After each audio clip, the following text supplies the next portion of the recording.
Introduction asterisk. Firefighter Liu Xia unexpectedly finds himself reborn in the world of Game of Thrones as Wayn Snow, the illegitimate son of a minor lord, endowed with the powers of the Red God, Lawler. Dragon Pit Arena. Sansa Stark, Grey Worm. You should bring Snow and Tyrion up. Otherwise, thousands of northern warriors outside the city will strike fear into you. Grey Worm. Do not threaten us. Countless Unsullied are at your service. Asha Greyjoy. It is the mother of dragons who liberated us from tyranny. Jon Snow deserves his fate. Arya Stark. Mention my brother's punishment again, and I shall slit your throat. Wayn Snow. Arya, you may certainly try. Sly Sansa. Have you forgotten who risked everything to save you?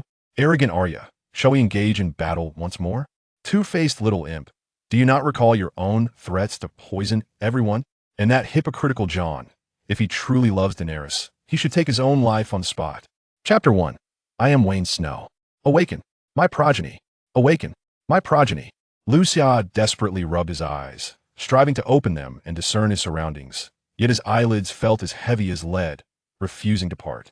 The voice echoed incessantly in his mind. Suddenly, a small flame ignited in his consciousness, growing fiercer until it transformed into a roaring inferno, ultimately morphing into a humanoid figure of fire. Awaken, my progeny. You shall inherit my power and use it to alter this cold, arrogant, and antiquated world. Who are you? Where's this place? Liu Xia vaguely recalled being a firefighter, engulfed by flames during a rescue mission, before succumbing to smoke and losing consciousness. Upon regaining awareness, a voice began to whisper to him. I have many names. This is the continent of Westeros.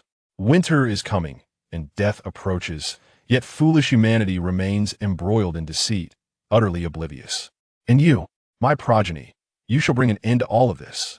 Westeros, the realm of Game of Thrones? Liu Xia was well aware of its significance, having been captivated by the immensely popular series A Song of Ice and Fire, set in this very land. Given the circumstances, Liu Xia realized he was likely experiencing a common trope of many novels: rebirth and transmigration. What powers have I inherited? Liu Xia felt compelled to understand the nature of his abilities to navigate this simultaneously familiar and alien realm. I am a Lord of Light, Lawler. Awaken. Lord of Light, Lawler, God of Shadows and Flame. That power is... Just as Liu Xia was about to inquire further, the humanoid flame suddenly flared up but quickly extinguished, vanishing altogether, the voice in his ears abruptly silencing. The power that had clung to his eyelids dissipated, replaced by a sharp, acrid scent of smoke. Cough, cough. A girl's cough emanated from his side, prompting Liu Xia to open his eyes wide. Thick black smoke surrounded him, the walls made of wood charred and on the verge of collapse, the ground beneath him a rancid mixture of filth and excrement, the air laden with a foul stench and the scent of burning. He was clearly trapped in a ramshackle pigsty. Before he could further assess the situation, a figure lunged at him, embracing him tightly. Wayn, do not be afraid. I will always be by your side. Liu Xia looked up to see a girl with curly brown hair clinging to him, her face blackened by smoke, yet her exquisite features remained unmistakable. This was his sister. Deep within Liu Xia's mind, a voice called out, revealing her identity. Wayn, do not be afraid. I will always be by your side. The girl repeated this phrase, as if uttering it could distract her from her trembling body and help her forget her fear. Crash! A loud noise erupted as a burning beam fell from the ceiling, heading straight for the two below. Just as it was about to strike the girl, a strong hand reached up from beneath her armpit, securely catching the flaming timber. Simultaneously, with a loud thud, a wooden plank was kicked aside, allowing a beam of light to pierce through the smoke-filled pigsty. A young man clad in black leather armor rushed in, staring in astonishment at the scene before him. Lady Laina, Wayn, are you both unharmed? The handsome young man quickly regained his composure, hastening to kick the burning wood aside and assisting the siblings in escaping the crumbling pigsty. Through fractured memories, Liu Xia recognized the young man as Flint, a squire to his father. Flint was brave and kind, much admired by the peasant girls in the village, yet few knew he had long harbored feelings for his lady, Laina Snow.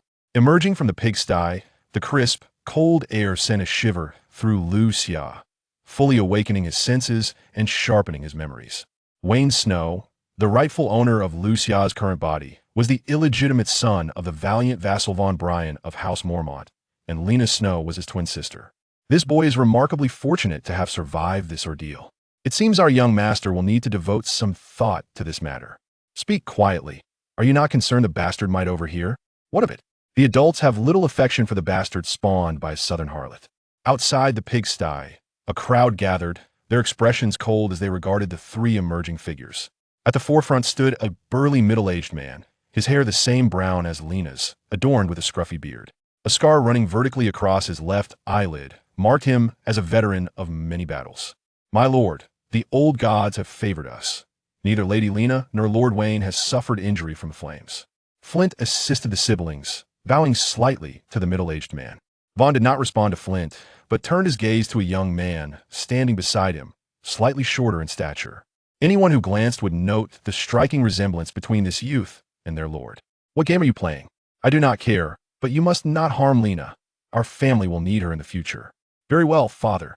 The young man nodded slightly, yet the corner of his mouth curled upward in a subtle smirk, a momentary sight that Liu Xia caught.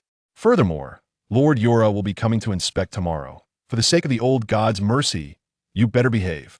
With that, Vaan strode away, not looking back toward his castle. Though termed a castle, it was merely a two-story mud-walled structure, yet it stood as the sole earthen dwelling in the small village of Bear Island. You truly are fortunate, my dear brother, Wayne Snow. The young man offered Liu Xia a faint smile, yet the distaste was palpable. My dear brother Jack, I have yet to wet the bed. I shall not perish so easily. Jack Bryan was Liu Xia, now Wayne Snow's half-brother and the sole legitimate heir of House Bryan.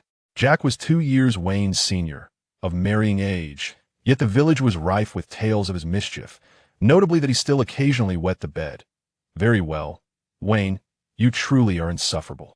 I swear by the old gods, you will come to plead for my mercy in due time. With that, Jack waved his hand dismissively and turned towards the castle.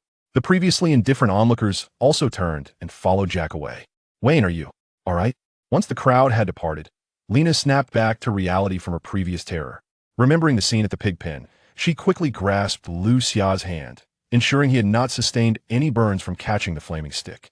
I'm fine, sister, Liu Xia replied gently, gazing at Laina with a soft smile, seeking to comfort her. However, he then turned his cold gaze towards Jack's retreating figure, clenched his fists, and muttered through gritted teeth, From this day forth, I shall be Wayne Snow, and I will never allow you to dictate the fates of my sister and me. Just wait. Chapter 2. Show weakness? Impossible. What did you say, Wayne? Laina observed a hint of fear in her brother's expression. She had never witnessed such resolute and fierce demeanor from him, and she momentarily failed to comprehend his words. When she was merely 3 or 4 years of age, she had followed their mother, cradling her brother, along the King's Road from the city of Twin Rivers, passing through Carling Bay and Winterfell, until they reached the desolate Bear Island. They endured robberies, beatings, hunger, and cold, bearing witness to their mother's humiliation until they finally arrived at their father's home, hoping for a safe and gentle haven. Little did they know that the scarred man's wife would unleash a barrage of punches and kicks upon their mother, while he stood idly by, observing with cold indifference. Not long after her mother was beaten, she succumbed to illness and left this world. Since then, you have been my only family, Laina said tearfully, burying her face in the chest of the boy who had grown slightly taller than her, weeping freely. Wayne, I want you to be safe. If any misfortune befalls you, I shall depart this world to join the old gods. Wayne held his sister tightly, gently stroking her hair. Sister, please do not think like that anymore. We will surely have a bright future ahead. In the world he traversed before, Liu Xia had an elder sister as well, but she perished in a fire when he was just 10 years old, which was one of the reasons he chose the path of a firefighter. In this life, I shall protect you at all costs. Wayne silently vowed, before releasing his sister from his embrace, wiping away her tears, and turning to Flint, who had been waiting patiently nearby. Flint, thank you for your help today, but please be cautious in the future. Jack will likely make things difficult for you. As long as you two are safe, I fear nothing, Flint replied, scratching his head sheepishly, a smile gracing his face as his gaze remained fixed on the still sniffling Laina. Wayne understood Flint's feelings, yet he would not interfere with his sister's emotions. All he desired was for her to be happy and never to be bullied again. Thank you for risking your life to save us. It was nothing. It is my duty to protect the young master and miss. Please refrain from calling us young master and miss. We are merely bastards in their eyes, as you have seen how those within the castle regard us. Wayne knew from memory that the Briar family had never welcomed them, and had they not been considered the offspring of one Briar, sharing the family's bloodline, they would have been cast out of the village long ago. Flint, I know you do not care about others' opinions, but I believe it is best for you to keep your distance from us. Only then can you assist us more effectively in critical moments. Moreover, I hope you will keep everything that transpired in the pig pen today to yourself. Flint looked at the 13-year-old boy before him with surprise. In his mind, this illegitimate young master had always been bold and reckless, lacking cunning, and had never displayed the thoughtful and far-reaching perspective he exhibited now. Understood, my lord. This was the first time Flint referred to Wayne as my lord. After saying that, he cast a lingering glance at Laina before turning to walk towards the castle. Yet, he did not go far before turning back. My lord? Flint hesitated, his expression betraying his reluctance to speak further. Speak freely, Flint. You may say anything. Wayne looked earnestly at the handsome knight, who held genuine affection for his sister, encouraging him to continue. At that moment, Laina had composed herself, wiping the soot and tears from her face with a handkerchief, nodding slightly in gratitude to Flint. Flint nodded in return, then suggested to Wayne, My lord, the reason Master Jack is targeting you so vehemently is likely due to your previous brilliance. I believe you could consider showing some humility and restraint. Perhaps the situation will improve. Wayne understood what Flint meant. Past memories reminded him of how he had been bold and how he had tormented his legitimate brother, from single-handedly capturing wild boars to spreading tales of Jack's bedwetting indiscretions. Thank you for your suggestion. I shall give it due consideration. Receiving Wayne's earnest response, Flint felt a newfound respect for him, smiling as he nodded to Laina once more before turning to leave. As Wayne watched Flint's retreating figure, he shook his head and sighed. Show weakness? Impossible. Sometimes, within the intrigues of noble families, one cannot evade conflict merely by appearing to be weak. Of course, had Wayne feigned ignorance from the moment of his birth, there might have been hope. But now, between him and Jack, one of them must pay a price, perhaps even with their life. Wayne, your hand? Laina, a witness to the scene in the pig pen, was now filled with doubt, concern for her brother's well-being. Sister, do not worry. Perhaps the duration was too brief. See, I am unscathed. Wayne opened his palm once more, showing Laina that he was indeed fine. Chapter 3. The command of Vaan Blayne village is a quaint fishing hamlet located at the southwestern tip of Bear Island, a domain belonging to the vassal of the Mormont family, the Blayne clan. The island is perpetually shrouded in cold, devoid of abundant mineral resources. Its meager offerings consist solely of seafood and a few rudimentary crops. This scarcity has cast a shadow of poverty over the entire Bear Island, and Blayne village is no exception. The residence of Vaan Blayne, the lord of Blayne village, is a two-story stone keep known as Giant Claw Fortress. Designed in a Western European architectural style, at its center lies a courtyard expansive enough to rival a basketball court. In one corner of this courtyard stands a dilapidated wooden shack, incongruous against its surroundings. Having unexpectedly traversed into the world of Game of Thrones and inherited the powers of the Lightbringer, Vaan is determined to repay the grievances inflicted upon him by that scoundrel Jack and to avenge his predecessor, Wayne. Lying on a wooden bed, covered with a thin pelt blanket, Wayne stares blankly at the ceiling of the wooden shack, contemplating his current predicament and plotting his future course. Unlike Wayne, who is a bastard child, Laina resides with the other members of the Blayne family within the confines of Giant Claw Fortress. As Vaughn's only daughter, her status contrasts sharply with that of her half-brother. The stigma of being a bastard bears little significance in her case. As a woman, she possesses the potential to forge advantageous alliances through marriage, particularly given her striking beauty, which compels her domineering father to insist she remain in the castle. Initially, Laina resisted, desiring to live alongside her brother, but Vaan coerced her into submission by threatening to cast Wayne out. Tap, tap, tap. Is Master Wayne in? A raspy voice interrupts Wayne's musings. This voice is familiar to him. It belongs to Andar Jones, the steward of Giant Claw Fortress, a solitary old man who has served several generations of the Blayne family. His unwavering loyalty has earned him the trust of the family throughout the ages. Andar, what brings you here at this late hour? Wayne inquires.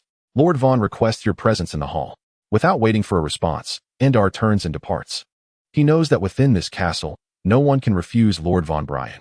The hall of Giant Claw Fortress is modest, featuring a long table several meters in length, accompanied by a few weathered wooden chairs and a fireplace crackling with flames.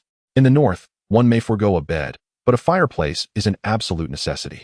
The scarred man, wrapped in a fur cloak, sits beside the fire, staring vacantly into the flickering flames, lost in thought. "My lord, you summon me?" Wayne gazes at his father, his eyes brimming with disdain and hatred. This animosity is unjustified for Liu Xia, yet for Wayne, it springs from the depths of his heart. "I trust you are familiar with the history of the Blayne family," Vaan states, not turning to face his illegitimate son, but continuing to gaze intently at the fire, as if divining something from its glow. "I am aware. Even as a bastard, Wayne possesses a profound understanding of his family's history. In the beginning, the first clan leader, Lord Gerald Bryan, was valiant and battle-hardened, akin to a mighty bear safeguarding the Mormont family against the invasions of Ironborn and wildlings, thus securing this territory." Vaan rose and approached the window, gazing out at the village shrouded in darkness. Nearly a century has passed, and due to the barrenness of Bear Island, the size of Bearclaw village is dwindling, bringing the Bryan family to the brink of collapse, let alone making any advancements. At this point, Vaan turned to his son, who was nearly of equal height, and continued, "My wife, Lisa Bryan, is the daughter of a capable minister serving Lord Glover of Deepwood Mott. Though she has departed to meet the old gods, her family remains a vital asset for us." "Wayne, do you understand what I mean?" "I understand," Wayne replied. "It's merely about a familial alliance to benefit our lineage." He mentally scoffed. Recognizing that such tactics had been employed by noble families in the world he had traversed for millennia. "Your mother, do not mention my mother." A sharp retort escaped Wayne's lips, startling even himself. Vaan smiled faintly. Accustomed to his only son's demeanor, he did not take offense at this outburst. "Very well. I shall be direct about the reason for my summons. I wish for you to journey northward, donning black attire like Lord Gior, and head to the wall." Though he framed it as a hope, Vaughn's tone bore the weight of a command. Wayne remained silent, contemplating how to refuse. "Lord Yora will be inspecting tomorrow. Provide me with your answer after the visit. Now, you may leave." Vaan turned his gaze back to the window, unwilling to engage further. Wayne said nothing more, silently retreating to his quarters. Chapter 4. Yora Mormont northward? While it is inevitable that a battle against the others awaits, clearly, the time is not ripe for such a venture. As the reincarnated Liu Xia, also known as Wayne, he still had yet to comprehend the specifics of his abilities or how to wield them, only aware that he is a scion of House Lannister. Heading north now could very well lead to joining the ranks of the others before the final conflict even unfolds. Moreover, having learned of his identity, Wayne had already devised plans and strategies. He would not willingly march to his demise. However, how to decline became a conundrum. Lost in thought, Wayne unknowingly drifted into slumber. A sharp blast of a horn jolted Wayne from his dreams back to reality. Rubbing his eyes, he suddenly recalled Vaan mentioning that Lord Yora Mormont would be conducting inspections today. As a lowly illegitimate son, failing to rise and greet him would surely lead to dire consequences. He hastily donned his garments and opened the wooden door, only to behold a procession entering the courtyard. At the forefront stood a man of striking features, tall and robust, with a somewhat dark complexion. Despite a balding crown, his hair remained thick, none other than Yora Mormont, the Lord of Bear Island and head of House Mormont. "My lord." Vaan nodded slightly in a gesture of respect. Yora dismounted with a swift elegance. Yet instead of approaching Vaan to offer his greetings, he hurried towards a white steed that followed closely behind him. Upon that horse sat a stunning beauty with golden locks, fair skin, and an exquisite demeanor. Yora grasped the reins of the white horse and, with a single hand, supported the lady's delicate hand, ensuring her graceful descent was both safe and elegant. "Vaan, this is Linny's Hightower, my new bride," Yora finally said, guiding Linny's forward to stand before Vaan with a smile. This marked Yora's first inspection of his land since returning to Bear Island with his new wife. Thus Vaan had yet to encounter her. "Welcome, my lady." "It is an honor," Vaan said, bowing to kiss the back of Linny's outstretched hand. Just as he rose and gestured for the crowd behind him to step aside for Lord Yora, another horse, a black one, trotted into the courtyard. "Sister, what do you think? My riding skills are quite impressive, aren't they?" A clever little girl on the horse waved her arms in delight, cheering joyfully. She then seemed to remember something, raising her head to address a girl of similar age seated behind her. "Joriel, you must tell mother that I rode a horse today. And I wasn't scared at all." I know, Joriel replied, dismounting with a graceful and practiced motion, her athletic attire accentuating her lithe figure. She was only slightly shorter than Vaan, exuding a spirited charm that contrasted sharply with the beauty of Linny's. Without hesitation, she scooped up Laina from the horse and swiftly approached Yora. "Uncle Vaan, we have come to join cousin Yora and sister Linny's for the feast." Although Yora was present for inspection, as a vassal and local lord, Vaan's invitation to the welcoming feast was indispensable. It was evident that Joriel's intention was to partake in the banquet. Before Vaan could respond, a young man behind him stepped forward eagerly, bowing and saying, "It is our honor." Joriel frowned slightly, reluctantly extending her right hand. Bear Island was not vast, and she certainly recognized this young man as Vaan's eldest son, a capable aide to her cousin, yet she felt compelled to show courtesy regardless of her disdain. Jack, seemingly invigorated, seized Joriel's petite hand and bestowed upon it a fervent kiss. However, before Jack could savor the moment, Joriel swiftly withdrew her hand, retreating behind Yora with Laina, and vigorously wiped her hand on her clothing. Vaan was well aware of his son's intentions. Jack aspired to win the heart of the beauty while simultaneously seeking a union with the Mormont family. Vaan welcomed such ambitions and refrained from intervening in Jack's impetuousness, even wishing for his son to be more ardent in his pursuit. Yet, he thought to himself, "Jack, I am still alive." He pulled Jack back behind him firmly and then turned to Yora, expressing his apologies. "My lord Yora, please forgive my son's indiscretions." Haha. The men of Bear Island possessed the rightful pursuit of their beloved. Yora gazed affectionately at his lovely wife. Indeed, he resembled a character straight out of a novel from another world. This Yora is truly a romantic at heart. Wayne could not help but silently scoff. Chapter 5. How to Respond. Who are you? Just as Wayne was reminiscing about Yora Mormont's romantic history, Laina broke free from her sister's grasp and hurried over to Wayne. "Why do I feel something is off about you?" At that moment, the entire Bryan family and their servants stood behind Wayne to welcome the Lord of Bear Island. "You're a Mormont." Even the guards bowed their heads in respect from their posts. Yet, Wayne, dressed in tattered leather, stood at the entrance of his dilapidated wooden hut, appearing like a mere bystander, devoid of any semblance of respect. How could he not seem peculiar? "Please forgive my rudeness, esteemed Miss Laina." Wayne quickly knelt on one knee, expressing his apologies. "My name is Wayne Snow." "Oh, so you are the illegitimate son of Uncle Juan," she exclaimed. "That is indeed rather unfortunate." Laina cast a fleeting glance before seemingly losing interest and returning to her sister's side. Bear Island was not large. It would not take long for the news of any illegitimate child to spread, especially one belonging to a lord. Laina not only knew of this illegitimate son, but she was also aware that he had been targeted in daily life. However, she and Wayne had never met before. "Do not be so disrespectful. Remember, you are a lady of House Mormont."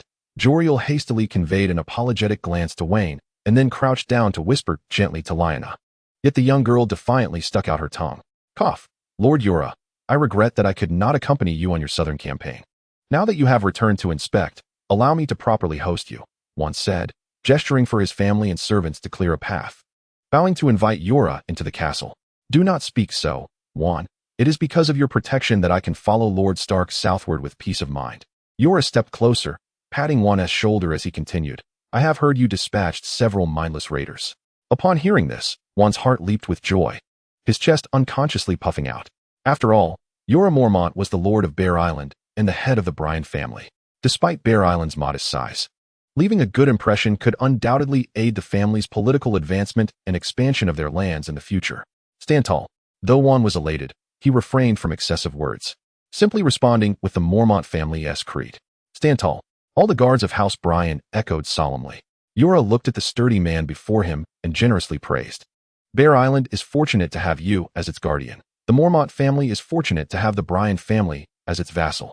Perhaps unable to endure the fervent atmosphere among the men any longer, Lenny suddenly stepped forward and gently poked Yora in the lower back.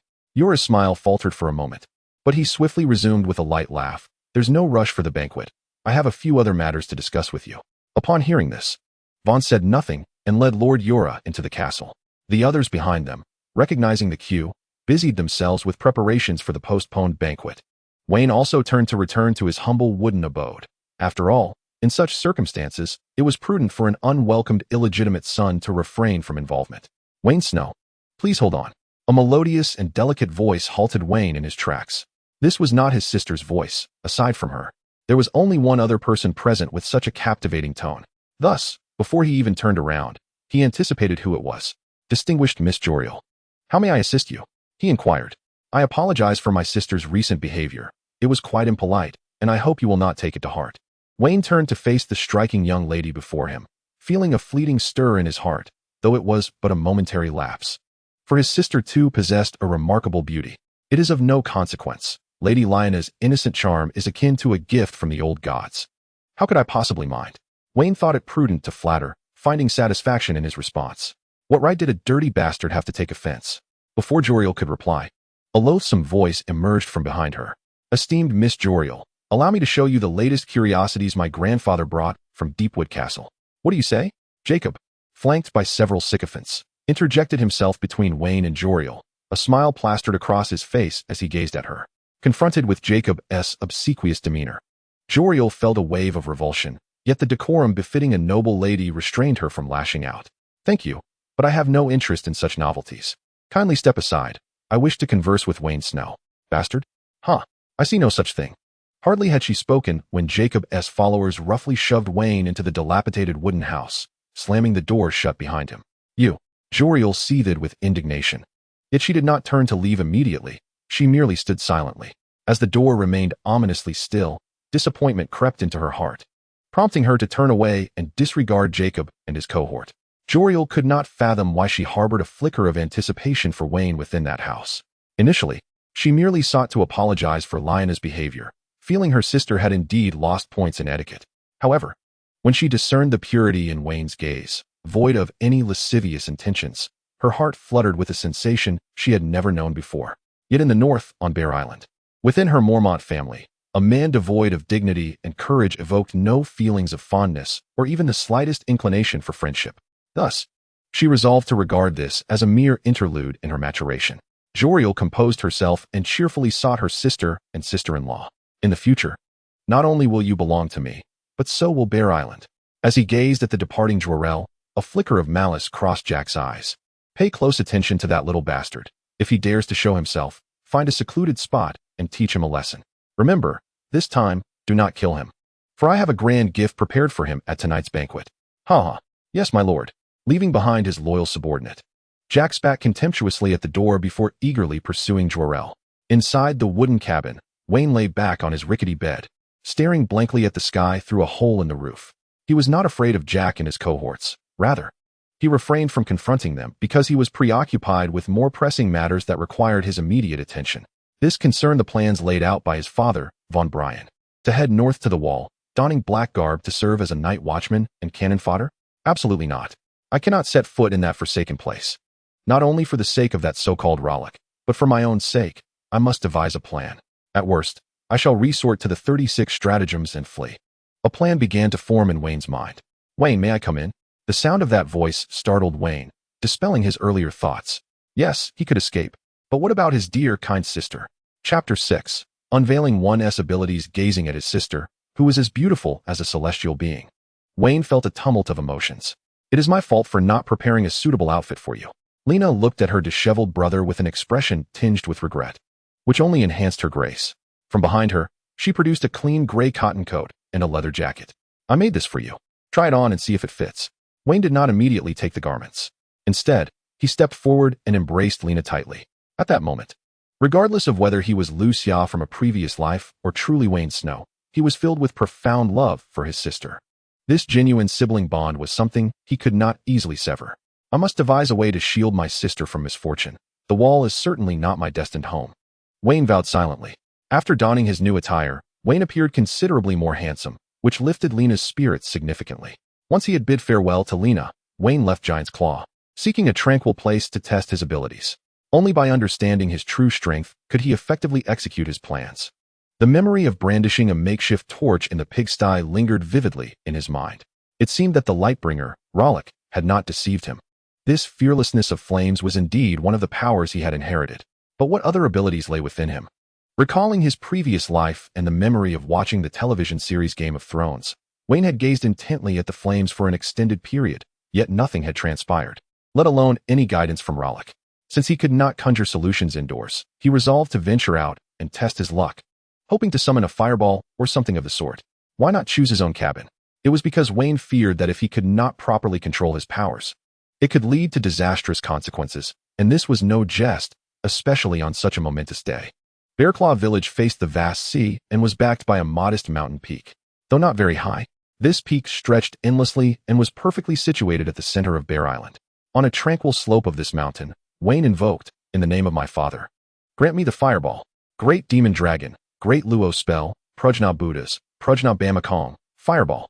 The path that can be spoken is not the eternal path. Those who engage in battle shall array before me. Fireball, come swiftly. Wayne gazed at the empty air where his sword pointed, a myriad of frustrations racing through his mind. There was no other choice. He had to resort to his final move.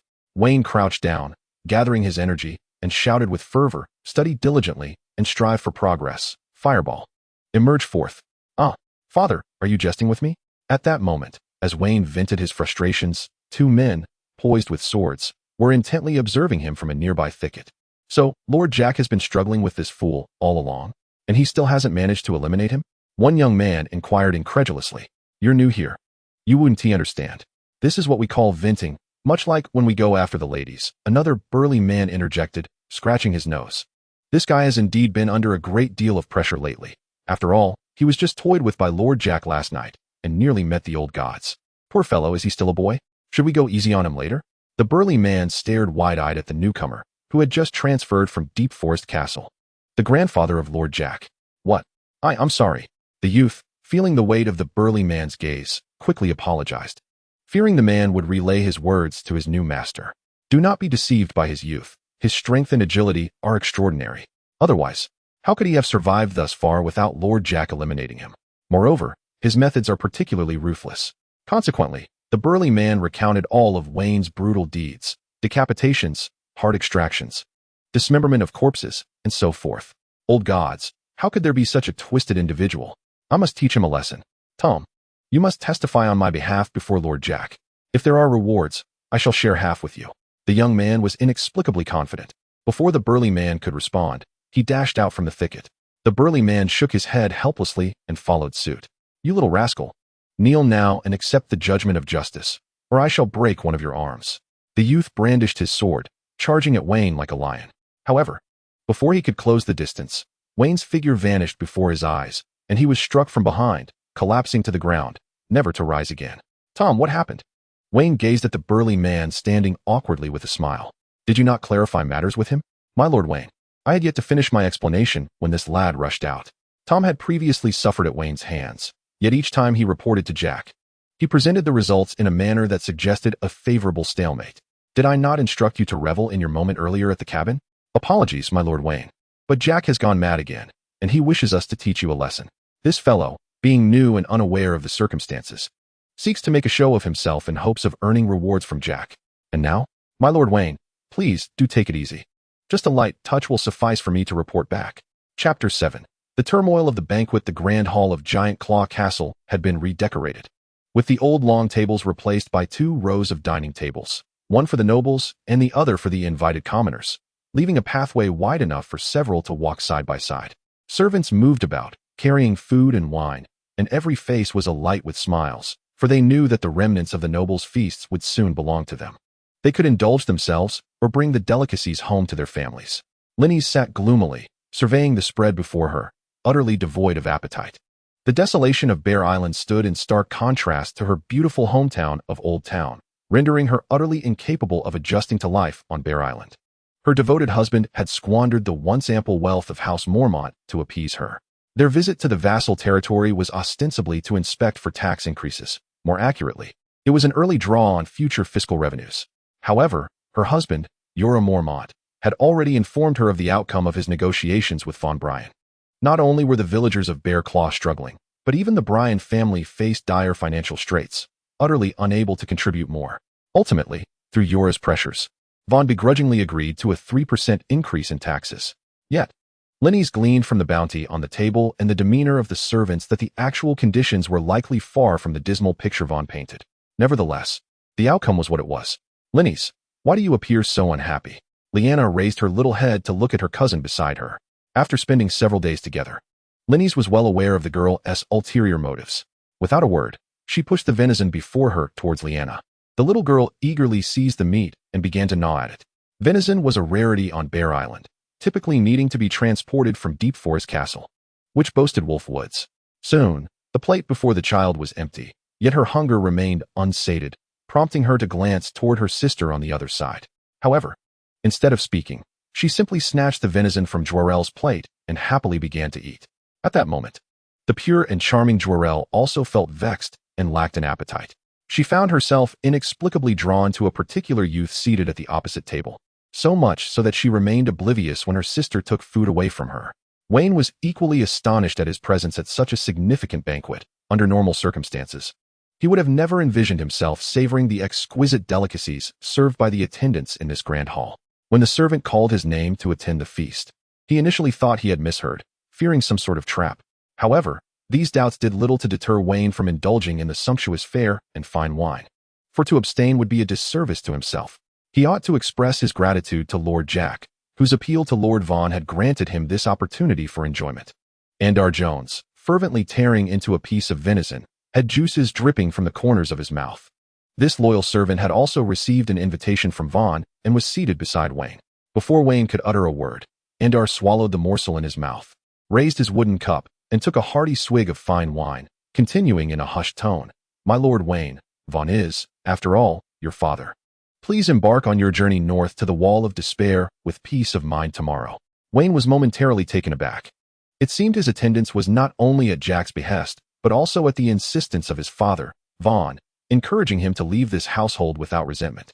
He could understand Vaughn's intentions, yet he remained perplexed by Jack's motives, a man harboring deep-seated animosity towards him. Glancing at Jack across the table, Wayne was surprised to see Jack smiling and raising his glass in a gesture of camaraderie.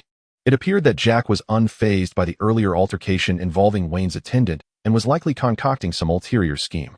As Wayne withdrew his gaze, he caught sight of a girl across the table who seemed to be gazing intently at him. Their eyes met, and both quickly lowered their heads, returning to their indulgent feasting, though one of them realized her plate was already empty. "Esteemed Lord Jorah, Lady Linnes, and the beautiful Miss Joriel and Miss Laina, we extend our warmest welcome to you once again," Jack proclaimed, rising to his feet, directing his attention towards Jorah and the others seated beside his father. He continued respectfully, "In honor of this momentous occasion, I have arranged a special performance, hoping to bring joy to you all and everyone present." With that, Jack drained the contents of his wooden cup and slowly sat back down, his gaze persistently fixed upon Wayne. With a creak, the grand wooden doors of the hall were pushed open by two guards. A strikingly alluring woman, adorned in revealing attire and possessing a graceful figure, entered the hall with a deliberate pace. In her left hand, she held the hand of a slender young girl, while her right arm cradled a sleeping infant, who made not a sound. Upon closer inspection of the little girl, one would discern that her features bore no trace of childish innocence. She appeared to be a diminutive maiden of remarkable stature. The unforgettable battle of usurpers, how a love blossomed in the city of Twin Rivers. Tracing the majestic King's Avenue northward, beside me stood only the offspring of my beloved, as a woman sang enchanting melodies with her soft, alluring voice. Chapter 8, Then Let You Die. Everyone set aside their delicacies, entranced by the woman standing in the hall, savoring the captivating song. Vaan furrowed his brow, aware of the song's lyrics.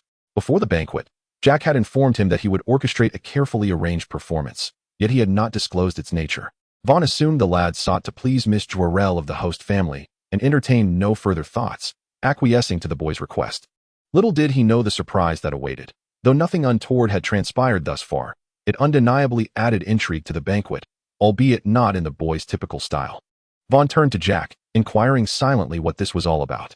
"Rest assured, father, the best is yet to come. It shall not affect you. And perhaps it will provide an explanation to the assembly regarding your treatment of your illegitimate son." Before Vaan could contemplate further, the song abruptly ceased.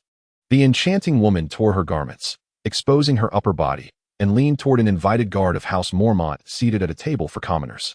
"My lord, in the mercy of the old gods, I beseech you to grant me some sustenance, for my daughter and the infant in my arms are as ravenous as piglets."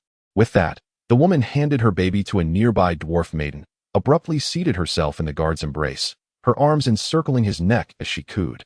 "As long as you provide me with food, you may do as you wish." The guard, emboldened by her advances, erupted in laughter. "Ha ha!" Someone initiated the laughter, and the previously silent hall erupted with mirth, elevating the festive atmosphere to its zenith. Linus, disgusted, spat onto the floor and then buried her face in the banquet's offerings. Her greatest protest as a noble maiden. Joriel hastily covered Laina's eyes with her hand, closing her own in distress, leaning against her sister. If only her elder sister, the more stunning Daisy Mormont, were present, surely she would reprimand those lecherous scoundrels, Joriel mused. Yet beside her stood another exquisite maiden, already in tears. Her head bowed in sorrow. Why must it be this way? Why must it be this way? The young girl, face smeared with dirt, clutched her brother tightly, struggling to follow their mother, each step behind her a laborious endeavor. The demons and beasts they had encountered along their path, and their mother's submission to preserve them, played vividly in Lena's mind, growing clearer and instilling fear that made her tremble. Vaan, caught in a maelstrom of conflicting emotions, found himself uncertain whether to intervene in this absurdity. Indeed, he once indulged his wife in driving the mistress to her demise, raised his daughter as a mere commodity, and callously disregarded the fate of his illegitimate son. The motives behind such actions were not only to fortify the family lineage but also stemmed from the woman's depravity. He bore no blame for this. Yes, that's precisely it, Vaan incessantly reminded himself, crafting justifications. Is everyone amused? Jack picked up a piece of venison from the wooden table and approached the woman in the arms of the guard, a lewd grin spreading across his face. Come here. Let me have my way with you. Before Jack could finish his sentence, the hall was suddenly illuminated, the candlelight on the table flickered wildly, and the flames of the torches on the walls surged, causing the air within the hall to heat up several degrees. A figure leapt from the table, dashing towards Jack, delivering a powerful punch straight to his nose. The speed was astoundingly swift. Jack had no time to react, nor did the surrounding guards. Since you seek death, I shall oblige. One punch was insufficient. Vaan summoned all his strength to land a second blow directly to Jack's face, blood immediately staining Vaan's knuckles. He finally grasped why he had always been scorned and teetered on the brink of death. Today's invitation to this gathering was merely a ploy by Jack to subject him to torment and humiliation. If that were the case, then let death be your fate. Vaan lifted the nearly unconscious Jack with one hand while reaching for a dagger on the dining table with the other. Chapter 9.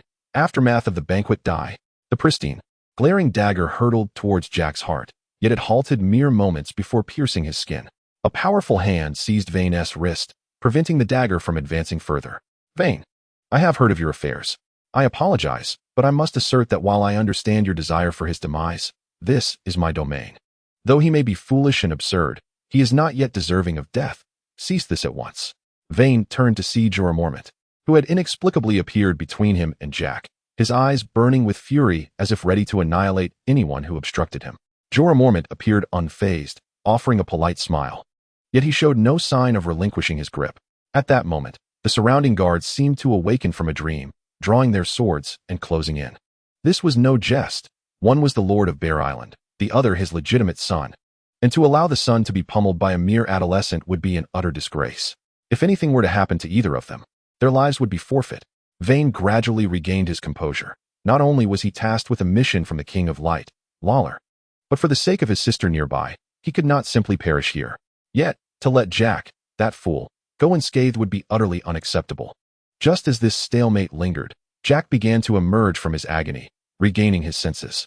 In the fleeting moment of Wayn's negligence, Jack struggled fiercely to break free from Wayn's grasp, pointing at him and shouting frantically, I want him dead. I want him dead. What are you all lingering for? Kill him now. Slap. I am not dead yet. Vaan suddenly rose, striking the dining table with considerable force. Surrounding him, apart from a few guards brought by Jorah, most were Vaan's subordinates. Upon hearing their lord's furious roar, the urge to advance and slay Wayn instantaneously dissipated. Seeing that he could not rally these men, Jack turned to his loyal confidants, dispatched from his grandfather at Deepwood Castle, who answered solely to him, including the arrogant youth who had been knocked unconscious by Wayn earlier. Observing Jack's relentless desire for Wayn's demise, Vaan signaled to his trusted followers. Immediately, several moved forward to encircle Jack's confidants, rendering them immobile. Father, I want him dead. I want him dead. Jack screamed hysterically, oblivious to the pain etched across his face, consumed only by an endless hatred. He loathed Wayn, resented his sister who had cherished him since childhood, despised the public exposure of his disgrace, and blamed their arrival for his mother's premature demise due to despair.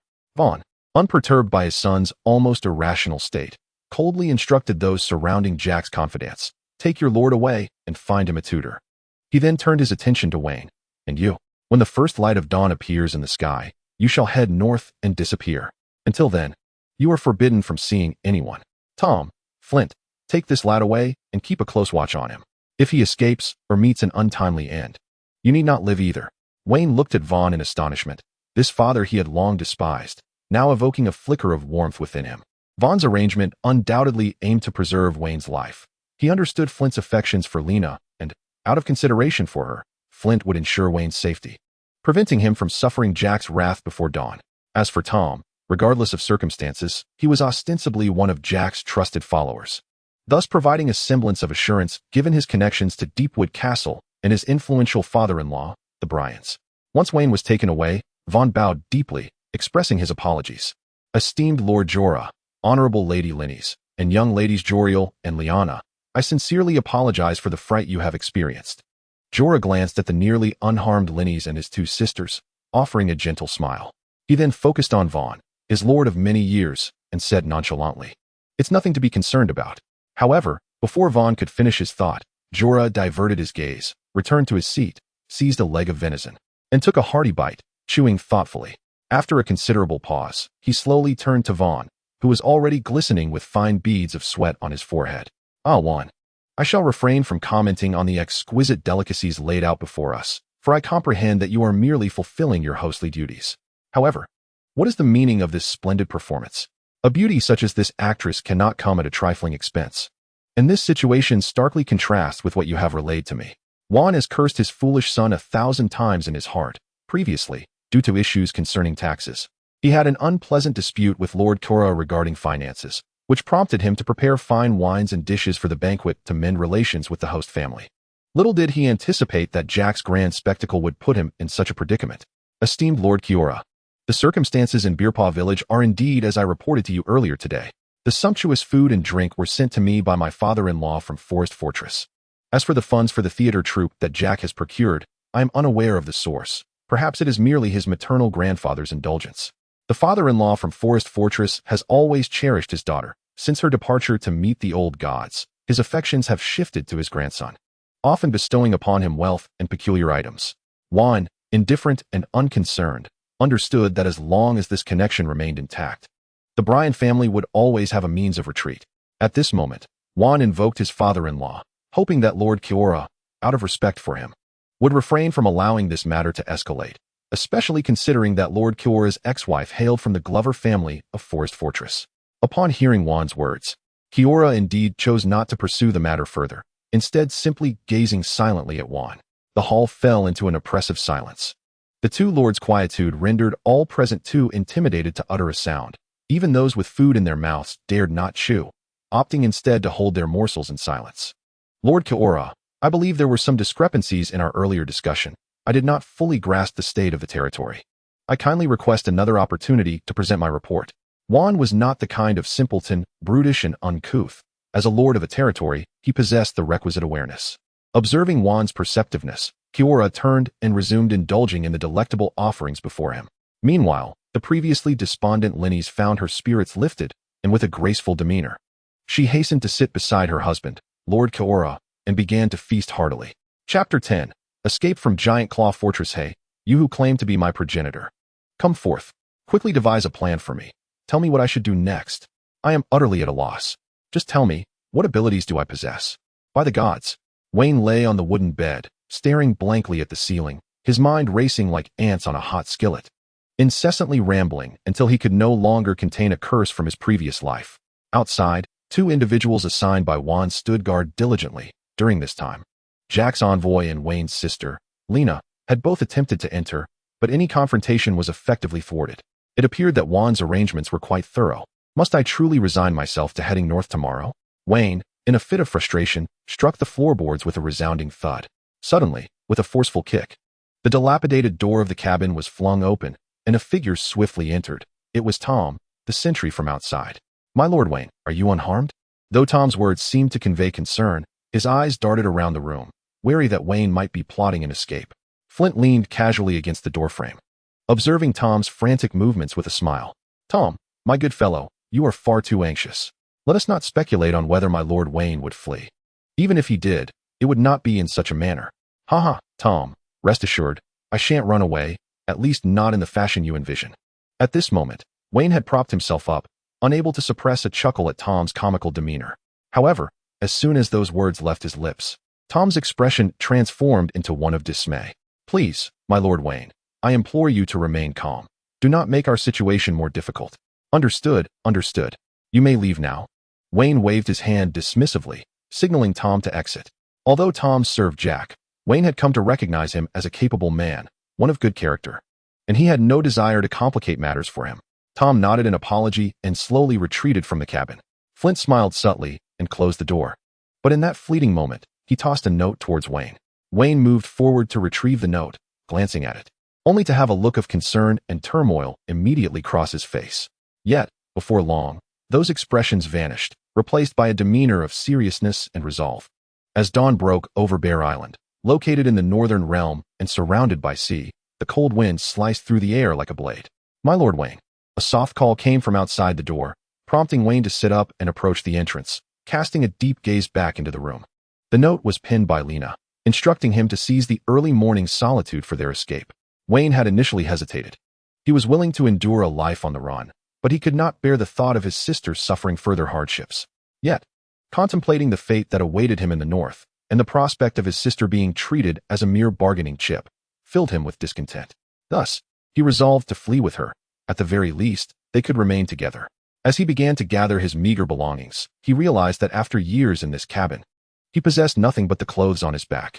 He chuckled ruefully, recognizing the irony of his situation, before turning to open the door. "My Lord Wayne, I have managed to incapacitate that fellow Tom," Flint urged. "Laina is already waiting by the main entrance. We must hurry." Without further ado, Wayne and Flint sprinted towards the gates of the Great Claw Fortress. Though Vaan held the title of Lord, the populace within his domain was scarce, and his guards were even fewer, resulting in only 1 or 2 patrolling the grounds at night, primarily for fire prevention.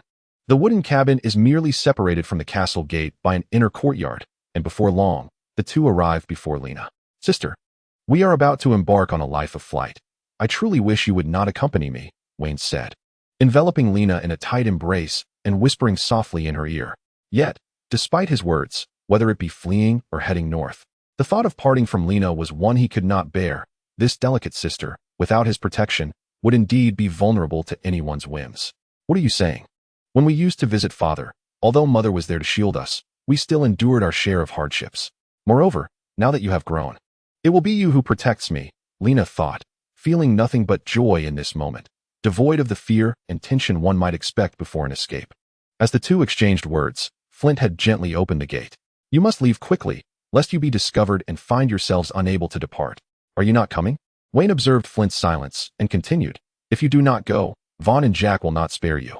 Flint recalled how Lord Vaan had once granted him sustenance, allowing him to become a guard, and now, releasing Wayne would surely put Lord Vaan in a difficult position with Jack. At this, Flint's gaze drifted toward the darkened depths of Bearclaw Village as he spoke. "Moreover, my mother remains here, thus I must stay. My Lord Wayne, Miss Laina, you must hurry." Seeing Flint's resolute demeanor, Wayne ceased his entreaties and took Laina's hand, preparing to flee. However, he found himself unable to move as he turned to see his sister gazing silently at Flint. Laina was well aware of Flint's feelings for her, yet, in the past, she had withheld her response to ensure her brother's stability in their father's domain. But now, as she and her beloved brother were on the brink of escape, it was likely they would never have another opportunity to meet Flint again. "Miss Laina, do you wish to say something?" Flint looked at her with gentle eyes. He understood that the love between a guard and a lady often ended in tragedy, yet he could not suppress his truest emotions. Each time he beheld Laina, his heart raced uncontrollably. Laina did not continue speaking. Instead, she rose onto her toes and placed a soft kiss on Flint's remarkably handsome face. This kiss conveyed all the words unspoken. Flint gently wrapped his arms around Laina, but soon withdrew, saying, "Laina, go now, we shall surely meet again." The utterance of her name caused the once tender-hearted suitor to quietly weep. As dawn broke, the sounds of roosters crowing and dogs barking began to rise. Flint recognized that there was no time to linger and looked to Wayne, who nodded in understanding, gently pulling Laina along. Together, they gradually vanished into the morning mist. Chapter 11. A great opportunity. Greymane Harbor, located in the southern bay of Bear Island, is a natural haven. Merely a 2 to 3 hour walk from Bearclaw Village in the southwest. Due to the scarcity of resources on Bear Island, Greywatch has not developed into a bustling port. At best, it remains a quaint fishing village, accommodating a few merchant ships that traverse between it and the continent of Westeros, along with some fishermen venturing out to sea. "Sister Linnies, when you and Brother Yura visited, did you ever play at the White Beach in Greywatch?" asked Laina, still nestled in her sister's embrace. Her gaze drifting toward the distant Greywatch. The unexpected events at last night's banquet prompted Yora and Vaan to renegotiate, resulting in a 6% increase in the tax revenue from Bear's Claw Village, with the Blayne family paying 50 silver stags on the spot. The couple, in high spirits, departed early the next morning, heading towards the residence of the Bear Island Lord, with Grey Watch as a necessary stop. No, we went straight back to Bear Castle upon our return to Bear Island. We did not linger in Grey Watch, Lenny's replied. Well aware of the young girl's intentions, she merely wished for some amusement, while a brief diversion would not be amiss. Lenny's brow furrowed slightly as she regarded the dilapidated Grey Watch in the distance. It was morning, and surely there would be little fun to be had at the beach. But mornings are the best.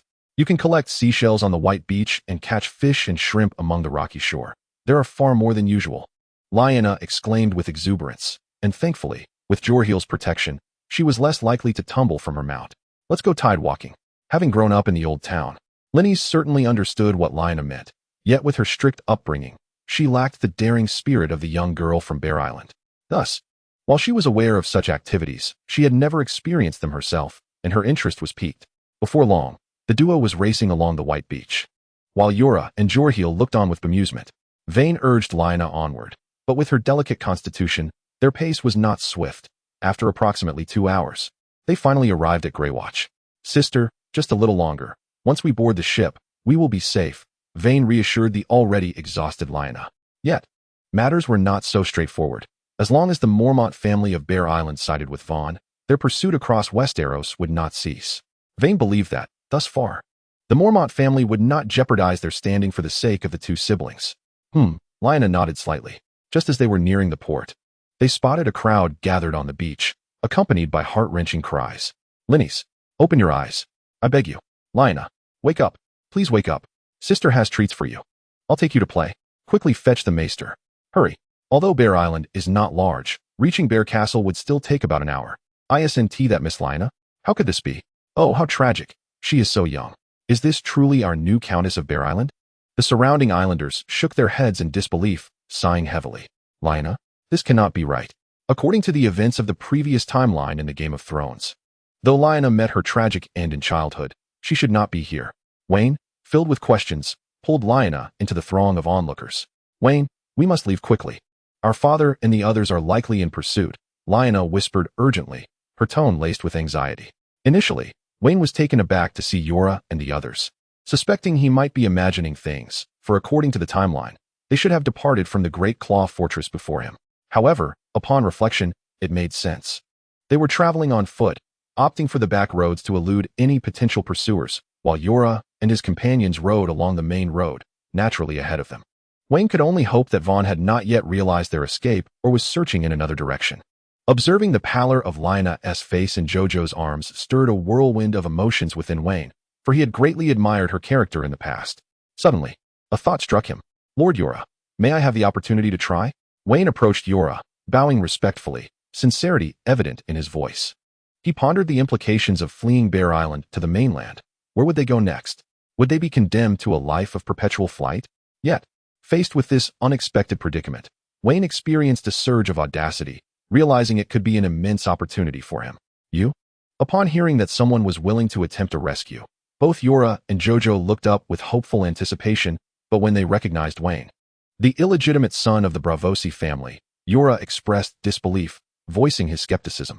Chapter 12. Entangled in crisis, the incident of Liness and Laina falling into the water was utterly unforeseen by Yora and the others.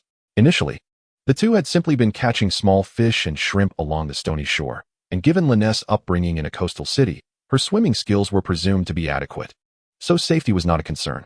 Who could have anticipated that the lovely maiden would slip and tumble from a high rock into the sea, inadvertently pulling Laina down with her?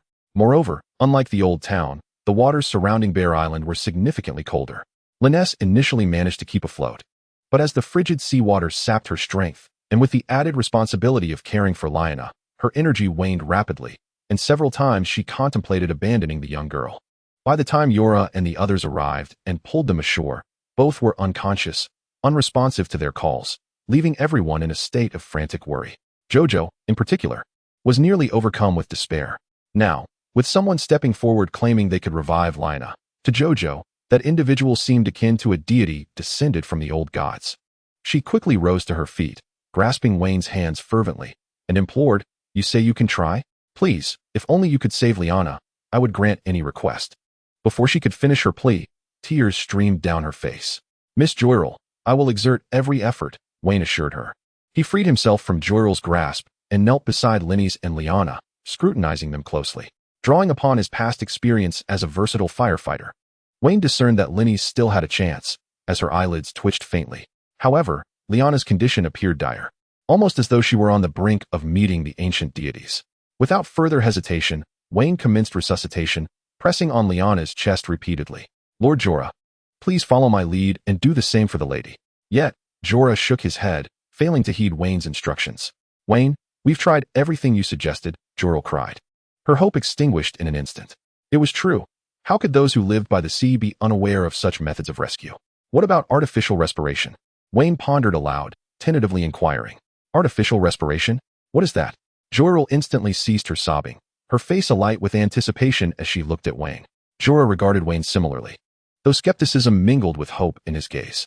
Indeed, Wayne's assumption proved correct. In this archaic society marked by class disparity, even if some were aware of mouth-to-mouth resuscitation, they would refrain from publicizing it, as not everyone could be deemed suitable for such intimacy. Wayne promptly elucidated the technique and principles of artificial respiration to Jorah and Joyrel. As soon as they grasped the concept, both sprang into action. Simultaneously, Wayne instructed them to coordinate chest compressions while Jorah's attendant prepared a fire nearby. Thus, the crowd that had once buzzed with chatter fell silent, their attention riveted on the scene, with only the sound of the waves breaking the stillness. A delicate cough broke the silence, sending a wave of joy coursing through Jorah. "Thank the ancient deities for their grace," he whispered, casting a grateful glance at Wayne. Wayne smiled gently in acknowledgement and then turned his gaze elsewhere. He observed Joyrel diligently continuing the artificial respiration and chest compressions, yet Liana remained unresponsive. "Linny's sister, please awaken." Joyrel's tears flowed freely down her once lustrous cheeks, her fair skin now pallid and wan. Wayne, witnessing Liana's still form and Joyrel's trembling figure, felt at a loss for words of comfort. "Joyrel, Liana will surely enter the ancient forest and become the most exquisite leaf upon the Yuliang tree." Jorah consoled his beloved wife before enveloping Joyrel in his arms. After all, they were also his cherished cousins. At last, Joyrel surrendered her resolve, weeping loudly in Jorah's embrace. It should not be so. How could Laina possibly fall here? According to the narrative of the past life-esque Game of Thrones, Laina was destined to shine brilliantly and gain countless admirers. Just as Wayne was engulfed in confusion, the sound of galloping hooves drew near. Soon, a contingent of approximately a dozen fully armed soldiers approached, encircling the gathered crowd tightly. Although they were described as fully armed, their gear consisted merely of flimsy leather armor, along with tattered short bows and blades at their waists. The leader, upon assessing the situation, dismounted and hurried to Jorah. "My lord Jorah, what has transpired here?" "Some unforeseen circumstances have arisen, Vaan. What brings you here?" "I am in pursuit of my wayward, illegitimate son and did not expect to encounter you here, my lord Jorah."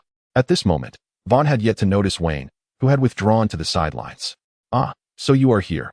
I shall see you dead."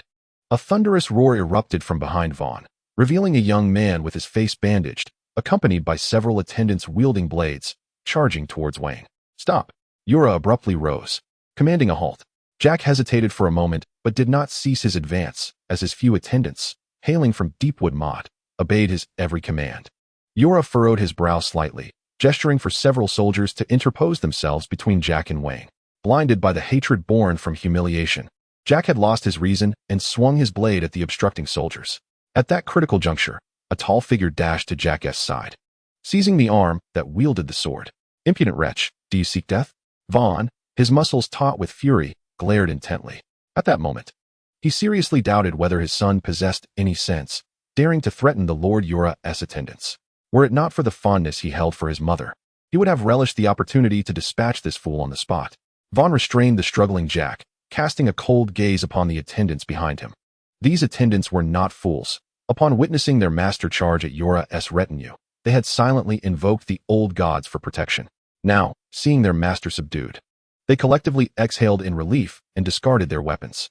"My lord Jorah," Vaan implored, turning to his superior. Jack was merely misled by a moment of folly. "I beseech you to allow him to venture north and don the black attire." He was playing a gambit, wagering that Jorah would. out of respect for his contributions to Bear Island, refrained from delivering a fatal blow, thus sparing Jack's foolish life. Vaan, do you comprehend what your son has done? Yora coldly scrutinized Jack, but soon added, nevertheless, in light of your service to Bear Island, I shall spare him this time. Vaan released a deep sigh of relief, evidently having won his wager. He then gestured towards Wayne, prompting several soldiers to step forward, prepared to apprehend him. At that moment, Laina burst forth from the crowd, positioning herself resolutely in front of Wayne. Wait. Yora slowly approached Laina, turning to face Vaan, sheltering the brother and sister behind him. Your illegitimate son has rescued my wife from this world. I owe him a debt of gratitude, and I shall repay it in due time. He then turned back to the siblings. Wayne, speak your desire. Whatever I am capable of, I shall fulfill. At last, this was what he sought. The reason Wayne halted his flight, investing time and energy to save Linnes and Laina, was to reach this moment where Yora owed him a favor. According to his understanding of the realm, Yora Mormont was indeed a noble knight with a strong sense of justice. Wayne genuinely wished to spare his sister from a life of evasion. Esteemed Lord Count, I am exceedingly grateful for your kindness. I truly require your assistance with a matter.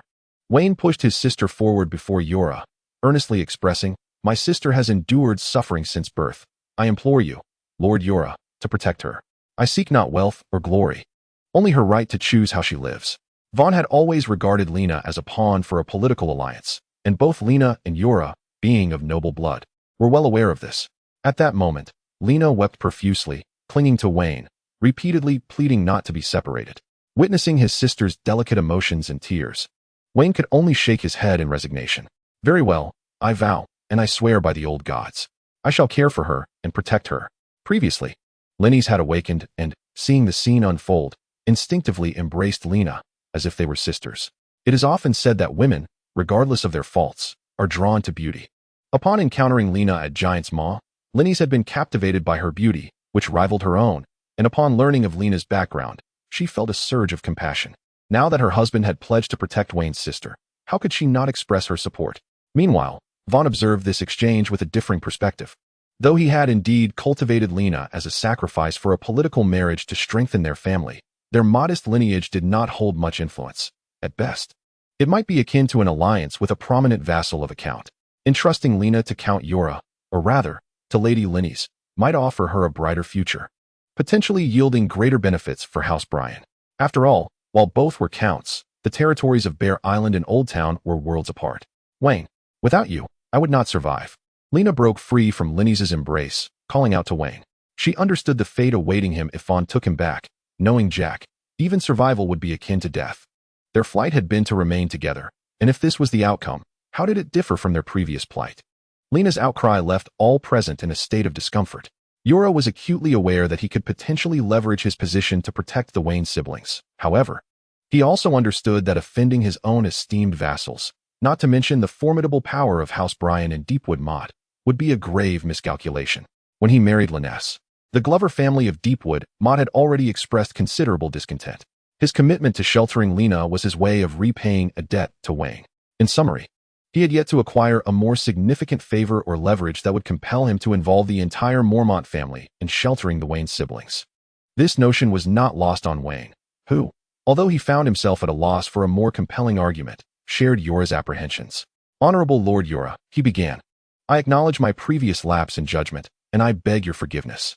Jack, released by Vaan, was the first to regain his composure. Once calm, he approached Yora and deeply bowed in apology. You were present last night and witnessed the transgressions of this scoundrel against me. He not only escaped punishment from the old gods, but fled on his own accord, and for this heinous act, he must face retribution.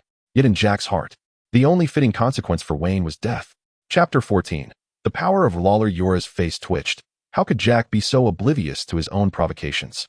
Yet he chose not to voice this, instead offering a faint smile. Seeing Yora's silence, Jack felt a surge of triumph and hastily signaled his men to seize Wayne.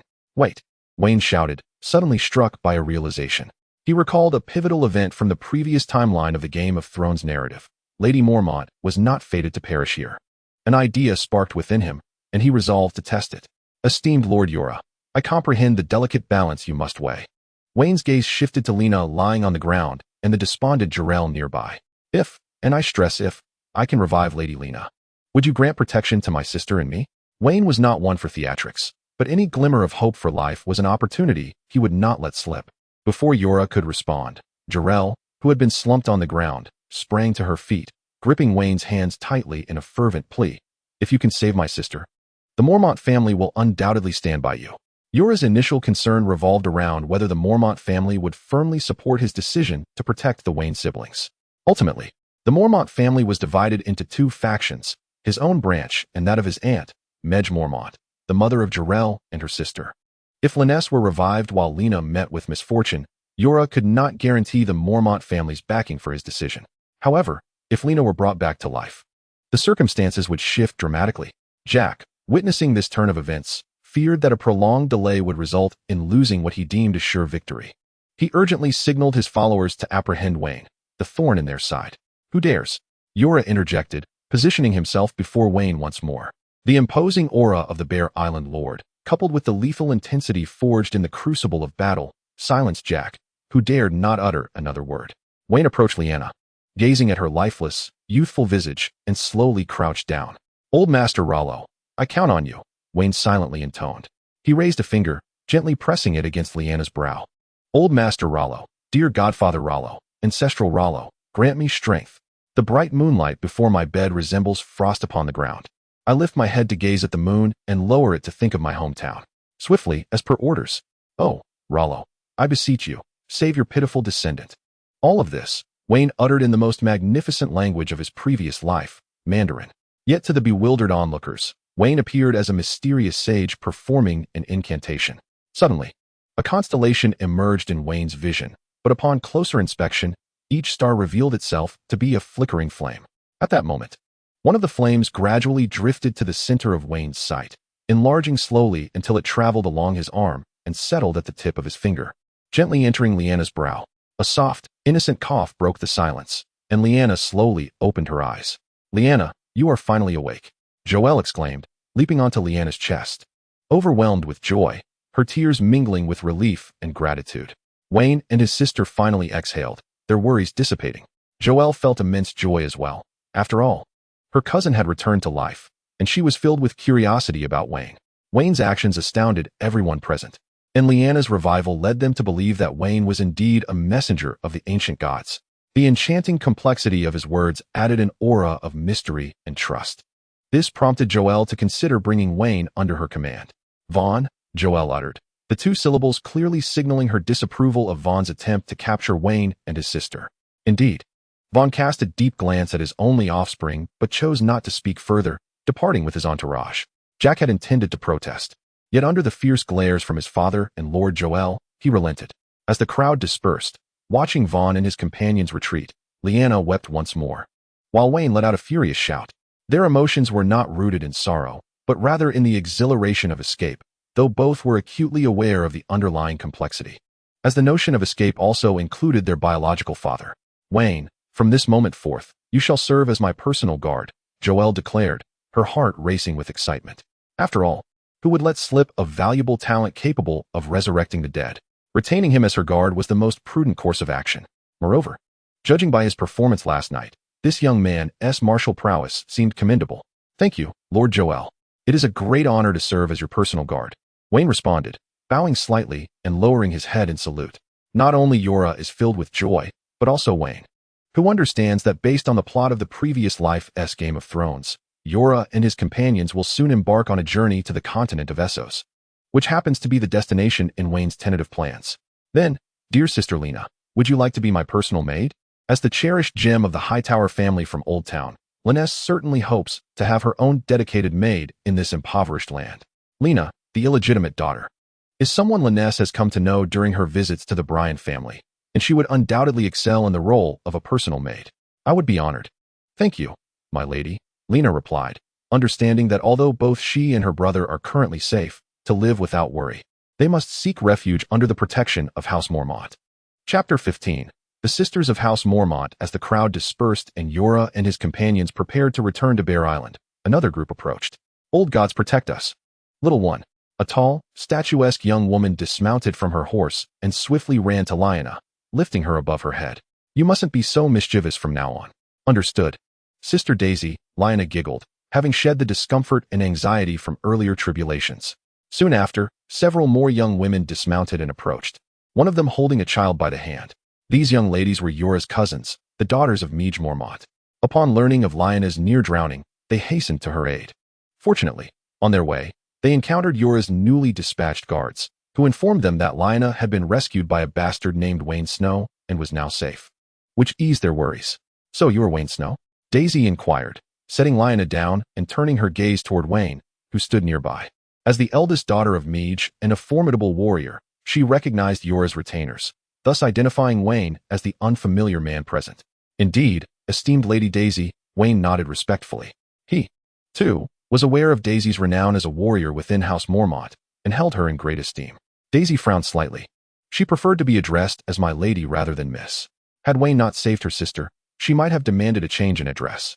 "Although my mother is currently patrolling the northern shore of Bear Island and cannot return at this moment, I can assure you that as long as House Mormont endures, you will always be welcomed with fine wine," she declared, glancing at Yora. At this moment, she was unaware that Yora had appointed Wayne as his personal guard, and she sought Yora's approval. Yora nodded slightly, expressing his agreement with his cousin's sentiments. Wayne was overwhelmed with joy. This was precisely what he desired. Although the Mormont family remained a relatively diminutive clan, they were more than adequate to confront that little rascal, Jack.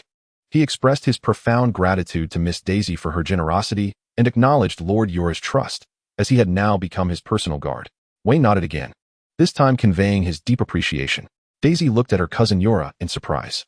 Personal guards were typically individuals with whom one shared a close bond, often childhood companions or those who had watched one grow. Despite the immense favor Wayne had bestowed upon the Mormont family, they would have preferred to compensate him monetarily rather than appoint him to such a prestigious position. Seeing Daisy's gaze upon him, Yora understood what his astute and resourceful cousin was contemplating. Wayne's demeanor towards his family was commendable. He defended his mother against her humiliators and selflessly offered his chance of survival to his sister. These actions unequivocally illustrated that Wayne was a dutiful and kind-hearted young man, especially considering he possessed an aura of mysterious power. Who wouldn't he wish to keep such a remarkable individual close? "Are you the illustrious scholar?" a plump little girl exclaimed, breaking free from her guardian's grasp and rushing to Wayne with excitement. "Nonsense. Scholars aren't that impressive.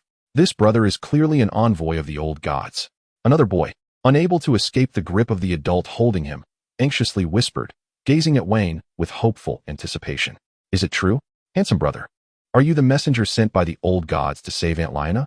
The girl stood before Wayne, her eyes wide with hope. Wayne found himself both amused and bewildered by the innocent declarations of these children, unsure of how to respond when a robust voice interrupted. "Mary Joy, you mustn't be so impolite." The woman who had previously been tugged at by the little girl approached with confident strides, pulling the girl back to her. She looked at Wayne apologetically. "Pardon me, young man. These two have always been like this. I hope you won't take offense." Before Wayne could react, the woman unexpectedly delivered a hearty punch to his chest, laughing heartily. "Rest assured, no one on Bear Island will bully you any longer." She continued, "By the way, my name is Alyson.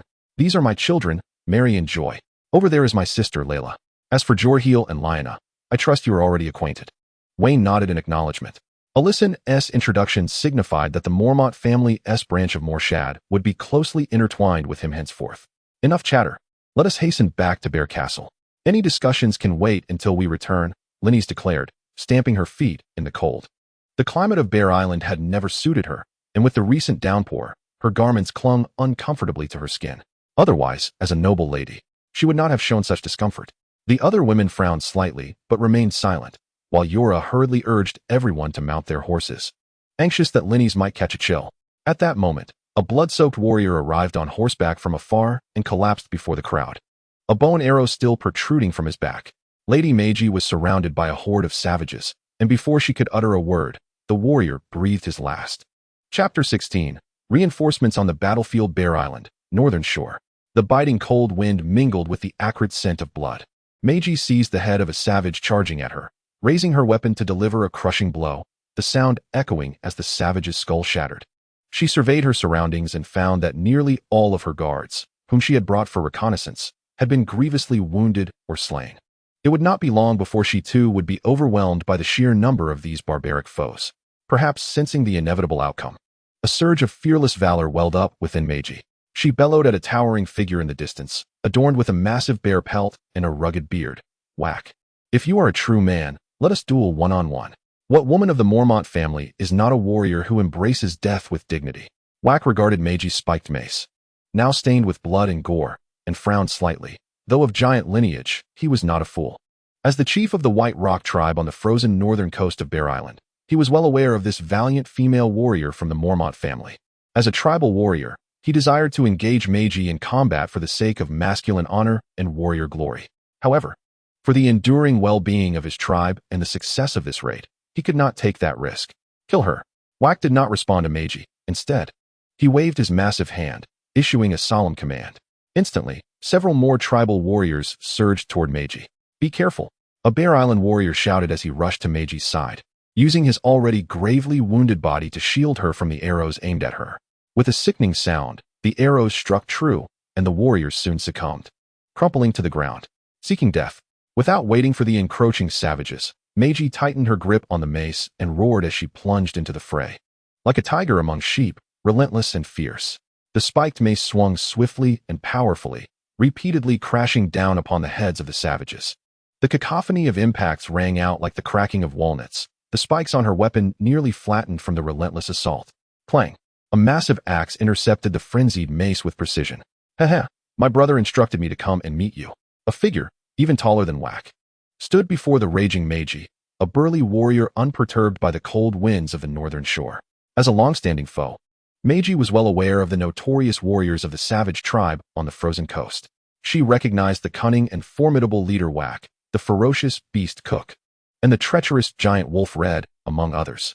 The savage before her was none other than Cook, Whack's brother. In her prime, Meiji might have matched Cook. Yet after several encounters, she bears numerous wounds, the most grievous of which leaves the bone of her arm starkly visible. Her gaze grows increasingly hazy, and the weight of the mace in her hand becomes ever more burdensome, her swings slowing involuntarily, as a flicker of despair ignites within her heart. However, all of this does not escape Vark's notice. A faint smile plays at the corners of his mouth. Should Meiji be vanquished, the Mormont family of Bear Island would lose a formidable ally, rendering the complete occupation of Bear Island a possibility and offering an escape from the desolate, frigid expanse. Moreover, a harrowing rumor has emerged from the distant north. Its veracity remains uncertain, yet they must swiftly secure a new dwelling in the south as a precaution. Hasten her demise. We have already lingered here too long, Vark commanded coldly to his brother. Understood, brother. Cook licked the blood of Meiji from his great axe, a glint of madness in his eyes. I had hoped for a more prolonged engagement, but your urgency prevails. With that, Cook roared, raising his axe with all his might to strike at Meiji's head. Just then, a horn echoed nearby, accompanied by the rhythmic sound of galloping hooves, startling several crows feasting on carcasses. A spark ignited in Meiji's eyes. She realized that reinforcements had finally arrived, rejuvenating her spirit as she deftly evaded Cook's lethal strike. I will see you dead, Cook bellowed in furious frustration, sensing the prey slipping away as he prepared to deliver another blow. Suddenly, a shadow surged towards his face, compelling Cook to raise his axe for defense. Clang! Sparks flew as a black mace collided with his axe, ricocheting off. Seizing the opportunity, Meiji rolled away, escaping the range of Cook's attack. Mother! Daisy surged forward, positioning herself between Meiji and Cook. Pulling on the reins, her steed reared up, striking down heavily towards Cook. Yet, even this maneuver could not elevate her above him. Haha, you too shall perish. Cook, unfazed, sidestepped slightly, then swept his axe horizontally. Daisy narrowed her eyes, kicked off, dismounting swiftly, only to bend low and draw her heavy sword, charging at Cook with all her might like an arrow, engaging him fiercely. One stood steadfast as a mountain, the other swift as the wind, with no victor emerging in their clash. Unfortunately, Cook cleaved Daisy's steed in two, leaving it lifeless on the ground. Kill. Just as Daisy and Cook were embroiled in combat for but a moment, dozens of cavalry surged onto the battlefield under Jorah's command, like a tidal wave. Chapter 17. The emergence of Flame's power. Vark furrowed his brow slightly. The significant advantage they once held had dissipated, heralding the end of their plunder's ease. In his heart, a sense of regret lingered, lamenting that he had not joined the fray sooner to swiftly conquer Mira Mormont.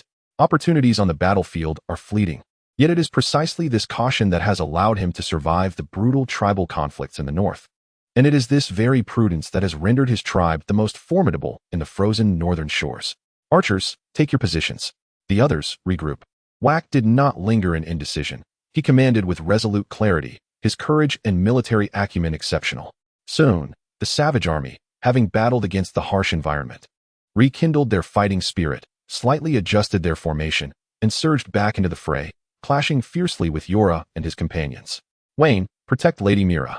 At that moment, Yora had been unseated, but with a swift thrust, he dispatched a wild warrior poised to strike him with an axe, and immediately called out to Wayne, who was also engaged in the melee. In Yora's eyes, Wayne was not only a commendable warrior, but also a child. Especially considering Wayne had miraculously revived Laina and Laina with mysterious powers. Such talents were scarce not only on Bear Island, but throughout all of Westeros. Yes, my lord Yora, Wayne responded, defending himself with his sword while making his way toward Mira. At that moment, Mira sat on the ground. She had attempted multiple times to rise and continue fighting, but the exhaustion had taken its toll, rendering all her efforts futile. So she chose to sit, resting thoroughly. However, the murderous aura that emanated from her kept the surrounding wildlings at bay. Yora's newly appointed squire, Wayne Snow. After a fierce struggle, Wayne finally reached Mira's side. She nodded silently, her gaze focused on the shifting dynamics of the battlefield. The reinforcements brought along by Yora consisted only of his guards and those accompanying Daisy and her sisters, with some even tasked to escort Laina, and other vulnerable women back to Bear Island, while several cavalrymen were dispatched to rally additional forces from other lands. Thus, Yora's contingent had joined the conflict. Yet the tide of battle had not tipped towards victory. Instead, it was gradually sinking into a quagmire. The initial charge of the cavalry had been firmly suppressed by the tribal hunters, and once they halted, several wildlings pulled them from their mounts, brutally dispatching them with a flurry of strikes. Before long, dozens of cavalrymen had suffered significant losses, with the remaining few desperately holding on through their exceptional skills. Haha, Daisy. You are quite remarkable, just like your mother, that plump woman, both possessing a certain allure that I find most appealing. Stay and entertain me today. Cook leered at the strikingly beautiful Daisy. Despite his numerous injuries and the prolonged battle, he remained inexplicably animated, as if fueled by inexhaustible energy. You are not so bad yourself. I'm certain my bear would take a liking to you. Even Cook, not the sharpest of minds, could perceive the mockery in Daisy's words, and his temper flared, his already grotesque visage contorting further in anger. He let out a fierce howl and lunged forward, swinging his massive axe towards Daisy's midsection. Startled, Daisy instinctively ducked and rolled to the right, countering with her sword. However, she quickly sensed something amiss. Cook had vanished from sight, and an unsettling panic rose within her. She then beheld Cook charging fiercely towards the direction of Meiji, for it was she who was his true target. Daisy promptly rose to pursue him, yet to her dismay, she found herself unable to catch up momentarily. In desperation, she hurled the heavy sword in her grasp towards Cook. However, just as the sword was about to pierce Cook's body, a tribal warrior lunged forward, shielding him with his own form. Stop him, Daisy cried out in terror. Alas, the warriors who attempted to impede Cook along the way were either cleaved by his axe or hurled far aside, crashing heavily to the ground, only to be dispatched by other tribal fighters. Meanwhile, Jorah and Liu Xia, who could have obstructed Cook, were ensnared by other wild men from a distance, rendering them utterly unable to assist. Soon, only Wayne was left standing between Cook and Meiji. Clang! The axe clashed against the sword. Wayne, who fancied himself strong and capable, was jolted backward, his hands feeling as though they had been torn apart in agony. Not bad, lad, come again. Another axe came swinging. Instinctively, Wayne stepped back, preparing to evade, but upon recalling that Lady Meiji Mormont was directly behind him, he gritted his teeth and advanced with his sword. Bam! This time, not only did Wayne's hands split open, leaving his arm numb, but his entire body was sent flying, landing behind Meiji. Die, you old hag. Cook raised his massive axe high, bringing it down with thunderous force towards the seated Meiji, muttering regretfully, "What a pity, what a pity." Meiji exerted herself to dodge aside, but she knew that with her current speed, evading this lethal strike would be nearly impossible. Suddenly, a vibrant crimson flame surged towards Cook with astonishing speed, catching everyone present off guard. Due to the proximity, Cook's eyebrows and hair ignited instantly. Cook, in a frenzy, hurled his giant axe aside and bolted towards the sea. As for the flames, not only Cook, but all the wild men north of the Great Wall harbored a profound reverence for them. The beastly roar and retreat of Cook profoundly affected the remaining combatants. They stood in stunned silence or turned to join the fray of fleeing warriors. Whack! Observing the turmoil on the battlefield, furrowed his brow, contemplating how to respond. However, The resounding call of the charge shattered the last remnants of his hope. Retreat! Whack barked, waving his hand in frustration before turning towards the ships anchored along the coastline. The bewildered wild men, upon witnessing their leader's order to retreat, felt as though a great weight had been lifted from their hearts, and without hesitation, they fled towards the vessels. Yet, before they could escape far, reinforcements from Bear Island surged into the battlefield from multiple directions, their battle cries echoing through the air. Jorah, seizing the moment, mounted a warhorse to command the cavalry in pursuit. However, they had not chased for long when a deluge of arrows descended, forcing Jorah and his companions to halt and defend themselves with their swords. Jorah, after all these years, I wonder whether your courage and martial skills have dissipated amidst the allure of women.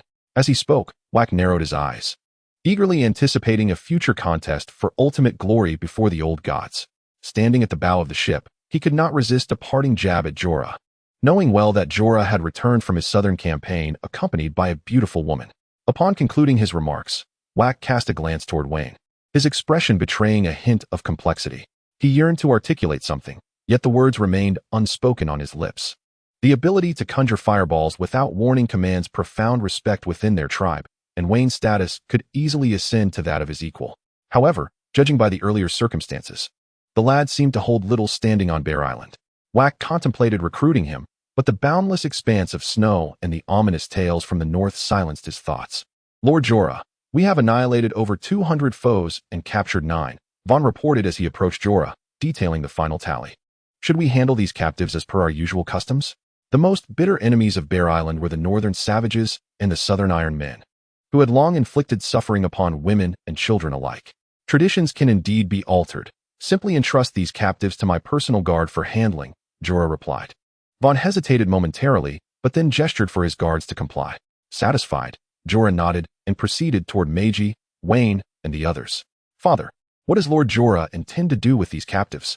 Jack inquired softly, approaching Vaan once Jorah had distanced himself. Do not speculate on Lord Jorah's intentions, Vaan retorted, turning to attend to other matters. He felt a deep conflict regarding his son. He recognized that Jack's character was ill-suited for leading the Bryan family. Yet he desperately needed the influence of Jack's grandfather. Contrary to Vaughn's somber demeanor, Jack felt a surge of exhilaration, as though he had discovered a captivating beauty. Something unusual is afoot, he mused, retreating to a less conspicuous corner to summon his confidant, whispering instructions into his ear. Soon, the confidant vanished into the chaos of the battlefield. I am determined to uncover the secrets hidden within this affair, Jack remarked coldly, his gaze fixated on a distant group. Upon noticing Wayne, a wave of disgust and fury surged within him. Wayne, your bravery was commendable. Rest assured, upon our return to Bear Fortress, I will reward you accordingly. Jorah expressed with admiration for his new personal attendant. Lord Jorah, this is merely what Wayne ought to do, Wayne replied, having long since recovered from his initial shock. When he had witnessed Meiji on the brink of perishing beneath Cook's colossal axe, his mind had gone blank. In a moment of desperation, a searing power surged into Wayne's right hand, leading him to instinctively point, sending a fireball hurtling towards Cook. He attempted to conjure fireballs several times thereafter, but failed to replicate that initial success, leaving him filled with frustration. Excessive modesty does not serve the young well. Accept the rewards that are rightfully yours, Jorah advised. As she spoke, Jorah leaned in and softly inquired, what was that fireball you conjured earlier? Jorah's cousin was indeed correct. Before Wayne could respond, Daisy's voice echoed from behind. After settling their mother, Lady Mormont, the sisters Daisy and Alyssum immediately approached to express their gratitude. Wayne, we have informed our mother of your valor in rescuing Laina, and now you have saved her once more. She insists that we must find a way to properly thank you. At this juncture, Daisy paused briefly, then continued, however, I truly cannot conceive of an appropriate gift for you. So please, you tell us what you desire. Anything within our means is yours.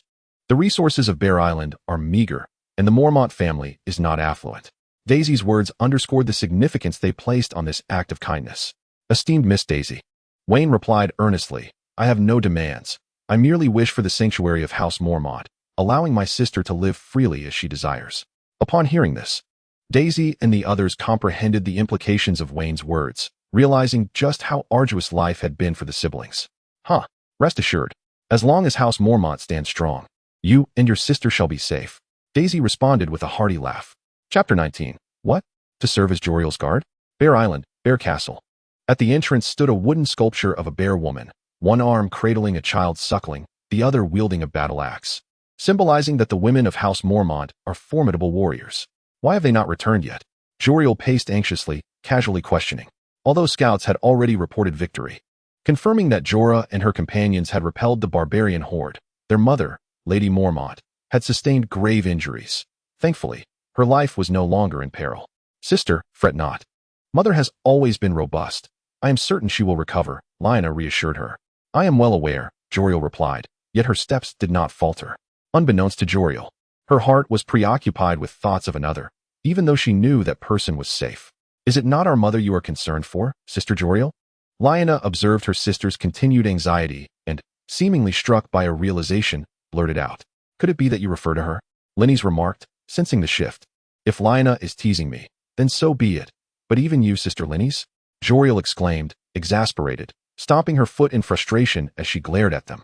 We did not specify anyone. Linny's winked at Joriel, playfully gesturing towards the distant figure of Laina, who had been silently gazing into the horizon. This remark prompted suppressed laughter from the waiting Layla, Laina, and others. You all. Joriel, flustered and at a loss for words, turned abruptly to gaze into the distance. Her cheeks flushed. Laina, who had remained quiet, certainly heard their banter. However, she was only aware that Miss Joriel might have someone in her heart. But she would never consider her brother in that context, as the disparity was simply too great. Look, they have returned. At that moment, a procession approached from the distance. Joriel felt a quiet relief within her. Otherwise, who knew what nonsensical things these individuals might utter if this continued? Gazing upon the Bear Fortress, the most formidable stronghold of Bear Island, Wayne finally breathed a sigh of relief. Previously, the siblings had visited with their father, but now they were truly part of this place. Mother, are you well? The Joriel sisters immediately rushed to the carriage carrying their mother to offer comfort, with Lyanna even leaping onto the carriage to bury herself in Maggie's embrace, weeping. Regardless of their earlier playfulness, upon seeing their mother's injuries, the girl could not hold back her tears. All right, I have returned safe and sound, Maggie said, making an effort to sit up, genuinely grateful to Wayne. The brave young man. She gestured towards Wayne, who stood beside Joriel, continuing, he even saved Lyanna earlier. You should understand what this kindness means to our Mormont family, and I shan't repeat it. Daisy, Alyssyn, and all of her daughters nodded solemnly in agreement. At that moment, Lyanna wiped her tears with her sleeve and whispered a few words into Maggie's ear. Is what you say truly so? Maggie asked, astonished as she looked at Lyanna, who nodded emphatically. Maggie then turned her gaze to Joriel. Joriel, under Maggie's intense stare, lowered her head, her heart racing like a rabbit's. The blush that had receded from her cheeks swiftly returned, flooding her face once more. Haha, splendid. They are of similar age, Maggie said with a bright smile, feeling satisfied. The Mormont family had never adhered to the notions of social standing or wealth. Her second daughter Alyssyn had 2 children without even knowing who their father was, and she had not cared much. Thus, the young man before her, whom she found pleasing in every regard, was certainly acceptable to her. Jorla. At that moment, Jorla, who had been sweetly interacting with Linny's, heard Maggie calling him, comforted Linny's briefly, and approached the carriage sincerely. Aunt Maggie, may I inquire what is the matter? I have heard that Wayne is your personal guard. I would like you to assist me with a request, Maggie said, pausing momentarily before continuing. Let Wayne become Joriel's guard. Jorla looked at Maggie in astonishment, about to speak, when Joriel interjected. Mother, why are you unwilling? Maggie gazed at her bewildered daughter with a playful expression. Joriel, at a loss for words, could only lower her head and stare at her toes. She felt a twinge of anger, annoyed with herself for lacking the restraint and composure she once possessed. She was frustrated that she could not muster the same courage as her sister Alizan and instead had to rely on her mother.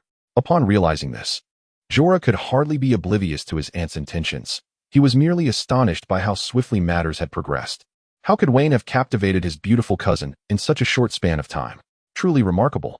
Jorah, who had always held beauty in high regard, found himself even more impressed by Wayne, but he did not dwell on it for long and immediately summoned Wayne over.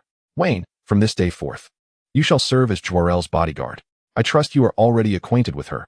Henceforth, your duty will be to ensure her safety. What? Wayne momentarily faltered, taken aback by the unexpected proposal. Is it that you are unwilling? Jorah feigned indignation, casting a glance at Jor-El, who appeared on the verge of tears, which only amused him further. Not at all. Wayne hastily waved his hands. His acquaintance with Jor-El had only spanned 2 days. There was no love at first sight. yet he bore her no ill will. In recent days, Wayne's thoughts had predominantly revolved around finding a path for himself and his sister. Very well, my Lord Jorah. I shall protect Miss Jorel. I have no qualms about being anyone's bodyguard, as long as the Mormont family serves as a sanctuary for my sister and me. Swear to the old gods. Jorah held no objections to Jorel's affections for Wayne, if this young couple could forge a bond, thus securing Wayne's allegiance to the Mormont family. He would welcome the outcome with open arms. Upon hearing Jorah's words, Wayne approached Jorel. Gazing at the exquisite yet composed noblewoman before him, he knelt on one knee.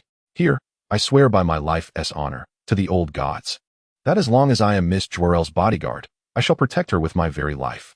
Jorel was momentarily taken aback, staring blankly at Wayne, creating an awkward atmosphere. Rise, Wayne. From now on, I entrust Jorel to you. It was ultimately Maggie who broke the silence. Laina stepped forward to assist Wayne to his feet, whispering in his ear, my foolish brother, do you still not comprehend? Wayne certainly understood, but as a reborn individual, he knew he would not linger on Bear Island for long. His allegiance to the Mormont family served not only as a temporary refuge for his sister's future, but also as part of a deeper strategy. Thus, he was reluctant and afraid to develop feelings for Jorel. Who is this? Maggie inquired with a furrowed brow.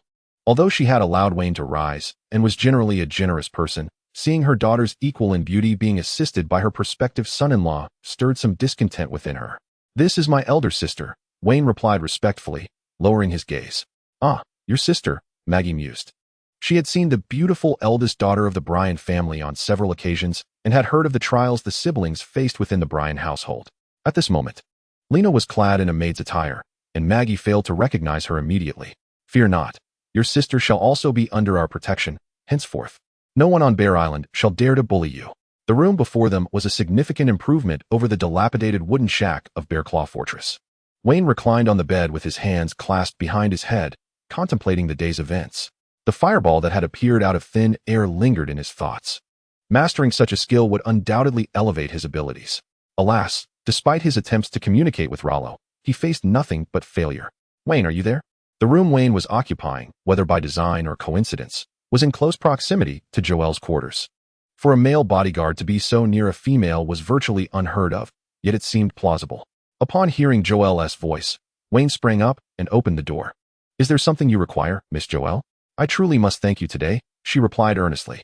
Though we have expressed our gratitude multiple times, I feel compelled to reiterate it. Joel merely cast a fleeting glance at Wayne before averting her gaze, her hands clasped behind her back, seemingly concealing something. It was unclear when Joel had begun to shy away from meeting the eyes of Wayne Snow, the illegitimate son. She was genuinely vexed. The women of Bear Island were not known for such timidity, especially not the daughter of Marjorie Mormont, yet she found herself unable to hold his gaze. I too am a child of Bear Island. It is my duty, especially since Lord Jorah and Lady Marjorie have bestowed so much upon us siblings. With that, Joel thrust the item in her hands into Wayne's embrace and turned to flee. As he watched her retreating figure, Wayne shook his head in resignation. The lady of the house had gifted him a set of men's cotton garments, and it was only now he realized that since escaping his father, these were the only clothes he possessed. She was the third woman to show him kindness, following his mother and sister. In that moment, Wayne felt as if a gentle spring breeze had swept over the land, bringing warmth and comfort, and he sensed a budding affection stirring within him. He understood what it was. Days later, it became common knowledge throughout Bear Fortress that an exceptionally striking pair of siblings had taken residence.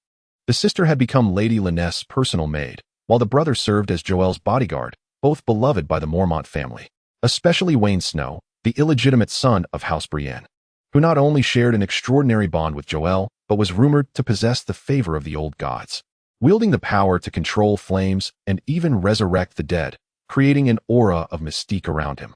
Chapter 21. Jack's Conspiracy at Giant's Claw Fortress. The wooden bed rocked violently, and soon, joyous sounds emanated from its confines. Jack propped himself up, glancing at the dancer beside him, her alluring back exposed. The thought of her having masqueraded as that wretched Wayne's mother days prior filled him with immense satisfaction. Is the Lord within? A deep voice resonated from outside the door. Jack recognized the voice. It belonged to the guard he had dispatched on a mission a few days prior. He glanced at the dancer, noting her eyes were closed and her breathing steady, as if she had succumbed to exhaustion and fallen asleep. With a languid stretch, he donned a coat and approached the fireplace, settling onto the warm carpet before softly responding to the voice outside. Come in. The wooden door creaked open, revealing a man of unremarkable appearance, whose presence seemed almost negligible. He cast a covetous glance at the woman on the bed, but quickly averted his gaze. Cautiously stepping beside Jack, he hesitated briefly before leaning close to whisper the secret he had uncovered.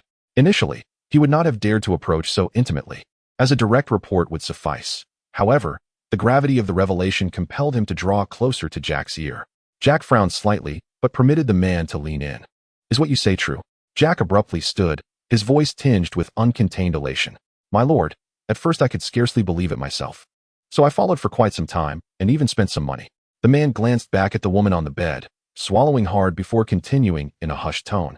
"My lord, I swear to the old gods, if this news is false, I shall never again revel in the pleasures of a woman." "Excellent, excellent." The flickering light from the fireplace danced across Jack's face, his expression one of extreme exaggeration and frenzied delight, evoking a sense of dread. "You have performed admirably. I shall reward you handsomely." Jack regained some composure, returning to the carpet as he inquired, "What of that young man after he entered Bear Castle? What transpired?" "My lord, that illegitimate son, upon entering Bear Castle, took up the role of Miss Jorel's guard. It is said that they, before he could finish." Jack seized a nearby wooden chair and hurled it towards the fireplace, shattering it to splinters. Then picked up a broken leg from the chair and began to smash everything in sight. "I want you dead. You wretched, filthy, despicable bastard. You vile spawn. I want you dead." The man, terrified, recoiled to a safe distance, paralyzed with fear. Soon, Jack's curses and the sounds of destruction drew the attention of several guards stationed nearby, who knocked at the door to inquire whether their young master required assistance. "Begone." Once he had demolished the furniture by the fireplace, Jack's fury began to subside, though he remained agitated. Hearing Jack's command, the guards retreated. When silence returned outside, Jack beckoned to the man, signaling him to approach. The man complied, bending low, fearful that the young master might unleash his wrath upon him. This time, Jack leaned close, whispering instructions. "Yes, my lord, I shall ensure the task is completed." With that, the man turned to exit the room. "Wait, this time you come back." Arriving in the dead of night, "Who besides my guards witnessed this?" "Lord Jack, it is I, the steward of Andar Jones." Upon seeing my arrival, he chose to remain silent. This old fellow possesses some wisdom, understanding who shall steer the Blayne family henceforth." Jack gestured towards the woman upon the bed, his expression devoid of emotion as he continued, "Have this woman removed. She is yours to enjoy tonight. Remember, once you have indulged, ensure all traces are eradicated." The commotion had been considerable, yet the woman lay on the bed, utterly still. Jack was decidedly skeptical that she was merely asleep. However, this mattered little. Whether her slumber was genuine or feigned, she was destined to perish. The secrets within this room were far too numerous and astonishing for her to remain alive. "Rest assured." "Thank you, Lord Jack." The man hastened to the bedside, effortlessly lifting the dancer and hoisting her upon his shoulder. No, Lord Jack. I heard nothing. Please, spare me." At that moment, the woman deeply regretted her presence in the young master's chamber, struggling fiercely, resisting with all her might, yet it was too late. Jack, growing increasingly impatient, waved the man away with urgency. The man nodded in understanding, drawing forth a short axe from his belt, striking the woman's head with the blunt side, and then eagerly departed to indulge in life's pleasures. Once the man had left, Jack turned towards the window, gazing into the darkness towards the direction of Castle Black. "Jon Snow, I shall see how long you can remain at ease. Lannister is mine. In time, Bear Island shall also belong to me." Chapter 22.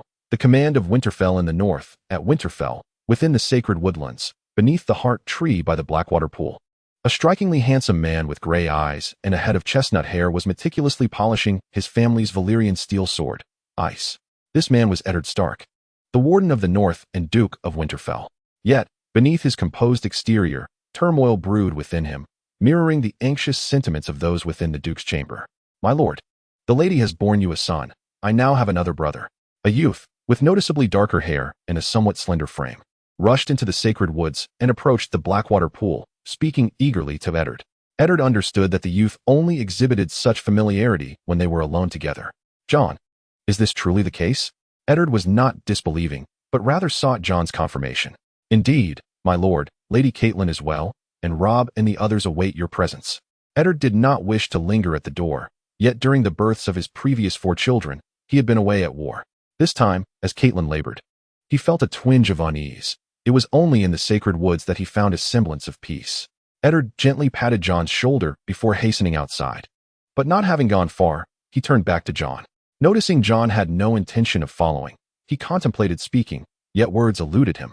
"My lord, go on. I shall remain here to pray to the heart tree."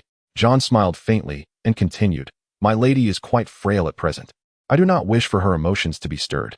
Eddard nodded, refraining from further comment, and without hesitation, he turned and hastened toward the keep. Shortly thereafter, he appeared at the threshold, greeting each of his children in turn before navigating through the crowd to the bedside. "My dear, you have endured much. Please forgive my weakness." Catelyn shook her head, understanding that this was not her husband's fault. In times past, during her own deliveries, Eddard had been on the battlefield, witnessing the carnage. Now, as she bled for him, he felt utterly powerless. She comprehended his feelings. "It is all right, Eddard." Catelyn glanced around the gathering, straining to see beyond the throng. And upon confirming that the young man who had long vexed her was not present, she released a complex sigh of relief. She then beheld her children standing dutifully by, their concerned gazes fixed upon her, prompting her to smile warmly in reassurance. Eddard perceived her thoughts and wished to advocate for Jon, yet found himself at a loss for words. "Eddard, my lord." At the sound of the voice, Eddard turned to see Maester Luwin standing at the doorway, a letter clasped in his hand. It was evident that the contents of this missive bore significant weight, for he would not intrude at such a moment without cause. Eddard leaned down to place a gentle kiss upon Catelyn's forehead before following Maester Luwin outside. "This is a letter from Bear Island, sent by Raven." "Bear Island." Eddard received the missive from Luwin and unfolded it, his temper flaring. "Are you certain? I recall him to be a man of honor, one who would never commit such folly." "My lord, there have been previous reports from spies regarding this matter, though I was initially skeptical. However, this letter comes from the most esteemed lord of their house. I believe it to be credible." Eddard's mind conjured the image of that stalwart figure, a valiant retainer who had fought alongside him, distinguished on the shores of Pike, one of the North's few sagacious knights. A pang of sorrow gripped his heart. Yet he steeled himself. He was Eddard Stark, the guardian of the North. "Very well, send the letter to Yora, instructing him to come to Winterfell for judgment. Or, better yet, let him don the black. I trust he will make a wise choice." "But Commander Gior," Eddard raised his hand to silence Maester Luwin's objections, speaking firmly. "Gior is also a man of integrity, one who respects honor. I believe he will understand." Wayne gazed out at the darkened night, his spirits lifted. He had finally established contact with Lawro. When Wayne inquired why the nature of the inheritance remained ambiguous, Lawro's response was that although Wayne was his offspring in this realm, he could only confer power. The manifestation of that power would entirely depend on the strength of Wayne's own convictions. With this revelation, Wayne began to comprehend. It was akin to the Green Lantern of his past life-esque films, albeit Lawro's powers were more constrained, limited to heat and the vitality of life itself. Regarding the cultivation of belief, Rollo offered no response. However, with a newfound direction, Wayne no longer found himself entangled in doubt. He believed it to be akin to the meditative practices of his previous life. As he contemplated this, a soft knock echoed through the air. Chapter 23. "As you say, I will accompany you, Wayne. Are you there?" The voice emanated from outside the door, belonging to none other than his sister, Laina. Without a moment's hesitation, Wayne approached and opened the door. "Wayne." The moment the door swung open, Laina rushed in and enveloped him in a tearful embrace. Observing his weeping sister, Wayne could only shake his head in resignation. Her disposition was undeniably fragile, and he often wondered how she had traversed from Twin River City to Bear Island. "What troubles you, sister?" "The lady says they are departing tonight, and she wishes to take me with her, but I cannot bear to leave you." Having been raised with the grace befitting a lady, Laina conducted herself with utmost propriety while serving as Linny's maid. For Linny's, in the impoverished realm of Bear Island, Laina was not merely a servant. She was akin to a confidant, reminiscent of the close friend she had back in her homeland. Thus, when Yora resolved to flee, Linny's was determined to bring Laina along. Upon revealing everything to Laina, the latter was taken aback. She did not immediately acquiesce, but instead expressed the desire to consult with her brother. Departing tonight, Wayne understood that this was his moment to leave as well. Escaping Bear Island for the continent of Essos had always been his plan. "Promise the lady you will accompany them, but we shall be apart." "Never. For I too shall accompany you." Laina gazed at Wayne in astonishment. In her understanding, the Mormont family would go to great lengths to safeguard Wayne, especially since it was well known that Yora held a fondness for him. For Wayne, remaining here seemed the most advantageous choice. As for her, once she left Linny's, she would merely be a maid again, and at best, Wayne's sister. faced with the formidable pressure from the Mormont family's most capable commander, Vaan Blayne. It was highly probable that without Yura, the Mormont family would send her back. Yet, Miss Yura hoped for Wayne to stay. But the thought of a future devoid of him was unbearable. After losing their mother, Wayne had become her pillar of strength. Fear not, dear sister. This was always part of my plan. Wayne gently patted Lena's back, offering her comfort. For reasons unknown, Lena placed unwavering trust in whatever Wayne said or did. Now, quickly go and inform the lady. I shall tidy up a bit and join you shortly. Wayne was acutely aware of Yura's reasons for leaving Bear Island. Thus time was of the essence. Very well, I shall tell the lady that you will accompany us. Let us meet at the gates of Bear Castle. Lena nodded and departed. After bidding Lena farewell, Wayne turned his gaze toward Yura's room in the distance. He had anticipated this day would come, which is why he had deliberately maintained a distance from Yura. Yet, when the day truly arrived, his heart was pierced with agony, akin to 1,000 needles. Perhaps, in time, a resolution would emerge between us. Wayne turned and walked towards the inner chamber to gather his attire. Shortly thereafter, a figure departed the room, vanishing into the corridor, unaware of another shadow discreetly trailing behind him. At the entrance of Bear Castle, Yura and others congregated. Yura gazed at the wooden carvings at the door, engulfed in self-reproach. Since receiving the summons from Winterfell that morning, he had been acutely aware that his tenure as the Lord of Bear Island, the head of House Mormont, was drawing to a close. He also recognized that he had failed to meet his father's expectations, neglecting the responsibilities entrusted to him. Yet, he harbored no regrets. Anything he could do for Laina was worthwhile. In the face of House Mormont, his sole course of action was to leave behind the family sword, Longclaw. My lord Yura, my brother has arrived. Yura regained his composure and turned towards the castle entrance, where he spotted a lithe figure jogging towards him. Initially, upon hearing from Lena that Wayne would accompany them, he had been incredulous. Who would willingly forsake such a favorable environment and future? However, considering Wayne's enigmatic powers, he was willing to bide his time. Are you prepared? We are embarking on a flight. Should you remain here, I trust Mira will ensure your safety. Wayne offered no further explanation, merely nodding resolutely.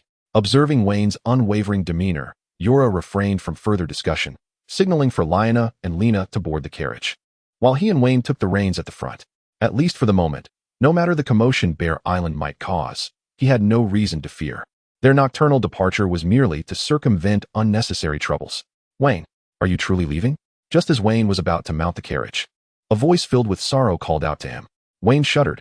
He recognized who had come. My lady, why must you do this? At that moment, Wayne halted his ascent, turning to face Jarrell, speaking earnestly. Yura and the others remained silent, patiently waiting. Women of House Mormont possessed the right to pursue their beloved. Jarrell suddenly dashed forward, throwing herself into Wayne's embrace, aware that if she did not speak or hold him now, she might never have another chance. As long as you wish it. As long as you say it, I will follow you. Chapter 24. Wayne's warning regardless of past lives or the present. How could Wayne remain unmoved in the face of a woman so deeply affectionate and kind, especially since he had always harbored feelings for Jarrell? Jarrell, I have compelling reasons to depart, which I cannot share with you. As he spoke, Wayne suddenly held Jarrell tightly. She felt the warmth radiating from him, and tears streamed down her face, yet her heart was filled with extraordinary sweetness. Jarrell, I cannot take you with me this time. I have my own matters to attend to. If, in the future, we are to meet again, I would gladly fashion a garland from the world's most exquisite roses to adorn your head, making you my queen of love and beauty. Is that agreeable? Joriel, wait for me, be obedient. When Wayne transitioned from addressing her as Miss to Joriel, she was rendered utterly dazed by the sweetness of his words. At that moment, she was already lost in the echo of her name being called. Wayne instructed her to stay and wait for him, to which she could only nod vacantly in agreement. Observing her demeanor, Wayne felt a mix of affection and amusement, unable to resist placing a gentle kiss upon her forehead before preparing to leap into the carriage.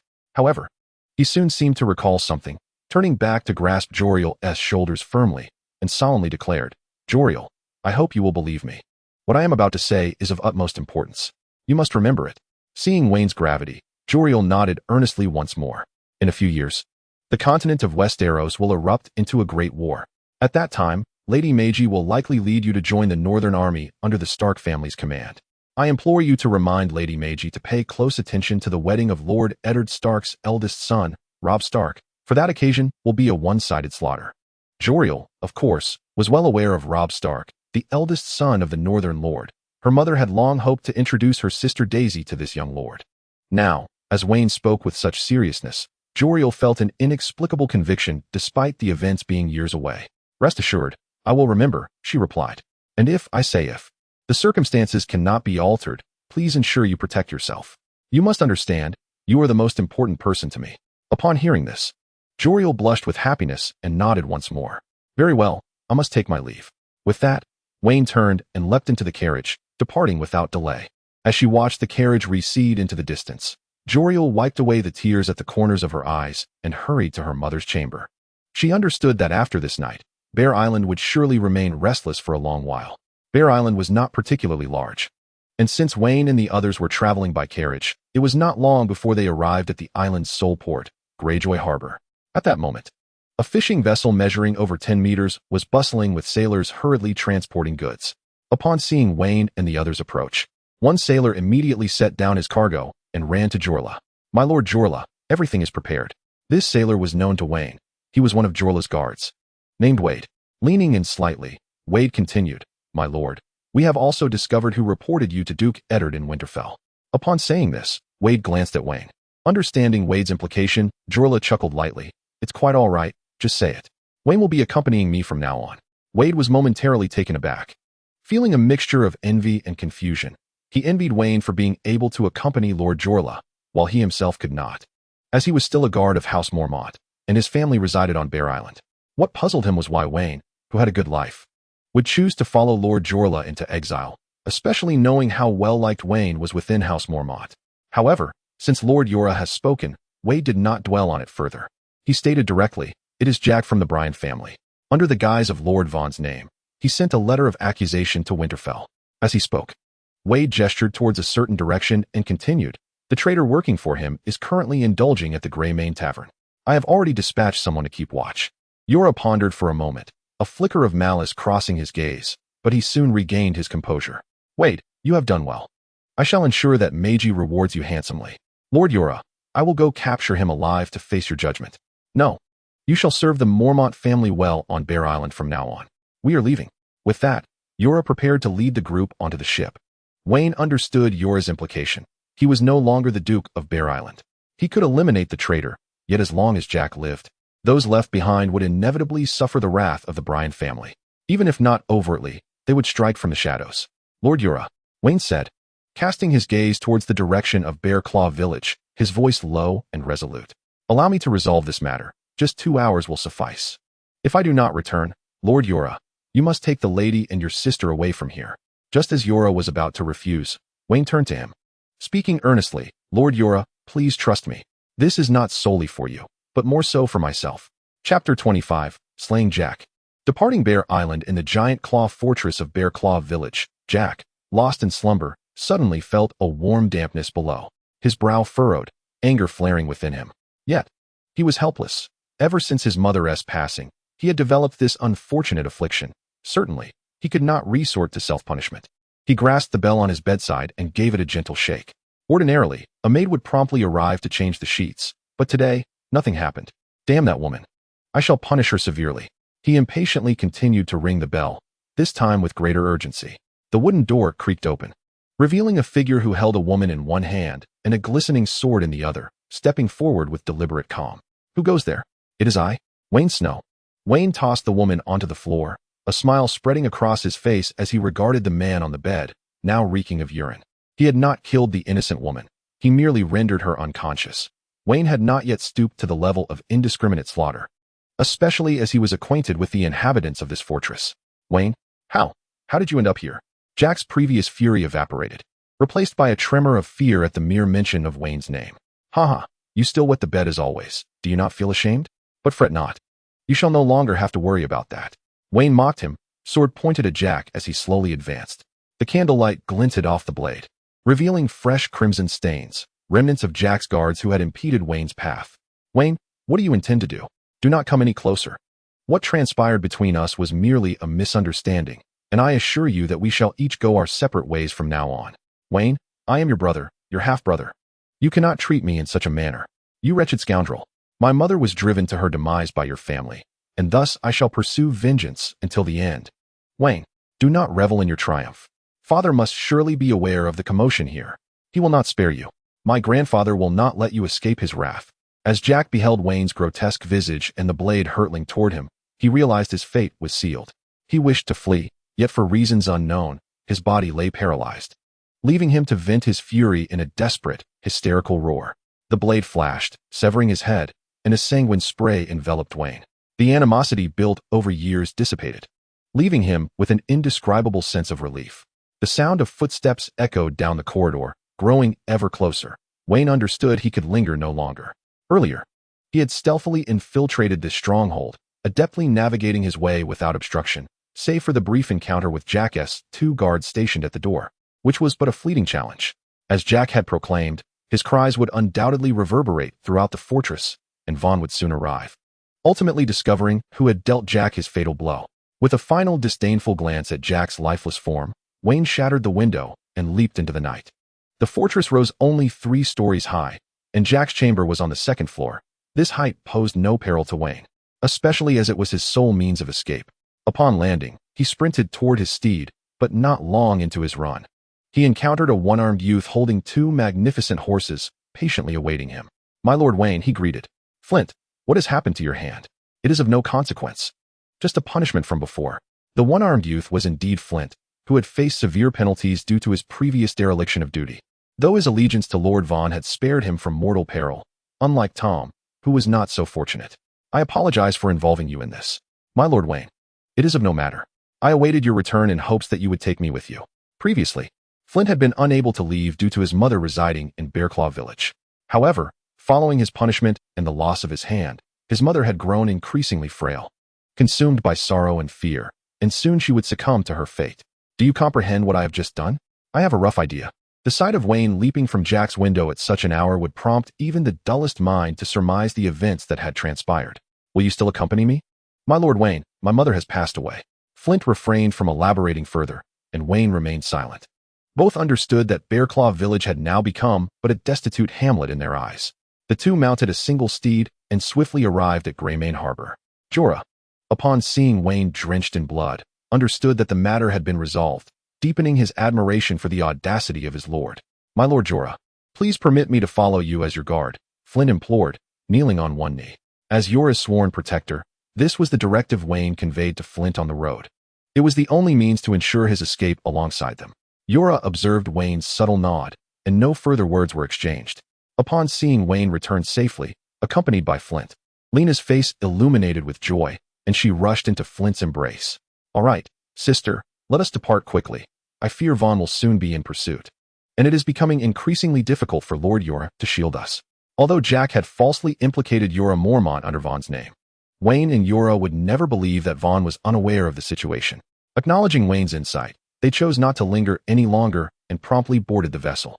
With the biting cold wind at their backs, the ship set sail into the deep sea. Chapter 26. Charting an escape route, gazing at the receding Bear Island, Jorah let out a profound sigh. At that moment, Linnes and Lena had already retreated to the cabin to rest, while Flint stood guard at the cabin door, vigilant against any lurking miscreants. "Where are we headed, Lord Jorah?" Wayne, though aware of their destination, felt compelled to inquire. As Jorah was now devoid of anyone to confer with, he needed to step forward. "Essos, and what shall be our route?" Jorah pondered briefly before responding. "To the south, along the coastline of Westeros, towards the city of Lys on the continent of Essos, where an old friend awaits me. Is there a more favorable suggestion you might have?" Jorah inquired, noticing Wayne's furrowed brow. "Indeed, my lord, traveling to Essos is prudent. After all, the relationship between King Robert Baratheon and Lord Eddard is rather exceptional, leaving us no refuge in Westeros." Wayne paused momentarily before continuing. "However, this escape route warrants further consideration." "Oh, what alternative do you propose?" Jorah felt an inexplicable trust in the young man before him. Whatever Wayne might suggest would not astonish him. "Currently, there are 3 primary routes to Essos. The one you mentioned is the least advisable. It is a long and treacherous journey. The merchant ship's endurance is uncertain, and traversing the Iron Islands poses considerable danger. For the Ironborn are masters of the sea, and your reputation among them is far from favorable." He added, "Moreover, if captured by them, considering their methods, I fear neither the lady nor we would stand a chance of survival." Jorah understood precisely what Wayne was alluding to. He had been among the second to scale the walls during King Balon Greyjoy's rebellion. His notoriety among the Ironborn was infamous, and if apprehended, the outcome would be dire. Wayne observed that Jorah exhibited no signs of displeasure and continued. This route involves landing on the stony coast, traversing the ruins of the tomb, and reaching White Harbor. However, this path is fraught with peril. The Ironborn frequently raid there, and the southern regions of the north are more populous than the northern ones, particularly around the ruins of the tomb and White Harbor, making it likely that we could be discovered. Jorah nodded, acknowledging the wisdom in Wayne's words, especially since the lords of the ruins of the tomb and White Harbor remained loyal to House Stark. As for the third option, we could turn back north, land near Shadow Tower, pass through Crown's Landing, reach the last river, and then sail along the last river to the continent of Essos, specifically to Lys. Jorah's eyes brightened at this suggestion, recognizing it as the most suitable route. Not only was the northern region sparsely populated, but it also held an element of surprise. No one would expect their escape to originate from the north. Furthermore, this route would only require caution with the mountain clans and House Amber of Last Hearth. As for House Bolton of the Dreadfort, they likely would turn a blind eye. Jorah felt immensely grateful that Wayne chose to accompany him. He believed that in time, Wayne would undoubtedly become a remarkable individual. Thus, he was increasingly inclined to bind Wayne to the cause of House Mormont. Wayne, we are not far from Bear Island. Perhaps you should return and, under the witness of the old gods, complete your wedding with Jarrell. I envisioned that even if you were to slay Jack, the Brynden family would not pursue you. No, my lord Jorah, Wayne replied resolutely. I swear by the old gods that I shall marry Jarrell. My love for her is unwavering until death. However, I need to assume a different identity. He jested, declaring he would not become a dependent figure. Women must fight for themselves and protect themselves. Jorah smiled knowingly, opting not to press the matter further. He immediately instructed the captain to change course toward Shadow Tower. As the sun rose, the sea shimmered with hues of dawn. A merchant ship gradually approached the shore, and soon 5 individuals disembarked, 3 men and 2 women. My dear, I sincerely apologize for the sudden change in route. We must walk part of the way. Once we reach the town ahead, I will promptly procure a carriage, Jorah explained upon noticing Linny's displeasure. He quickly elaborated on the reasons for the alteration in plans. Despite her reluctance, Linny's understood the gravity of the situation and refrained from further sulking. In the morning chill of the north, even Linny's, who had grown up in the warmth of the south, along with the others, could not help but shiver and drew closer to one another as they walked slowly. Suddenly, after stepping into the forest for only a short while, Jorah, seasoned by years of battle, detected a faint scent of blood permeating the air. He raised a hand to signal everyone to halt. Wayne and Flint soon recognized the unusual atmosphere as well, and the group instinctively shielded Linny's and Laina, adopting a posture of heightened vigilance. Chapter 27. The pack of ice wolves. The scent of blood grew increasingly potent. Suddenly, 3 bloody giants burst into view, rushing ever closer. Upon closer inspection, 2 of them were clad in black, evidently Night's Watchmen, while the third was a towering figure dressed in the garb of a mountain clan. Hugo? Jorah stepped forward, waving. He recognized this mountain warrior, having fought alongside him under Lord Eddard during the Greyjoy Rebellion. Jorah? Clearly, Hugo also recognized Jorah and, in a moment of astonishment, shouted, "Run!" A pack of wolves. A pack of wolves? Jorah and the others paused momentarily, but by the time they regained their senses, it was already too late. Several robust, agile black wolves had encircled them from behind, blocking their escape route. These wolves were distinctly different from ordinary ones. They were colossal, their backs nearly reaching Jorah's waist. Emitting low, menacing growls, the wolves incessantly lunged forward, causing the young women, Liness and Laina, to scream in terror. These were dire wolves. At that moment, Hugo and the others had reached Jorah's side, forming a protective circle around the 2 women, ever vigilant against the wolves' movements. The pack pursuing them had now gathered around, merging with the black wolves, encircling them. Dire wolves? Jorah and his companions exclaimed in unison. They were well aware of dire wolves. Anyone who had grown up in the north would know of them, yet such creatures typically roamed well beyond the wall, although they were at the foot of the wall. Encountering a pack was nothing short of astonishing. Indeed, they were baffled as to why they appeared here. Hugo's gaze remained fixed on the prowling wolves, his body trembling uncontrollably. In a sorrowful whisper, he continued, "Originally, I had 7 clan brothers out hunting, and the black-cloaked brothers had 3. He fell silent. But the grim reality was apparent. From 10 men, only 3 remained, a devastating outcome. We paid the price of 7 men, only to gain 5 wolves," remarked a Night's Watchman coldly, his gray eyes betraying no emotion. This was Commander Colin of the Shadow Tower. Hugo introduced him, saying, "This is Lord Jorah Mormont of Bear Island." Upon mentioning Jorah, the two Night's Watchmen exchanged glances, and had it not been for the encircling wolves, they would surely have offered him a drink from their flasks. As the wolf pack deliberately tightened their grip, the group seemed reluctant to speak further. Earlier, they had the advantage of torches to hold them off, but even then, they had suffered the loss of 7 men. Now, their situation appeared even more dire. Colin shook his head in resignation. His words deepened the sense of dread among Jorah and the others. They had landed in the early morning and had not lit any torches, leaving them with nothing but the swords in their hands. As if sensing the collective dread of the crowd, the pack of wolves grew increasingly agitated, advancing with a probing ferocity. Even the sting of a blade could not deter them. Instead, it only incited their savagery further. Linus began to weep, incessantly lamenting why Jorah had chosen to traverse the land route. Suddenly, a haunting howl reverberated through the forest, followed by several black wolves leaping fearlessly into the fray, akin to dark clouds descending upon a city. The faces of Jorah and his companions paled, fully aware that this moment would arrive, yet still clinging to the hope that a hunting party might pass through. A mournful cry echoed, abruptly silenced. Hugo's sword pierced the skull of a black wolf, perhaps due to his towering stature, which allowed him to strike with ease. Soon thereafter, the air was filled with anguished howls. In their first encounter, these black wolves met their demise at Wonquan. However, Florent and another night watchman bore several wounds from wolf claws. To the wolves, this group of humans evidently posed a far greater threat than their predecessors, yet it did little to instill fear. Over 20 remaining wolves surged forward relentlessly. In no time, the defensive line established by Jorah and his comrades crumbled.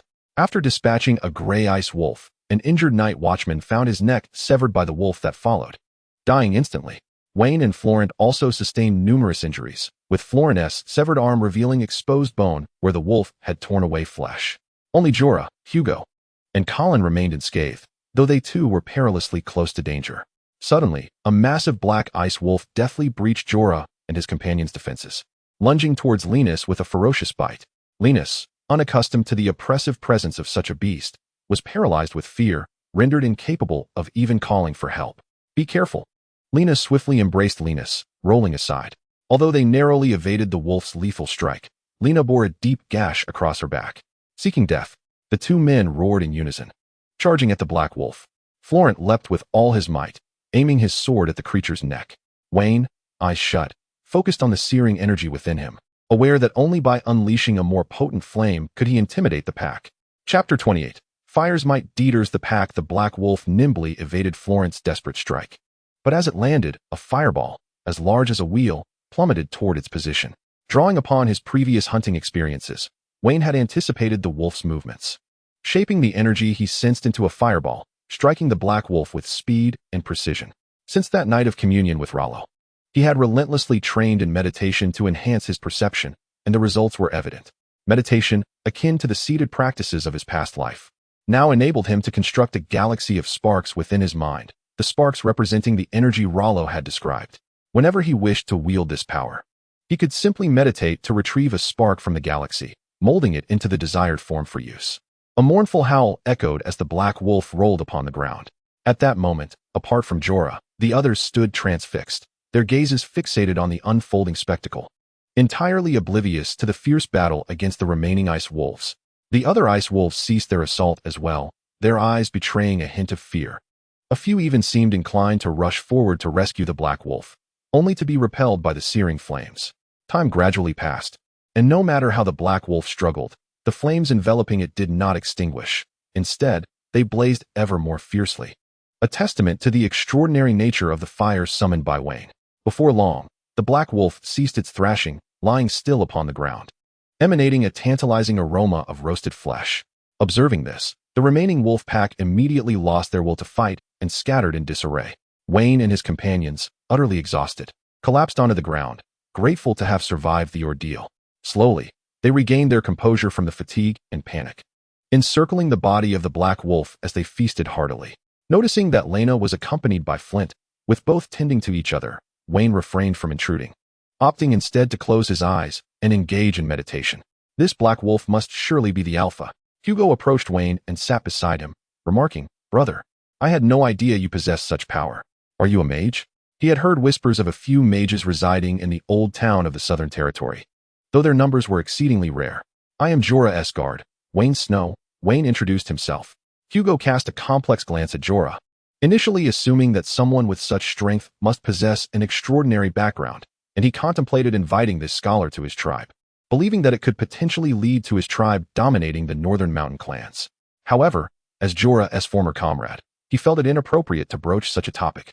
Colin also harbored intentions of recruitment, but recognized the reluctance of many to serve as Night's watchman, so he merely shrugged, sipping his drink and gnawing on wolf meat as he observed the scene. "He is free now. He is my friend," Jorah stated, embracing Linny's in a comforting gesture while continuing the conversation. Ever since he began his flight from danger, he had unconsciously regarded Wayne as a friend rather than merely his guard. Hugo's eyes sparkled with renewed hope. "Wayne, my brother, why not join my tribe?" He proposed with pride. "My tribe, the Wolves, is one of the largest mountain clans in the north. Should you choose to come, I can assure you that you will become our grand shaman." Wayne did not respond immediately, contemplating what excuse he might offer to decline. At that moment, Hugo, believing his enticement insufficient, discreetly nudged Wayne and whispered, "The grand shaman possesses certain rights of the first night, you know." "First night rights?" Wayne stared blankly at the imposing figure of Hugo. He was well aware of what this entailed. During his previous life in Liu Xia, he had heard tales of European medieval nobles enjoying such privileges. To be frank, Wayne was no saint, and upon hearing Hugo's words, he felt a stirring within him. Yet, soon after, the image of a woman surfaced in his mind. He once claimed that leaving her was unavoidable and spoke of waiting for each other. "Lord Hugo, I appreciate your kindness, yet my heart is already pledged to a maiden whom I cherish under the gaze of the divine. The reasons for my departure from her, in following Lord Jorah, include matters too delicate to disclose." "I apologize sincerely," Wayne nodded in agreement. Given the gravity of the situation, Hugo found it prudent to refrain from further comment, for they too held their own beliefs. As the sun ascended higher, the gathering had indulged in a hearty meal, and their wounds were nearly tended to. Colin was the first to depart. He had initially intended to invite Jorah and his companions to rest at the Shadow Tower, especially since they had saved his life, and there was the connection with their commander, Jammermit. However, the Shadow Tower was not the most hospitable of places, particularly with the presence of women among Jorah's team, two of whom were strikingly beautiful. Colin feared the potential upheaval this might provoke among the unruly fellows residing there. "Jorah, my tribe is not far from here. Come and rest with us. It has been far too long since we last met, and we can reminisce about our past glories." Hugo had initially thought Jorah's entourage was merely on a leisurely excursion through the north, but his conversation with Wayne led him to believe that Jorah must be facing challenges this time. By inviting Jorah to his tribe, Hugo sought to assist him in overcoming his difficulties as a gesture of gratitude, while also attempting to foster a connection with Wayne. For a mage of such caliber was a rare find. Chapter 29. The Revelation and the Escape from the Mountain Stronghold. The Walsh tribe resided by the Ice Bay, nestled against a north-south mountain range. They shared common foes with Bear Island, the Wildlings, and the Ironborn. Who was that towering man walking beside Chief Hugo? You do not recognize him? He is none other than the greatest warrior once blessed by the old gods, Count Jorah Mormont. Is that truly Count Jorah? It is said not a single Ironborn could withstand a round against him. Nonsense. It was clearly more than a dozen. Upon entering the Walsh stronghold with Hugo, Jorah and his companions received a remarkably warm welcome. Along the way, the tribe's men, women, and children fervently chanted, "Count Jorah! Count Jorah!" Some even rushed forward to present him with garlands. "Your heroic charge to the castle during the Greyjoy Rebellion is legendary in my tribe." Hugo winked at Jorah, smiling. Jorah rolled his eyes in exasperation. It was one thing for others to be unaware of the order of his ascent, but Hugo of Walsh should certainly know better. Among those who had followed closely behind him that day, he was indeed one of them. The first warrior to ascend the battlements bore the ability to summon flames. Much like Wayne, Hugo glanced at Wayne, who remained steadfastly beside Jorah, recalling a warrior wielding a flaming sword, relentless in his advance. That sword of fire was a nostalgic memory. He pondered how that noble warrior fared now. It is said that the King of Light, who still spreads his fame in King's Landing, has not been able to perform any other miracles aside from igniting his sword with fire. Jorah spoke with a hint of regret, clearly having followed the exploits of this warrior, as he had once only trailed behind him. Jorah's conversation with Hugo was overheard by Wayne, who was acutely aware of the identity of this warrior, the red-robed sorcerer, Soros. For Meereen was a crucial part of his plans. As soon as Jorah and his companions entered the hall of the Wool clan, Yura instructed Flint to procure a carriage. Initially, Yura had intended to purchase horses in Crown's Landing, but Hugo, sensing something amiss, had persistently extended his invitation to avoid any complications. Especially since it would take some time for Winterfell to learn of his escape, Yura acquiesced to Hugo's entreaty. The mountain clans of the north possessed few horses, yet the Wool clan, being one of the largest, could easily provide a carriage and several steeds. Yura was pleasantly surprised by his esteemed reputation among the Wool clan. "Yura, have you encountered some troubles?" Hugo directly posed his inquiry, yet he never considered that Yura was on the run, for Yura was the Lord of Bear Island. And the Greyjoys had long since lost the power to challenge Bear Island after their defeat. "We are neighbors across the sea. You saved my life. So anything we can do to assist you, we shall certainly endeavor to do."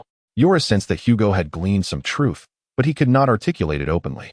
Just as he wore an expression of distress, unsure of how to respond, a warrior from the Wool clan entered the council hall and approached Hugo, whispering something into his ear. "What did you say?" Hugo seized the warrior by his collar, pulling him closer with force. "If what you say is false, do you know what the consequences will be?" "My lord Hugo, this message was sent from Winterfell by Raven," the warrior replied steadfastly, undeterred by the leader's reprimand, and handed over the note with composed dignity.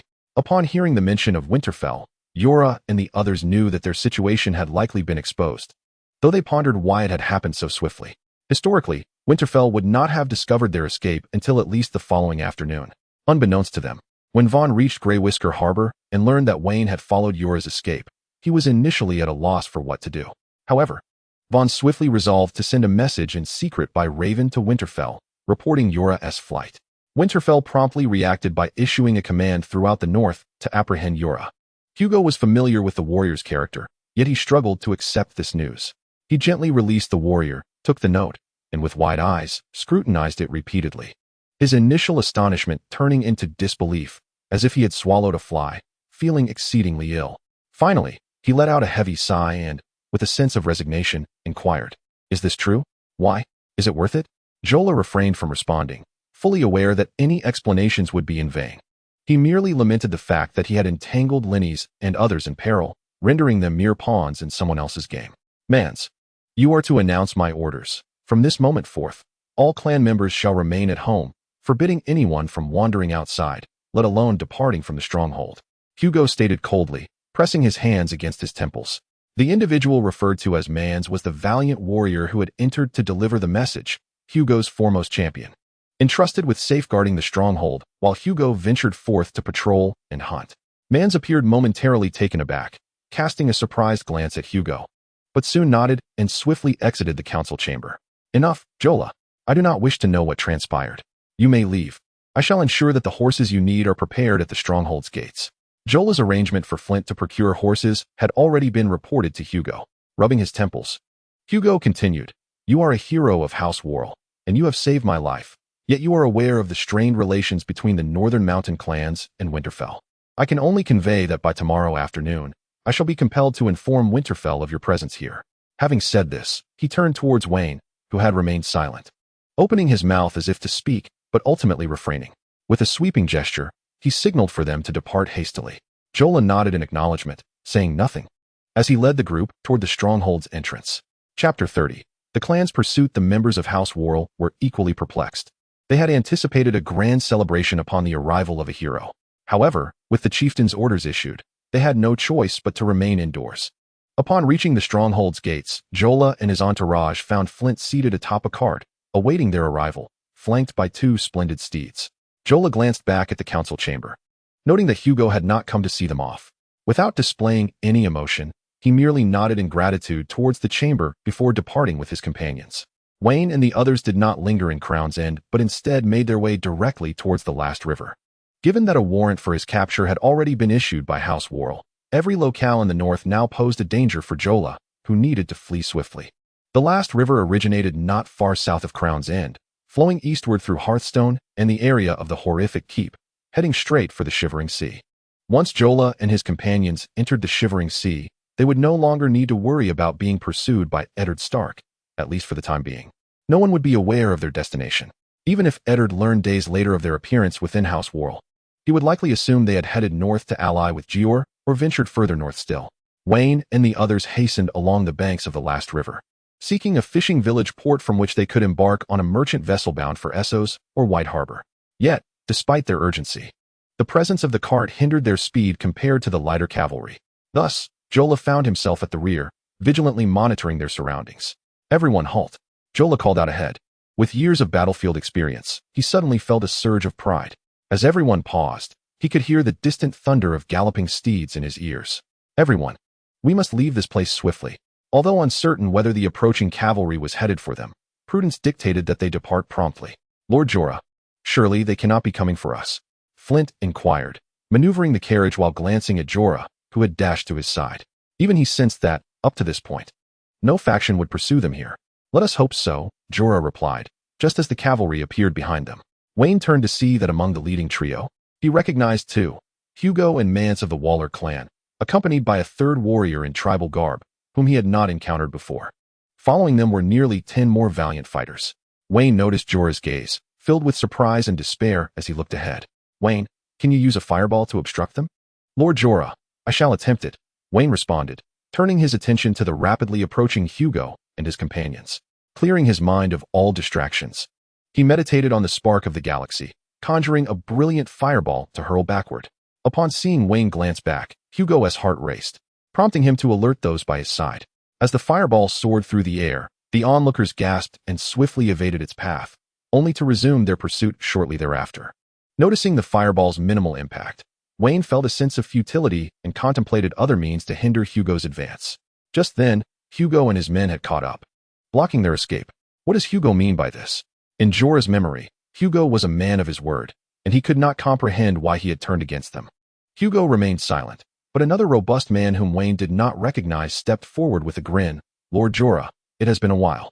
Jorah recognized him as Marcus of the Flint clan, a status akin to that of Mance in the Waller clan. Jorah refrained from replying, fully aware of the contentious relationship between the Northern Mountain clans and Winterfell. Marcus's presence here signified a complete lack of retreat, only the prospect of bloodshed. "Fortunately, we still have dealings with the Waller clan. Not long ago, we received word of your appearance among them, prompting our leader to send me with some men to invite you to join us for a while." Hugo's command had indeed borne fruit. However, regrettably, prior to issuing his orders, a merchant from the Flint clan had returned to inform their chief of this news. Coincidentally, Winterfell's pursuit order for Jorah had also reached the Flint clan. Without hesitation, the clan leader dispatched Marcus with the few cavalrymen available to hasten to the Waller clan. The Flint clan leader even held out hope that Hugo had yet to receive his orders, instructing Marcus to seize Jorah when the opportunity arose, allowing them to reap the glory for themselves. However, by the time Marcus arrived, Jorah and his companions had already departed. Without hesitation, Marcus swiftly turned his mount to pursue Jorah. Hugo, feeling uneasy, gathered a few men to accompany Marcus in the quest to apprehend Jorah and his associates. Through their exchanges along the way, Marcus learned that Hugo had received orders from Winterfell, so he ceased to conceal their intentions and proposed to share the merits equally. "Lord Jorah, you are well aware of the Stark family tradition. For those condemned to death, every effort is made to capture them alive, allowing Lord Eddard himself to carry out the execution." Marcus glanced at the carriage driven by Flint and continued with a hint of menace. "I strongly advise you to accompany us willingly, otherwise, the safety of others may be jeopardized." Chapter 31. A certain romance of men. "Are you threatening me?" Jorah fixed an icy gaze upon Marcus and spoke coldly. He detested being coerced with threats involving those he cherished most. Marcus instinctively took a step back, momentarily taken aback by Jorah's demeanor. Not one to be easily intimidated, having fought in several skirmishes against wildlings, he found Jorah's aura inexplicably daunting. He glanced around nervously, noting the presence of a dozen valiant warriors on his side, while Jorah stood alone. Even if Jorah were formidable, victory seemed assured. As for the boy noted by Hugo, who was rumored to wield fire, he appeared merely a frail scholar. "Huh, how could I dare? By the old gods, I am merely speaking the truth," Marcus chuckled, adjusting his demeanor and boldly approached the carriage. Suddenly, a figure leaped high, swinging a sword toward Marcus's neck. Similarly, Wayne despised being threatened through his sister. The speed of the attack was astonishing, catching Marcus completely off guard, as his focus had remained on Jorah. By the time he realized the peril, he felt a dizzying sensation, and then found himself kneeling, with no sensation on his shoulder, only a gushing column of crimson blood. The clan warriors were taken aback. Their attention had been fixed on Jorah, and they never anticipated that another would strike without provocation. By the time they reacted, it was already too late. Seeking death. The warriors of the Flint clan roared as they charged towards Wayne and his fellows. Hugo shook his head in resignation and exchanged glances with Mance. Brothers, let not a single Flint lad escape. With a whistle, Mance brandished his mace and followed Hugo, striking at the backs of the Flint warriors, with the warriors of House Wool following closely. Clearly, Hugo and his men had plotted their pursuit of Jorah. The battle concluded swiftly. The Flint warriors were decimated under the onslaught, though the Wool clan also suffered the loss of one of their own. Jorah, consider us entirely even now. Should we meet again, do not fault me for lacking camaraderie in battle, he laughed heartily. Hugo did not cast his gaze towards Jorah, but instead fixed his eyes upon the distant waters of the End River, filled with a profound sense of melancholy. A faint chuckle escaped him. They both understood each other's sentiments, seasoned warriors accustomed to the dance of life and death, devoid of excessive entanglements. Turning his attention back to Wayne, Hugo felt an immense satisfaction with this young lad, whose resolve was unwavering, actions decisive and swift, and who possessed the art of magic without ostentation. Given time, this young man's future would undoubtedly eclipse that of a mere clan chief like himself. Wayne, I sincerely hope to never regard you as my adversary. May we meet again someday, and then we shall indulge in the finest wines of the north and hunt the fiercest beasts together. Indeed, my lord, Wayne replied, and Hugo nodded in contentment. Yet, to everyone's astonishment, he raised his colossal sword and suddenly swung it towards his own arm. Hugo, clan chief, Lord Hugo. The crowd's attempts to intervene were in vain. Hugo pressed his hand against the profusely bleeding wound on his left arm and coldly regarded the severed limb on the ground. Brothers of the Wall clan, heed my words. Today, Count Jorah displayed unparalleled skill, accompanied by a transcendent scholar of magic. They have breached our encirclement, leaving the Flint clan decimated, and our clan has suffered grievously. I have lost an arm to Count Jorah, do you hear me? Indeed. Clan chief, Hugo, sensing Wayne's unspoken words, found himself at a loss for what to convey. He gestured to silence him, mounted his steed, and rode away with his clansmen, leaving no further words behind. As they watched the dust settle from the departing figures, Wayne was engulfed in a myriad of emotions. Such valiant warriors. Whether Liu Xia or Hugo had only been spoken of in tales until now, he had never witnessed one in the flesh. Now that he had, an inexplicable resonance stirred within his heart, a surge of fervor igniting as he felt an exhilaration at having arrived in this world, a realm where chivalry and loyalty thrived. The world of chivalrous heroes and imperial ambitions was, after all, a form of romance for men. As for Jorah's actions, Wayne refrained from excessive judgment. Throughout the course of the power struggle, Jorah had always been portrayed as a romantic figure. Yet, he could only question himself about the lengths he would go for Joel in the future. Wayne was uncertain of the answer, at least for the time being. He could not ascertain it. They had no time to linger further and immediately galloped along the banks of the End River, trepidation gripping them as they approached the territory of the Terrible Keep. Lord Jorah, we are nearing the confines of the Terrible Keep.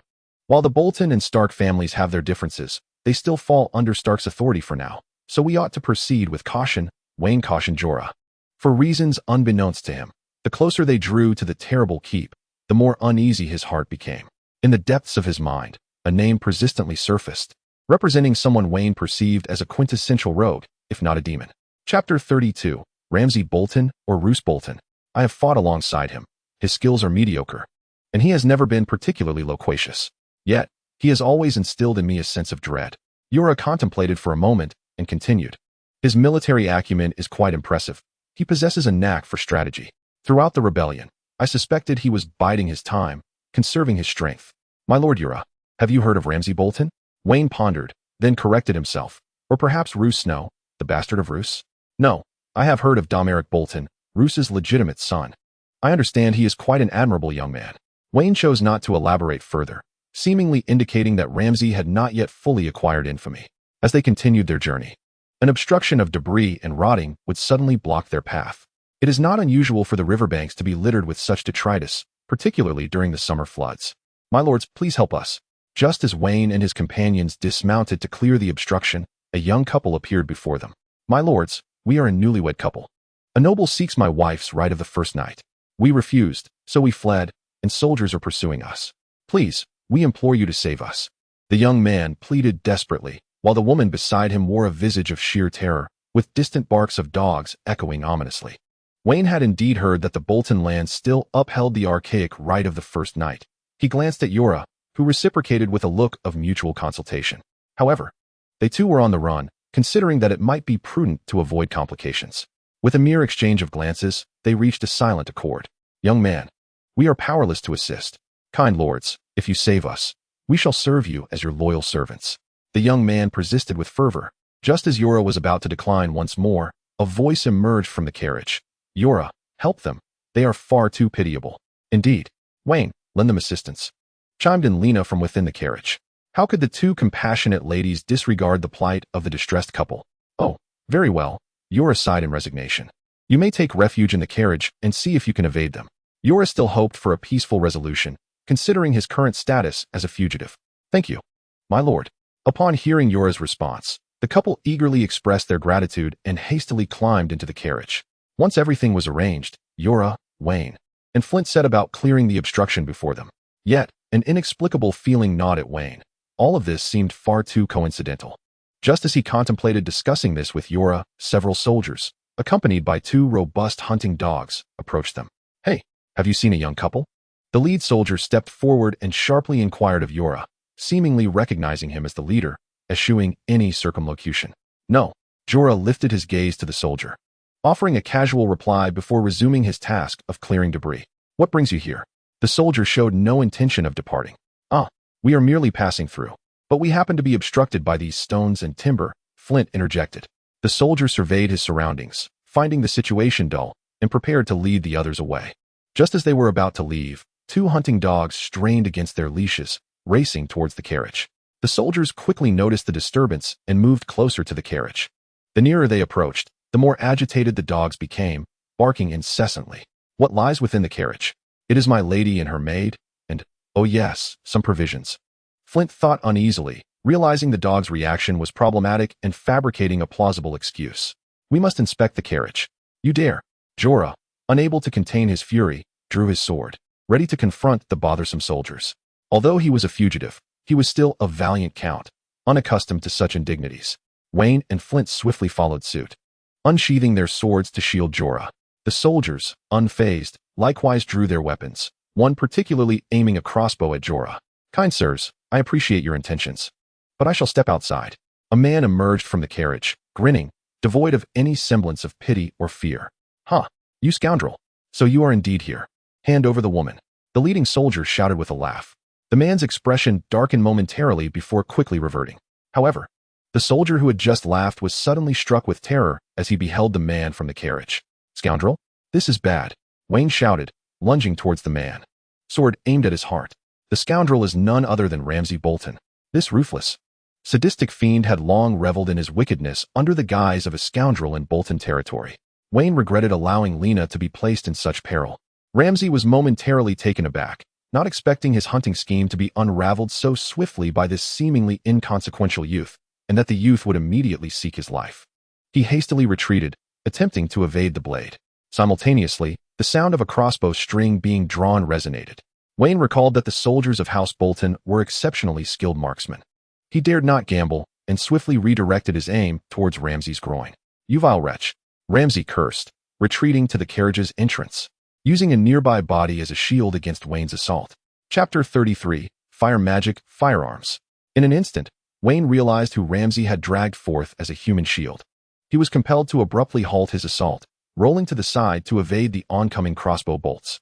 I am astounded by your ability to discern my intentions, Rams remarked, licking his lips as a fervent hunger kindled deep within him.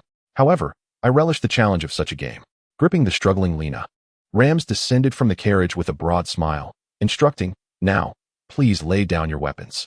Fearing that Wayne and Flint might further resist, he drew a dagger from his belt and pressed it against Laina's porcelain neck. Stop.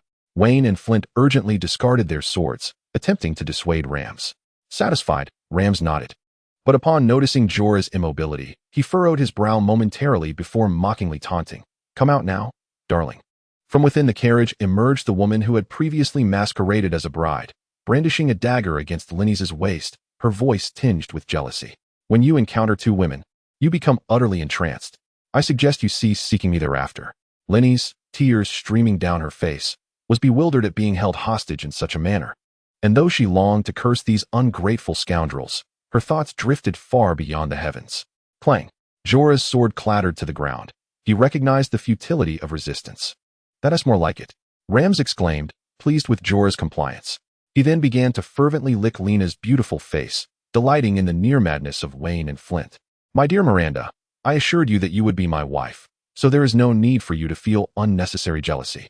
The forthcoming scene of this game is something I believe you would prefer to avoid, my darling." Rams signaled to the leading soldier, who nodded and, with a sweeping gesture, ordered 2 others to bind Wayne and the others tightly and cast them aside. The woman, called Miranda, visibly displeased, whistled sharply before mounting a horse and urging it into a gallop, her 2 hounds eagerly trailing after her, clearly more attached to her than anyone else. Rams was quite satisfied with Miranda. Though her beauty was modest and she occasionally displayed jealousy or temper, she suited his temperament well and was exceedingly obedient. He then instructed 2 soldiers to closely follow Miranda, escorting her back to the terrifying fortress. I have yet to engage with 2 women simultaneously, especially such exquisite beauties. I find it hard to restrain myself. Traditionally, Rams would indulge in torment before disposing of his prey, but this time, having encountered 2 such enchanting women, he resolved to savor their presence before relishing the thrill of abuse. With that, he forcefully ushered Linnes and Lena into the carriage, where their sobs soon filled the air. At this moment, only the leading soldier and another armed with a crossbow stood guard over Wayne and his companions. "Damn it, I want you dead." Flint suddenly leapt towards the cart, only to be swiftly knocked to the ground by a kick from the foremost soldier, who then dragged him aside to join Wayne and the others. "Wayne, do something." Jorah repeatedly attempted to break free from his bindings, but to no avail. He involuntarily turned to Wayne and whispered a query. He was unsure why he felt such a profound reliance on Wayne at this moment, yet he instinctively believed Wayne would conjure a surprise. Wayne, meanwhile, had his eyes tightly shut, seemingly deep in thought. A whiff of burnt rope wafted through the air. Fire. Wayne was indeed a master of flames. Jorah's heart soared with excitement.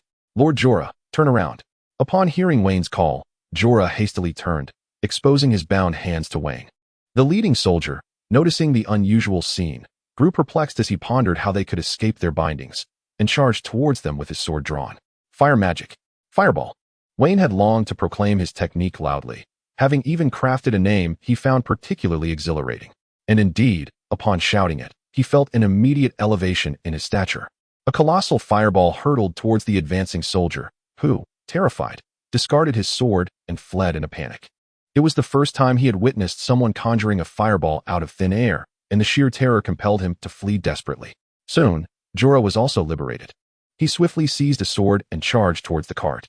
The other soldier, still wielding the crossbow, had now regained his wits and prepared to shoot at Jorah. "I advise you not to move." An epiphany struck Wayne. He pointed his hand at the soldier in a pistol-like fashion, a flame igniting at his fingertips, flickering with intensity. Witnessing this, the soldier slowly lowered his crossbow, raising his hands in surrender. Realizing Wayne meant him no harm, he turned and fled in the same direction as his comrade. Fire magic, fire gun. However, he did not escape far.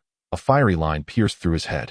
His body seemed to lose all strength as he collapsed, his head emitting smoke, clearly suffering from the searing within. Chapter 34. The flight continues. The distinction between fireballs and fire guns lies in their nature. Fireballs possess immense power, yet move slowly, making them easier to evade. Conversely, fire guns travel swiftly, with a smaller target, rendering them difficult to detect and capable of achieving an element of surprise. Wayne was determined not to leave any lingering threats. The more individuals that escaped, the more detailed their information would become, transparently relayed to Eddard Stark, inviting an even fiercer pursuit. Wayne also discovered that he no longer needed to close his eyes in meditation. He merely had to connect his thoughts to the embers of the galaxy. However, he had no time to revel in his burgeoning power, immediately following Jorah towards the cart. Flint did not wait for Wayne's assistance to untie the ropes. Instead, he sprang to his feet and rushed toward the carriage. However, before anyone could enter the compartment, a bare-chested figure suddenly leaped down from the rear of the carriage and charged towards the river. He understood that plunging into the river offered a glimmer of hope. At the moment Wayne entered the carriage, he saw Jorah comforting the dazed Linnes, who was embraced by him. Meanwhile, Lena sat curled up in a corner, clutching her tattered garment, her eyes vacant, clearly traumatized by the ordeal. Wayne glanced towards the back of the carriage, his gaze fixated on the receding figure. His eyes filled with fury. Enraged, he leaped off the carriage, pointing at Rams, who was about to dive into the river. Fire magic. Fire gun. A blazing projectile shot swiftly towards Ram's head. Just as Rams was about to plunge into the river, he heard the incantation from before, and a heavy sense of impending doom surged within him. With all his might, he leaped forward. The fiery projectile struck Ram's knee, and he too was engulfed by the water. Wayne hurried to the riverbank, but all that remained on the turbulent surface was the rushing water, devoid of any trace of Rams. He let out a deep sigh, realizing that he had lost the opportunity to eliminate Rams. Without further delay, he turned and sprinted back to the carriage. Jorah, we must hasten our escape, Wayne urged, noticing that Laina had regained some composure under Flint's comforting presence. Having untied Flint, the two were now huddled together, and Wayne refrained from interrupting them, instead offering his suggestion to Jorah. I've heard rumors that Ram Snow often wreaks havoc in the Bolton territory disguised as a scoundrel. This time, it seems he just happened upon them, Wayne continued, glancing at the river. Regrettably, I could not eliminate him this time. And with that vile woman's departure and the sergeant's escape, regardless of whether they cross paths again, we are in grave danger and must leave at once. Jorah acknowledged the urgency, nodding in agreement. Fortunately, both Linnies and Laina were able to move, and without exchanging further reassurances, they silently rose to depart. Previously, counting Jorah and Wayne's steeds, there were 4 warhorses in total. Miranda and 2 soldiers took 3 of them, leaving the remaining horse for the others, who exchanged helpless glances. Soon, the 2 ladies shared a mount, while the 3 men hastened after them, heading towards the river's estuary. If they encountered no merchant vessels there, their only option would be to follow the coastline south to White Harbor. Not long after their departure, on the nearby bank upstream, Rams burst forth from the river, collapsing onto the shore and greedily gasping for air. Interesting, a magic scholar wielding fire, and 2 beautiful noble ladies fleeing in the north? Rams smirked wickedly. Do you think you can escape my grasp so easily? He rose unsteadily and staggered toward the nearby woods, where he had previously stashed his war supplies. The estuary awaited. A small vessel, capable of accommodating a dozen individuals, lay anchored along the coastline, while not far off, a medium-sized brigantine rested in the water, its lookout on high alert, scanning the surroundings with a taut expression. At the water's edge, a group of wild men, bound at the wrists, sat solemnly upon the ground. Their heads bowed as they mumbled inaudibly. Sir, is there enough cargo?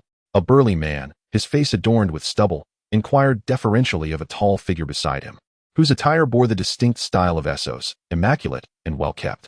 Captain, there is no rush. Let us wait a moment longer to see if any better merchandise appears. The tall man replied. In Essos, slaves had always been a coveted commodity, particularly those of superior quality, and the wild men from the north of Westeros represented a prime source. Due to their harsh environment, the men among the wild folk were robust, while the women possessed fair skin. Thus, despite the illegality of slave trading in the north, many merchants from Essos were willing to brave the risks for a chance at profit. The tall man cast a resigned glance at the bound wild folk.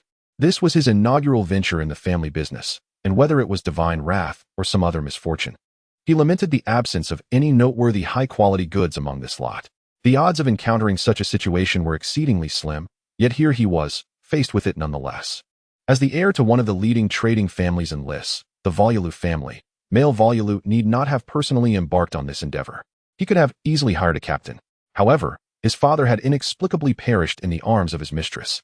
Subsequently, his stepmother swiftly seized control of the family's narrative, and under her pressure, Male found himself in a competition with his half-brother to see who could transport back the most valuable slaves from afar. The victor would inherit the Voluelu family. Look, sir, it's a beauty. In fact, 2 such exquisite women, the captain exclaimed, pointing toward the approaching figures of Linnies and Laina, his excitement palpable as he called to Male. Chapter 35, The Pursuit of Rams, Departure Soon Enough. Wayne and his companions arrived before Male, fully aware that Ram's relentless pursuit was likely drawing near. As they caught sight of the vessel, the weight of their apprehension began to lift slightly. They dashed toward Male with fervor, fervently unaware that their frantic approach might have given him the fleeting impression that they were brigands. May I inquire who the captain is? Might we board the ship?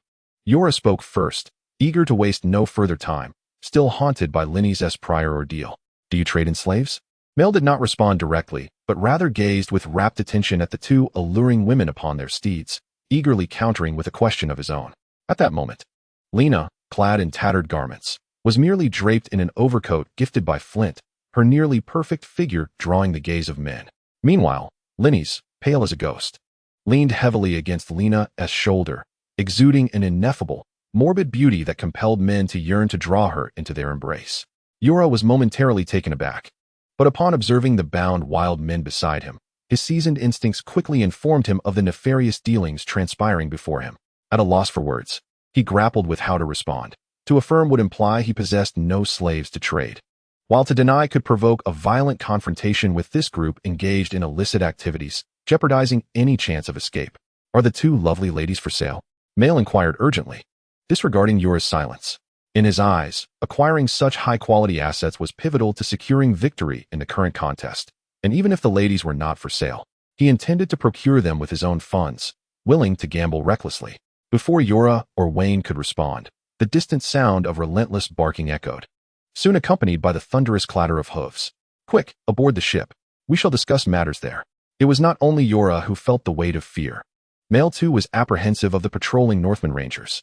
Initially, he had contemplated waiting for any remaining slavers to arrive, but it was evident that time was of the essence. Once these individuals boarded the vessel, the decision to sell the two ladies would no longer rest with him. He surmised that with cunning manipulation, he could even claim these prized assets without cost. Thus, his anxiety now lay in the possibility that Yura and his companions might refuse to board. The barking grew increasingly closer, and those on the shore could see clouds of dust rising, swiftly forming ominous silhouettes that loomed larger by the moment. Male commanded the captain to usher the wild men onto the small boat, casting a hurried glance at Wayne and the others. Linny's, filled with dread, watched as the dark figures advanced. Though she could not see Rams, the demonic visage and horrifying laughter of the man haunted her thoughts. With a sudden cry, she leapt from her horse, disregarding Yura and the others, and sprinted towards the small boat. Yura, momentarily stunned, followed suit without uttering another word. Wayne and Flint also hastily assisted Laina down from her mount, with Flint even hoisting her onto his back as they rushed to the vessel. Male, satisfied, wore a slight smile as he trailed after them. Once aboard, Linny's curled up in a corner, trembling, prompting Yura to offer her constant reassurance. Laina, however, appeared more composed. She merely leaned against Flint's shoulder, closing her eyes to rest. Male observed this all, finally comprehending that the group on the shore was evidently pursuing them, which sparked a new scheme in his mind. As the small boat drifted toward the distant two-masted merchant ship, Rams exhibited no emotion, yet an ominous aura emanated from him, silencing the guards nearby, and even causing the hounds to whimper and cower on the ground. Rams, nursing his aching knee, fixated his gaze on Wayne at the bow of the ship, replaying the events that had transpired. Gradually, a realization dawned upon him. The corners of his mouth began to curl upwards, culminating in a maniacal laugh that escaped his lips. The soldiers beside him instinctively began to edge away, seeking distance. "Ha ha. Splendid. Splendid. Do you think this will allow you to escape unscathed? I shall make you taste my favored torment and despair." With that, Rams seized the exquisite bow hanging from the saddle, knocked an arrow, and drew the bowstring taut. Whoosh! A sharp arrow flew unerringly towards Laina's occiput. "Beware!" Wayne, standing at the bow of the ship, fixed his gaze on Rams, fearing that this fiend might commit another outrageous act. As he had anticipated, Rams, with the bowstring fully drawn, aimed towards their direction, prompting Wayne to shout a warning to everyone aboard. Yet, the arrow's velocity was astonishingly swift. By the time Wayne realized it was aimed at Laina, it was too late for him to intervene. As he attempted to leap towards Laina, the rocking of the ship caused him to lose his footing, tumbling sideways. Thud! The sound of the arrow piercing flesh was followed by the anguished cries of a woman. Wayne turned to Laina, only to see Flint sprawled over her, the arrow having entered through his back and exited his chest, blood oozing slowly from the wound. "Laina, to have your favor is the greatest joy of my life." As he spoke, Flint's vision blurred, and all that remained was a fleeting awareness in his mind.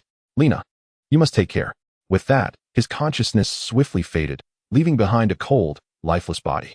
"No, no." Laina clung tightly to Flint, overwhelmed with sorrow, her eyes brimming with despair.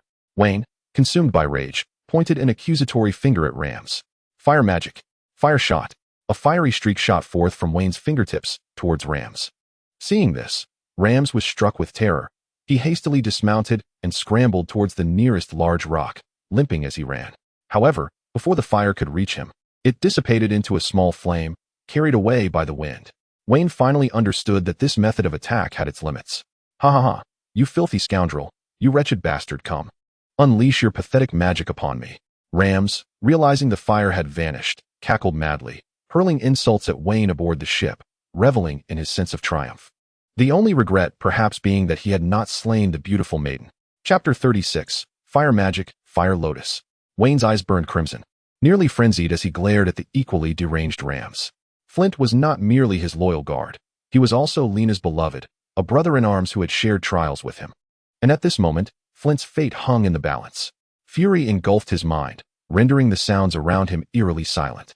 Suddenly, Wayne's eyes were enveloped in a crimson glow, while the maniacal laughter of Rams transformed from a figure before him into a wisp of a white silhouette within his mind. Concurrently, a whisper echoed from the depths of Wayne's consciousness, revealing something profound. Fire Mage, Crimson Lotus, Wayne exclaimed softly.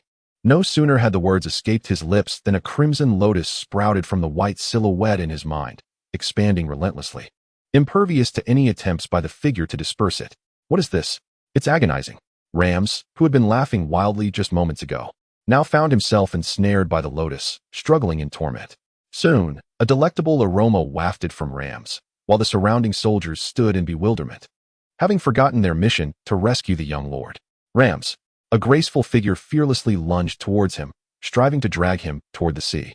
Almost immediately, a cloud of steaming mist arose, accompanied by continuous wails of despair. As the crimson light faded from Wayne's eyes, he sighed deeply, shaking his head in resignation. He had ultimately spared this devil's life. Wayne, come look at Flint.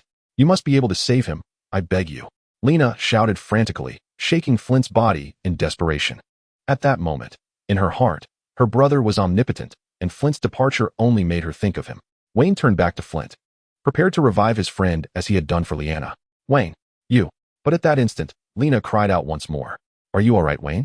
What is wrong with your eyes? Jorah inquired with genuine concern. Is this the power of a demon or a deity? Gasped those around them, including the bound savage slaves. Eyes.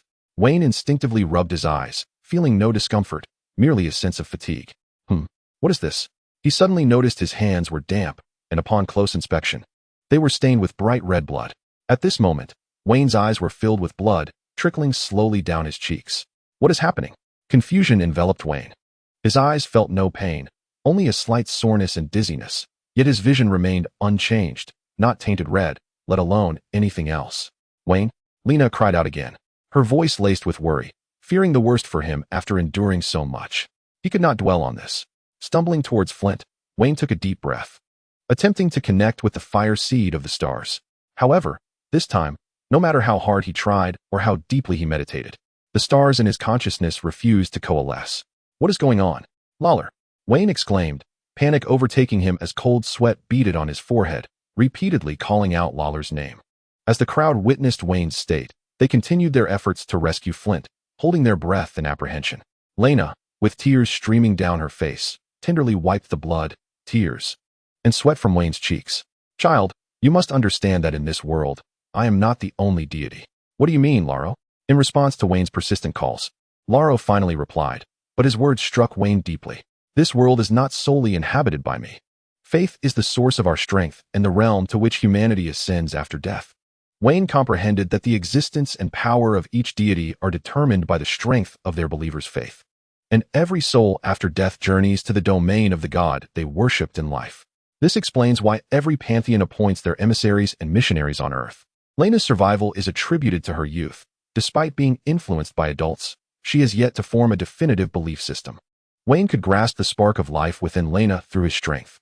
In contrast, he could not sense Flint's spark, for Flint had already bestowed his faith's power upon the old gods, rendering Wayne unable to access the territories of the old gods through Laro's might. Thus, Flint was already on his way to the old god's abode. By the way, child, the fire lotus you mentioned comes with side effects. You will understand this in due time. Side effects? It seems I can only use it as a last resort. Sister, Laina, I fear I can no longer save Flint. He has departed to meet the old gods. Wayne shook his head in sorrowful resignation, attempting to console Laina. Is there truly no other way? Laina whispered, her tears a testament to her understanding that Wayne had exerted his utmost efforts. Wayne nodded helplessly, unwilling to speak further and inflict more pain upon his unfortunate sister. Receiving Wayne's affirmative response, Laina ceased her weeping, quietly drying her tears, and gently kissed Flint's forehead. Flint, go now. Rest assured, my heart will forever belong to you. With that, she exerted all her strength to push Flint's body into the sea. Every year on this day, I shall return to the shore to reunite with you. Chapter 37. Departure. City of Reese. Wayne, are you alright? Laina observed the tear-streaked blood on Wayne's face and the gradually clearing gaze in his eyes. Feeling somewhat relieved, yet still anxious. I'm fine. Laina, are you okay? Wayne was taken aback by the intensity of Laina's emotional fluctuations and reciprocated her concern. I'm fine.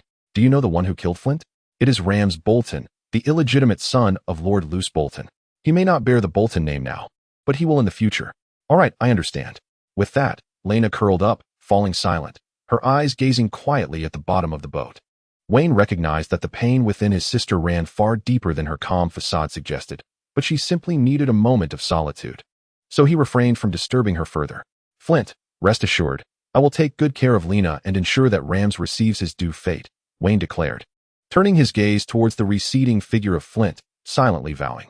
The small boat was not far from the medium-sized brigantine merchant vessel, and soon everyone boarded the ship. I deeply sympathize with what has transpired, but since you are on this vessel, we must continue our business discussions. My sincerest apologies, Meyer said, a broad smile adorning his face as he addressed Wayne.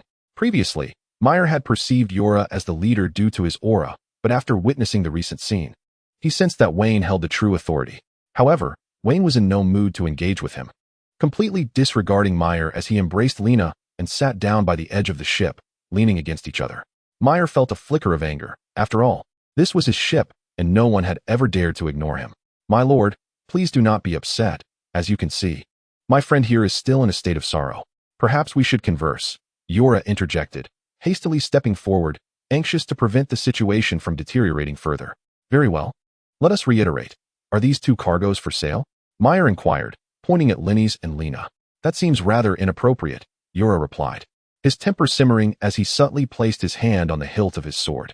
The recent events had made it abundantly clear how precious these two women were to them, yet the merchant persisted, evidently intent on exploiting them. Although on another ship, Yora was not one to be trifled with. I hope this matter can be negotiated. Otherwise, the outcome will not be favorable for anyone involved, Yora asserted, pulling Linny's into his embrace. I kindly allowed you aboard, but if you wish to treat me as a fool, you are gravely mistaken, Meyer retorted, waving his hand, summoning a throng of sailors to encircle them while he cautiously stepped back, evading Yora's reach. Yora found himself ensnared, regretting not having swiftly dealt with the merchant leader. The opportunity had slipped away, leaving him in a precarious position. I hope your answer is in the affirmative. Alas, that opportunity is no longer yours. Meyer laughed shamelessly, as if the two ladies were already within his grasp. Fire magic, fire gun. A firebolt struck directly at the head of a guard beside Meyer, causing a lifeless body to slump to the ground. Wait, we can still negotiate. Let us discuss this further, Meyer exclaimed, hastily pulling others in front of him, fearful of becoming the next target. Very well, let us have a proper discussion, Wayne interjected, having discerned their intention to cross over to the Essos continent. The merchant leader could not be allowed to perish just yet. Thus, he refrained from targeting Meyer directly and instead eliminated the guard beside him, serving as a warning. Dear friends, where do you wish to go? I assure you, I will escort you to any destination you desire, Meyer chuckled nervously. He jested, for there awaited a trove of jewels and beauties back home, and he had no intention of sacrificing his life for merely two women. Moreover, although these two enchanting beauties are as lovely as celestial beings, they cannot entirely assure victory in the gambling game. Erosis. Perfectly, I am called Meyer, a noble from the city of Erosis, where my family engages in the trade of spices and slaves. Have you considered venturing to the city of Liss? This notion had crossed Meyer's mind, since capture was unfeasible, making an appearance should suffice, especially with the formidable talents of Jorah and Wayne. If they were to be hired as his guards, he would possess a more formidable backing. Wayne glanced at Jorah, who silently nodded. Jorah's acquaintance was indeed a mercenary in Liss. Very well, Wayne replied. Meyer chuckled heartily and exclaimed, quickly, bring forth the wine and meat to entertain these esteemed guests. Afterward, he scampered over to Wayne's side, bowing respectfully, and inquired, May I ask, my lord, do you hail from the Old Town Academy? Wayne shook his head. Then what of your magic? Meyer cautiously probed, fearful that his question might irritate Wayne, yet a thought compelled him to ask. The King of Light, Laro. This time, Wayne did not conceal the truth, for he intended to expand his influence in Erosis, and establishing Laro as his emblem was essential. Laro? Meyer exclaimed in astonishment. Wayne's revelation not only startled Meyer, but also caught the attention of the sailors and guards aboard the ship, who turned to regard Wayne with respect. This was precisely the effect Wayne sought. So it is the revered envoy of the King of Light. We have indeed overstepped. Allow me to lavish my hospitality upon you. One of the largest and most magnificent temples of Laro is situated in the city of Liss, and Meyer is among the countless devoted believers. Then let us depart for Liss. Chapter 38. The Vorlu family. Liss, a vast and enigmatic city located along the southern coast of Erosis, boasts an architectural ensemble constructed from unique natural monoliths. Among these edifices lies the central area, home to the city's elite, where the Vorlu family resides. Ah, splendid. Truly splendid. A young man, adorned in resplendent attire, reclined in the main seat of the hall, observing a group of elegantly garbed beauties dancing gracefully in the center, occasionally clapping and laughing heartily. Beside him stood two women, clad only in garments that modestly concealed their most vital areas, attending to his needs without cease. Just then, a plainly dressed, dark-skinned servant rushed into the extravagantly decorated hall, casting a fleeting glance at the beauties before hastening to the young man's side, whispering urgently. "What did you say?" The young man sprang up in fury, forcefully pushing aside the woman beside him and seizing the servant by the collar. "Repeat that, young master." "It is true. I witnessed it with my own eyes," the servant replied, his face a mask of terror, hastily adding a reassuring pat to his chest. Fearing the young master's disbelief. "Young master, ever since this wager commenced, I have frequented the docks daily, eager to see if that fellow would return.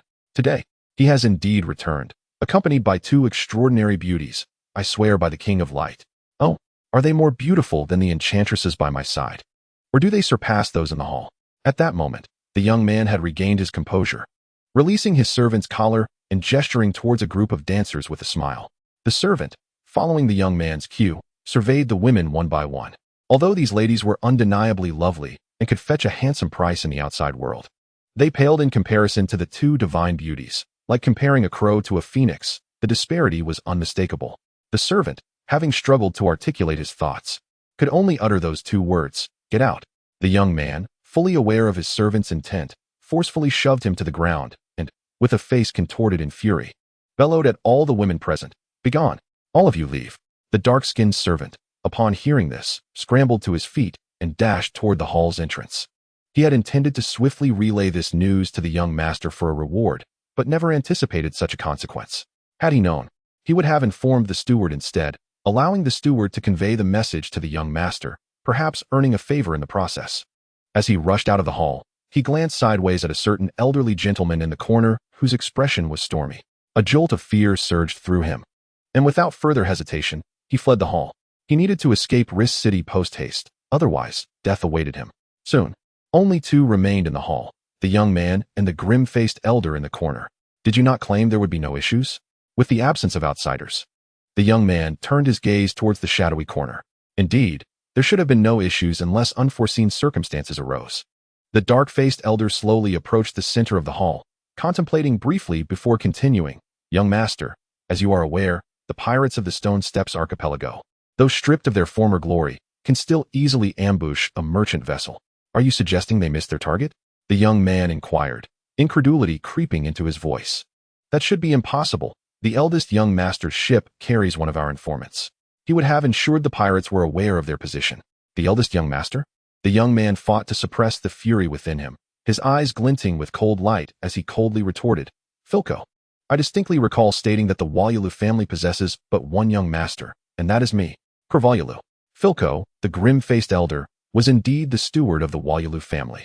There were multiple stewards within the family, each with designated responsibilities, and while Filko was not the highest in rank, he was the most seasoned. He had resided in Riss City for over 50 years and had been part of the Wallalu family for nearly 40. Filko dismissed Kor's words, having witnessed countless power struggles among young masters. Initially, the father of Mai and others had secured the position of head of the Wallalu family through bloody means. Such occurrences are not solely confined to the Wallalu family. Filko is well aware that they frequently transpire within other families as well, often with varying degrees of involvement.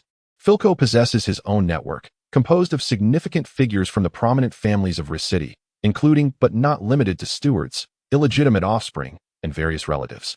These individuals wield the secrets, scandals, and a certain degree of power within their respective families to ensure the longevity and fortification of their organization. They conspire and employ a plethora of cunning schemes and ruthless tactics. The recent assassination attempt on Mael by the pirates of the Stone Steps Islands is one such stratagem. As Filco perceives this irritable young master to be more easily manipulated than the elder Mael, whose elusive nature he finds difficult to decipher.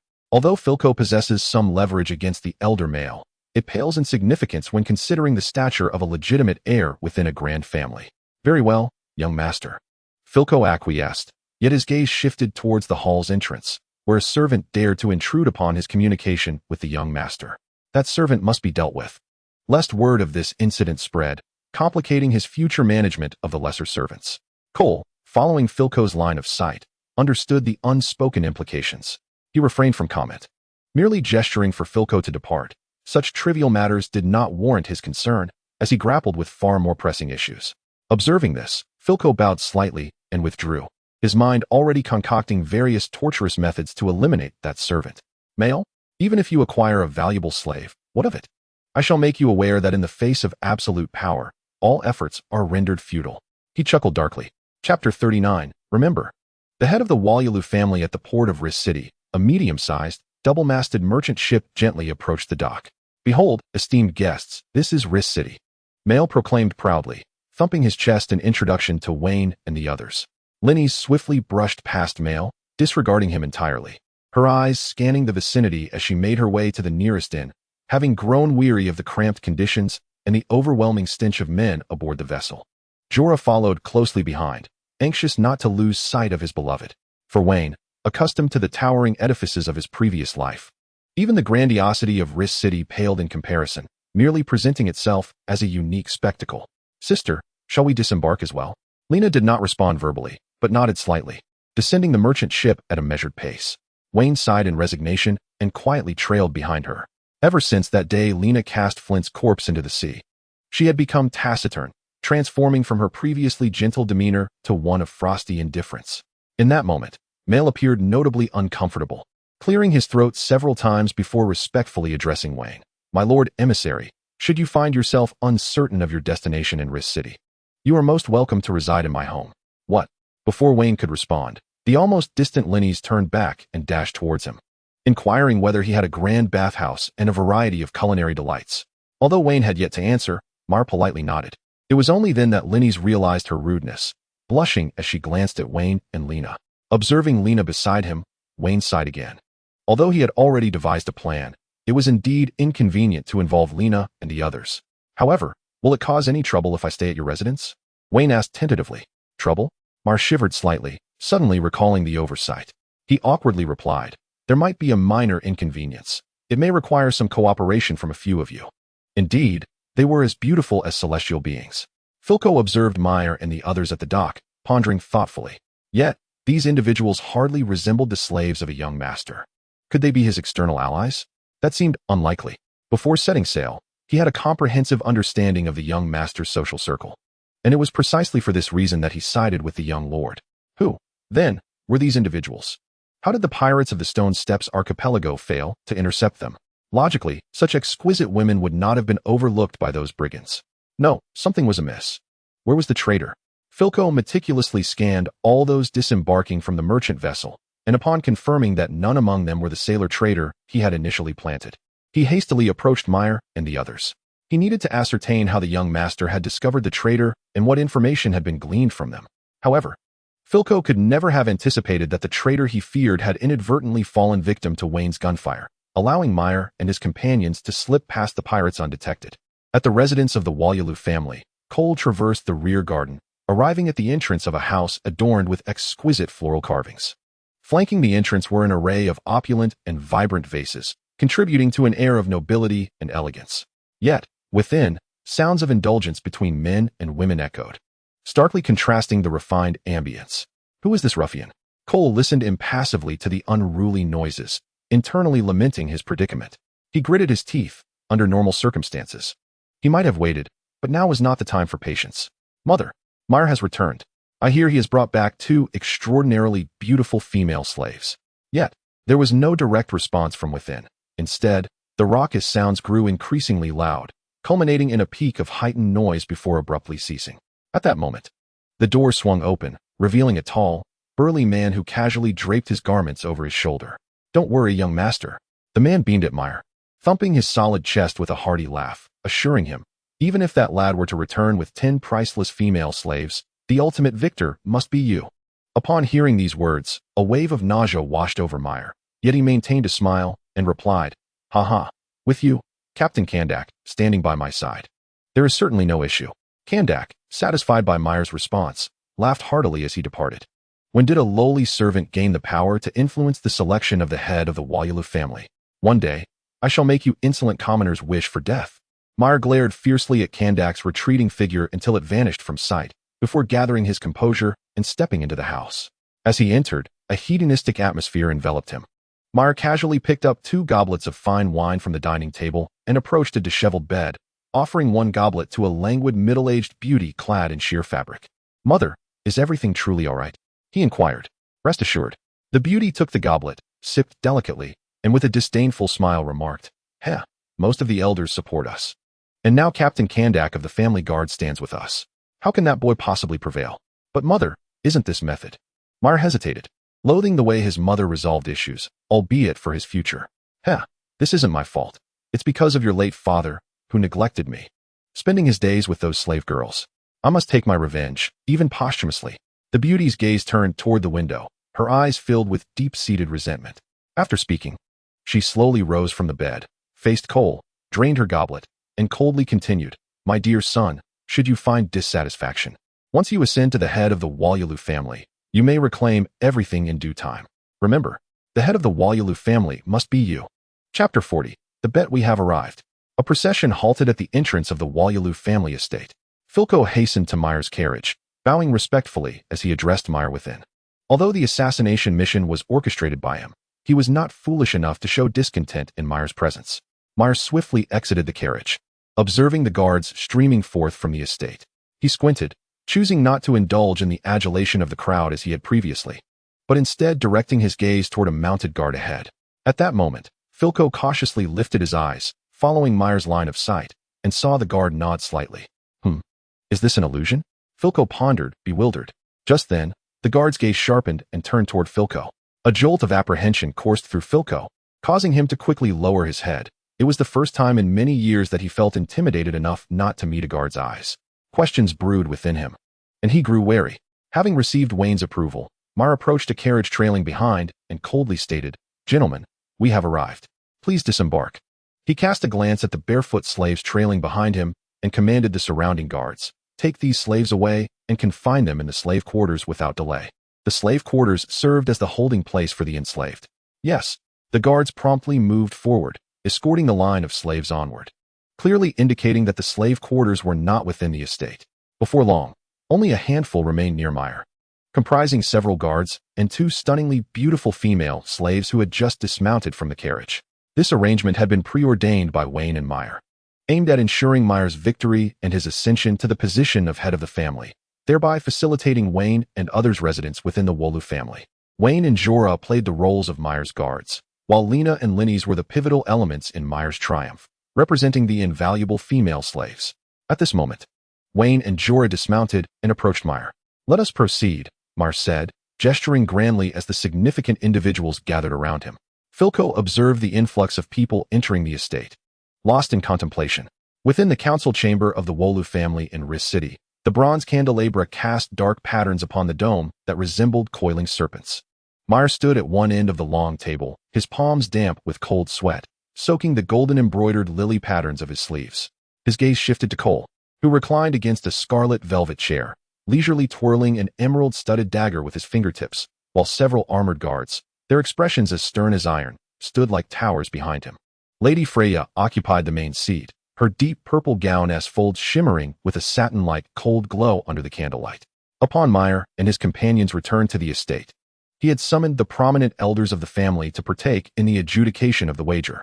He understood that the longer he delayed, the weaker his control over the family would become, while his stepmother and brother would gain increasing advantage. Esteemed elders, Meyer forced himself to straighten his back.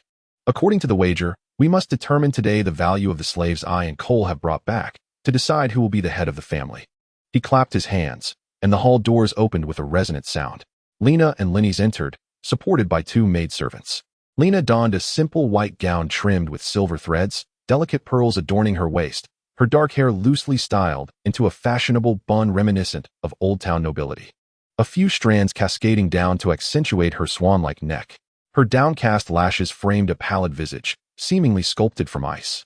Her lips, so pale they approached transparency, a sorrow she could never shed since the death of Florent. Yet, this sorrow lent her an air of fragile nobility, akin to a delicate porcelain vase that could shatter at a mere touch. In stark contrast, Linny's radiated a different aura. Her golden hair flowed like a waterfall.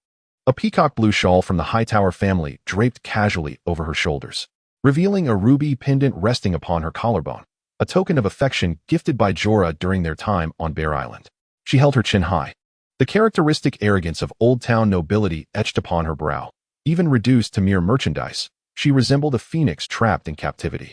The hall fell into an instant silence. The gentle clinking of cups and goblets resonated from the elders' table, while the aging elder Blayne fixated his murky gaze upon Laina, his throat convulsing. The captain of the guard, Kondak, crossed his arms, his rough fingers unconsciously caressing the hilt of his blade, as if weighing the possibility of laying such a beauty upon his bed. The renowned Countess Mayor of Bear Island, a gem of the old town, spoke with a tremor in her voice, whether from anxiety or exhilaration, while the radiant pearl of the deep sea, so exquisite, could easily fetch a fortune at an auction. Young Master Mayor was right. Such a beauty was indeed a treasure, particularly the frostily beautiful maiden, whose enthusiastic demeanor in bed was a sight to behold. Ha ha! Some elders chimed in agreement, nodding earnestly, evidently in accord with Mayor's sentiments. They had previously inspected Cole's wares, which, while fine, paled in comparison to the two before them, rendering them an affront to the exquisite beauty present. Observing the elders' reactions, Mayor felt no joy. Rather, he sensed a disheartening reality. Most of the elders had closed their eyes in repose or regarded the scene with chilling indifference, as if it bore no relevance to them. Witnessing this, Mayor's countenance darkened. He realized that his stepmother had likely bribed numerous elders. Watching Camball exchange furtive glances with his stepmother, he even surmised that the family guard had become Cole's private soldiers. If this were indeed the case, the wager was likely a deadlock from the outset. Cole scoffed, plunging his dagger into the table with a clatter. "My dear brother, do you take the elders for fools?" Rising, he strolled to Lena's side, gently brushing his fingers against the hem of her gown. "Without a slave brand, without a contract of sale, do you declare them slaves merely by your word?"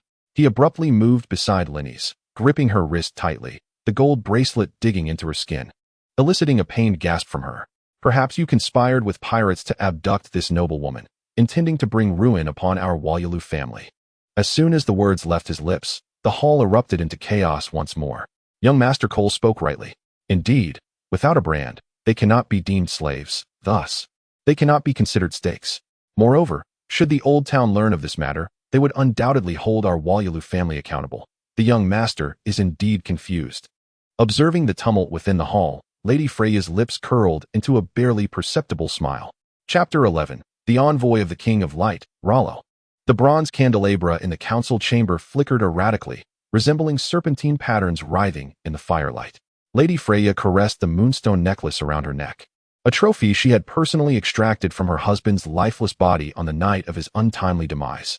At that moment, the moonstone necklace glimmered with an ethereal blue light. "Slaves without a brand do not belong to our Wyalu family." Elder Blayne's raspy voice scraped like a dull knife against bone. Yet, just as young Master Mayor was about to counter, his words felt feeble and ineffective. "Ha ha ha!" Cole's laughter shattered the oppressive silence. He casually tore away Linny's peacock blue shawl, the ruby pendant glinting against her collarbone, leaving a mark akin to a bloodstain. "In truth, brother, there is no need for words. If you truly wish to assume the role of head of the family, why not brand them with the family crest now?" The cold blade of a dagger pressed against Linny's nape, the pale skin reflecting a luminous sheen that intertwined with the blade's edge. "Or do you lack the steadiness even to wield a fire tongue?" A metallic taste of blood surged in Meyer's throat as he weakly sank into his seat. He recognized his defeat, casting a glance at Wayne, who remained concealed in his dark robes, his demeanor serene, as if the unfolding drama in the hall bore no relevance to him, or perhaps he felt victory was assured.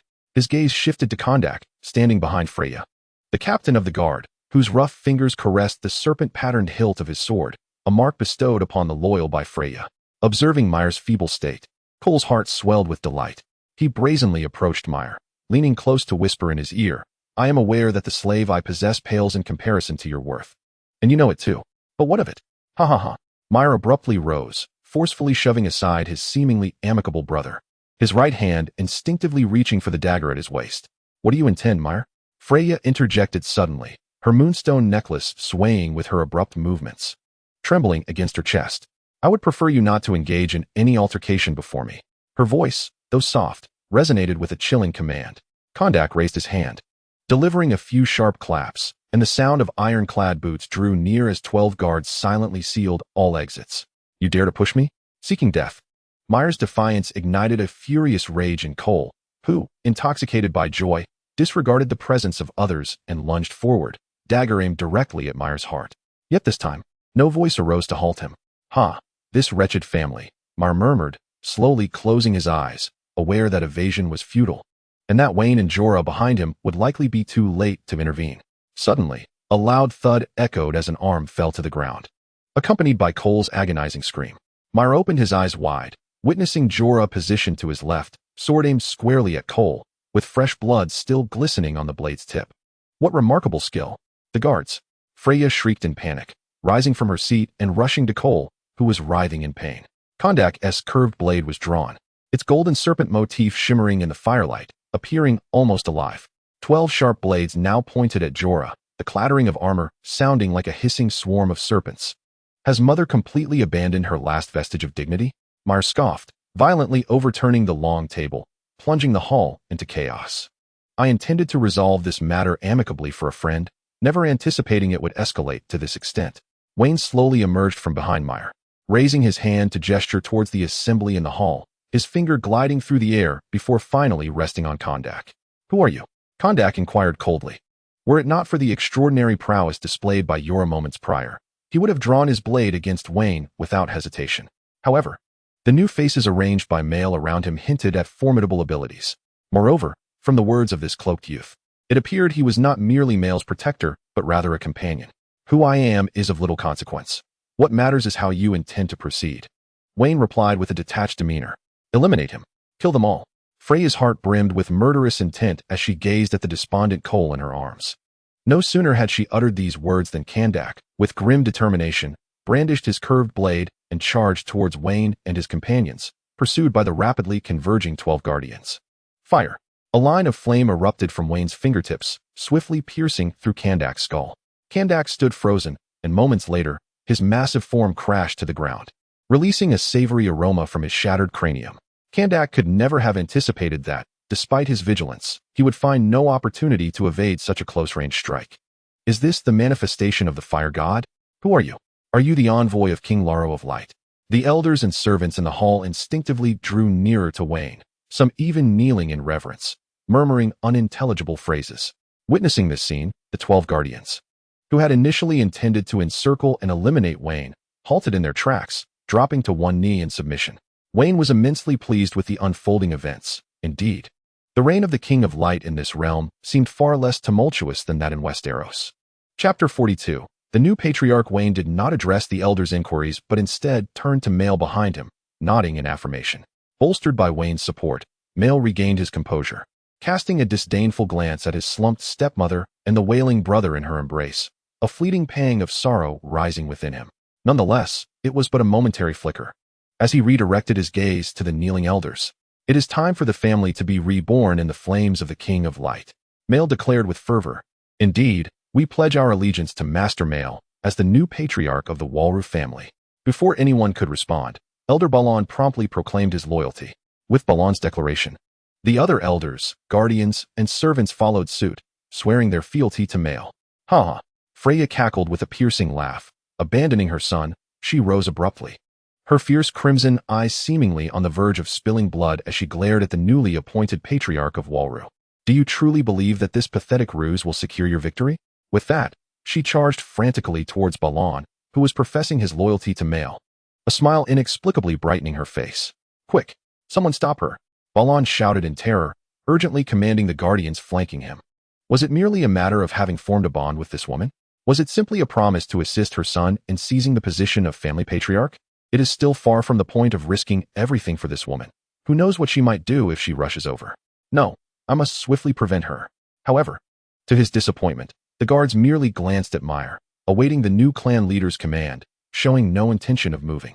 At that moment, Wayne also looked at Meyer, eager to discern his intentions, for he was the only one capable of halting the potential madness that this woman might unleash. With a thud, Freya collided fiercely with Baron. Yet to everyone's astonishment, Freya did not commit any outrageous act. She merely whispered something in Baron's ear. Meyer furrowed his brow slightly. Having hoped to uncover his stepmother's hidden intentions and seize the opportunity, yet he was met with nothing. He waved his hand, prompting the guards to step forward and separate Freya and Baron. "What did she say to you, Elder Baron?" Meyer inquired, fixing his gaze upon Baron. "Leader, this woman actually wants me to expend funds to summon the pirates of the Stairs Islands to overthrow you," Baron replied, bowing slightly. "Then I certainly will not engage in actions detrimental to the interests of the Wallula family," Baron hastily assured, not allowing Meyer to finish his sentence. At that moment, Filco approached Meyer swiftly, whispering in his ear that the mistress had indeed conspired with the pirates of the Stairs Islands. Meyer had always found Filco, the old steward of the Wallula family, enigmatic. During his rivalry with his brother for the position of clan leader, Filco had remained aloof. Yet this did not diminish Meyer's belief in Filco's loyalty to the Wallula family. Observing his stepmother being restrained by the guards and his brother lying on the ground with a vacant stare, Meyer felt a wave of frustration. He turned to Wayne, clad in a black robe, seeking the opinion of this envoy of the King of Light, but Wayne disregarded him entirely. In truth, Wayne was intentional in his indifference. Wishing to observe the new clan leader's methods to better assess Meyer's position in the future, confine them to their own chambers, forbidding any contact with others. "Filco, I entrust this matter to you." "Yes, my lord." Filco motioned, summoning 2 more guards to assist in escorting Cole, and then he departed the hall with 4 guards, leading the mother and son away. From this day forth, those who bear the blood of Wallula shall unwaveringly embrace the faith and support of the King of Light. Meyer turned, kneeling once more before Wayne along with the others, solemnly pledging his allegiance. The sea breeze on the terrace tousled Linny's golden hair as she leaned against the gilded railing, her peacock blue shawl billowing with the wind, revealing her graceful form in fleeting glimpses. She swirled her wine glass, the red liquid forming droplets at the rim. Gazing towards the courtyard, she saw Meyer on tiptoe, affixing the new family crest to the clan's grand entrance, which, compared to the previous emblem, now bore an additional ring of flames. This symbolized Meyer's sincerity in reaffirming his loyalty to Wayne following his oath. A pair of large hands emerged from beneath Linus's arms, encircling her delicate waist. The newcomer was none other than her husband, Jorla Mormont. "Do you know where Wayne and Lena have gone?" Linus cast her gaze towards the distant, bustling granite edifices. "Who knows? Lena has been acting strangely lately. Wayne might have taken her out for a breath of fresh air." No sooner had she spoken than Jorlam eagerly lifted Linus into his arms and turned towards the grand bed. "When shall we return to Westeros?" "Lena, I understand your intentions, but our current strength is insufficient. Are you not the emissary of the Lightbringer? If it is you, I firmly believe you can accomplish it." At that moment, Lena and Wayne were traversing the streets of Riss, where Wayne had initially intended to seek the temple of the Lord of Light alone, but Lena insisted on accompanying him. Before Wayne could utter a word, a sudden thought struck Lena. "I'm sorry, I forgot that you might also suffer from the backlash of power." She was referring to the moment Wayne had been blinded during their escape. "Oh, it's nothing," Wayne replied, abruptly halting. "It seems we have arrived." Chapter 43. The cult of the Red God. The temple of the Lord of Light in Riss stood majestically, its towering presence casting a shadow over the ashen square, which blazed white under the sun's rays. In the center loomed a colossal furnace, its ashes swirling in the heat like dying butterflies. "It appears there are still quite a number of people," Wayne murmured softly.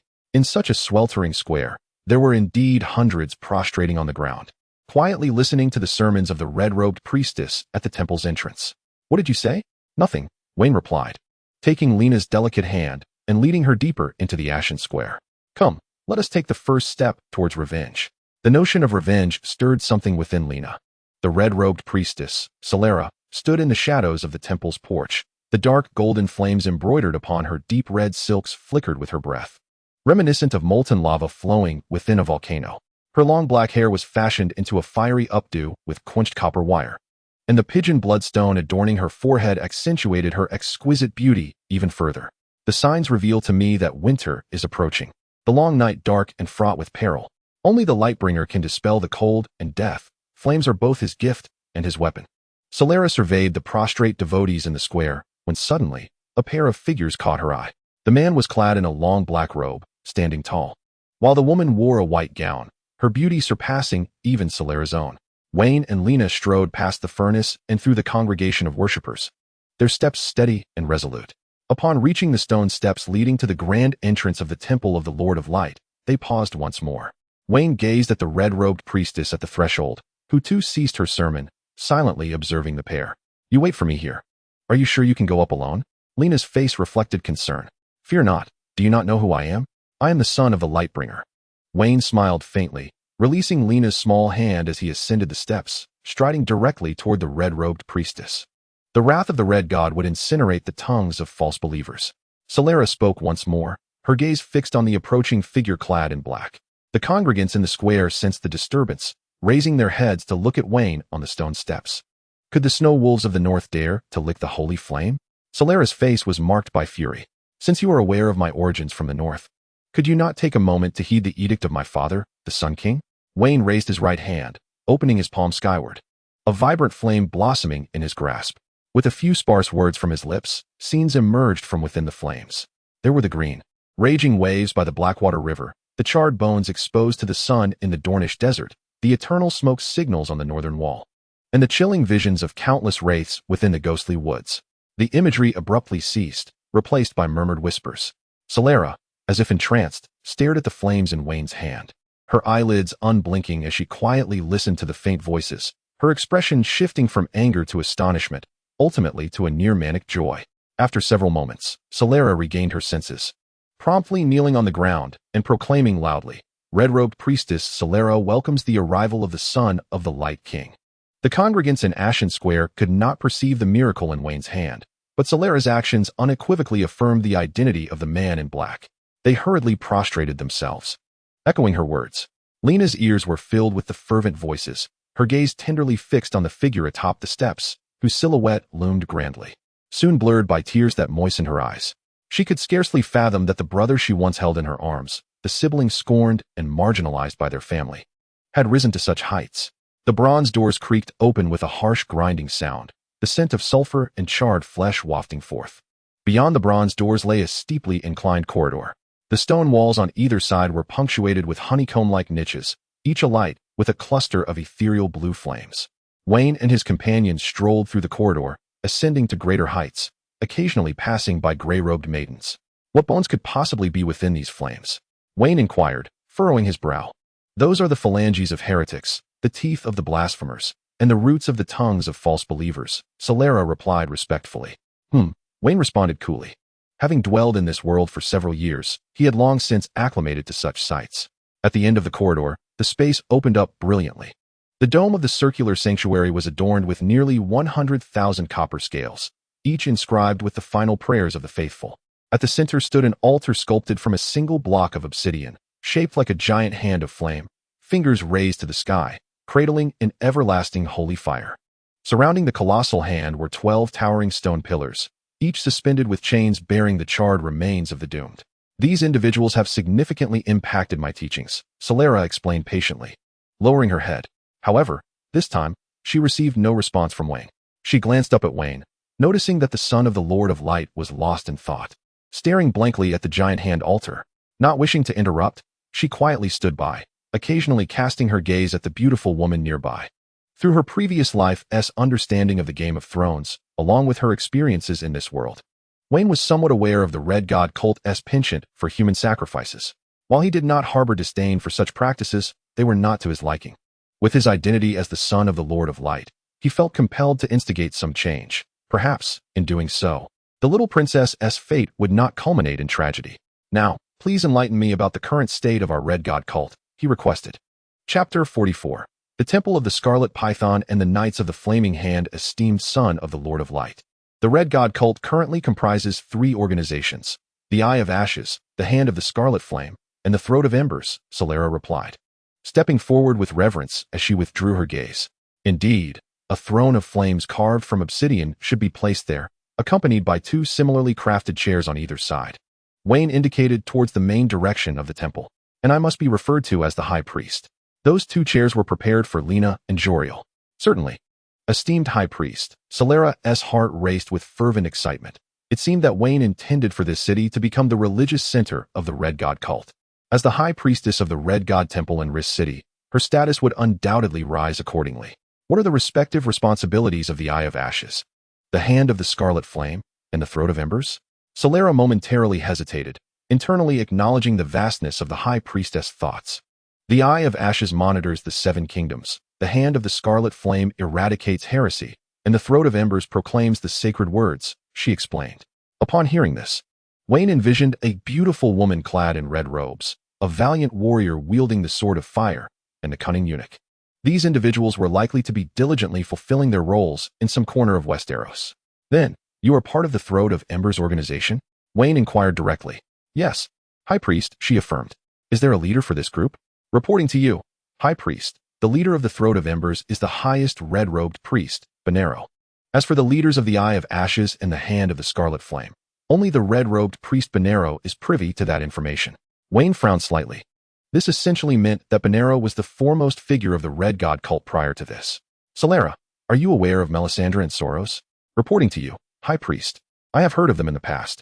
The red-robed Soros is believed to still be active in King's Landing, spreading the doctrine. However, it is said he has not garnered the Lord's favor and even tends to please the king through the use of magic. Sarella paused for a moment, raising her gaze to find that the High Priest did not display any sign of anger. She continued, as for the red-robed priestess Melisandre, she is likely near Dragonstone, claiming that Stannis Baratheon is the prophesied son. And, what? Do not make me ask twice. Wayne's tone was icy, yet to Sarella, it felt colder than the frost of winter. Additionally, she had a discordant relationship with High Priest Ben Nero, who believed that Stannis Baratheon was not the prophesied son, but rather someone else entirely. Sarella refrained from elaborating further. In the presence of a genuine son of the Lord of Light, incessantly mentioning the prophesied son seemed somewhat impolite, bordering on sacrilege. However, to Sarella's astonishment, Wayne seemed utterly indifferent, for he recognized that the notion of the prophesied son held no significance for him. He understood that whether it was Stannis Baratheon, supported by Melisandre, or whoever garnered support behind Ben Nero, their objectives were fundamentally divergent. What do you know of High Priest Ben Nero? Wayne inquired, casting his gaze towards the dome of the temple adorned with nearly 100,000 copper scales, and after a moment's contemplation, he spoke. The radiance of the Lord of Light covers all continents, yet the most fervent flame resides in Volantis. Sarella turned to face the altar of the Great Hand, murmuring incantations towards the sacred fire within. Suddenly, from the center of the flame, a deep-colored flicker emerged, gradually growing larger, soon illuminating a magnificent temple constructed of obsidian. Serpentine flames coiled around the walls, stirring an unsettling restlessness in the hearts of all, regardless of day or night. That was the largest temple of the Red God in the world, the Temple of the Red Python, presided over by High Priest Ben Nero. The Temple of the Red Python in Volantis, Wayne mused, bowing his head in thought. High Priest Ben Nero possesses not only extraordinary intelligence, but also profound magical abilities. It is said he once resurrected an apostle who had been summoned away by the Red God. After careful consideration, Sarella continued, currently, all matters within the faith, both great and small, are orchestrated by High Priest Ben Nero, who has also established the Order of the Flame Hand, a knightly order subordinate to the Temple of the Red Python. The Order of the Flame Hand, subordinate to the Temple of the Red Python? Wayne asked with curiosity, noting that this had not been mentioned in the television series of his past life. Indeed, esteemed High Priest, she replied.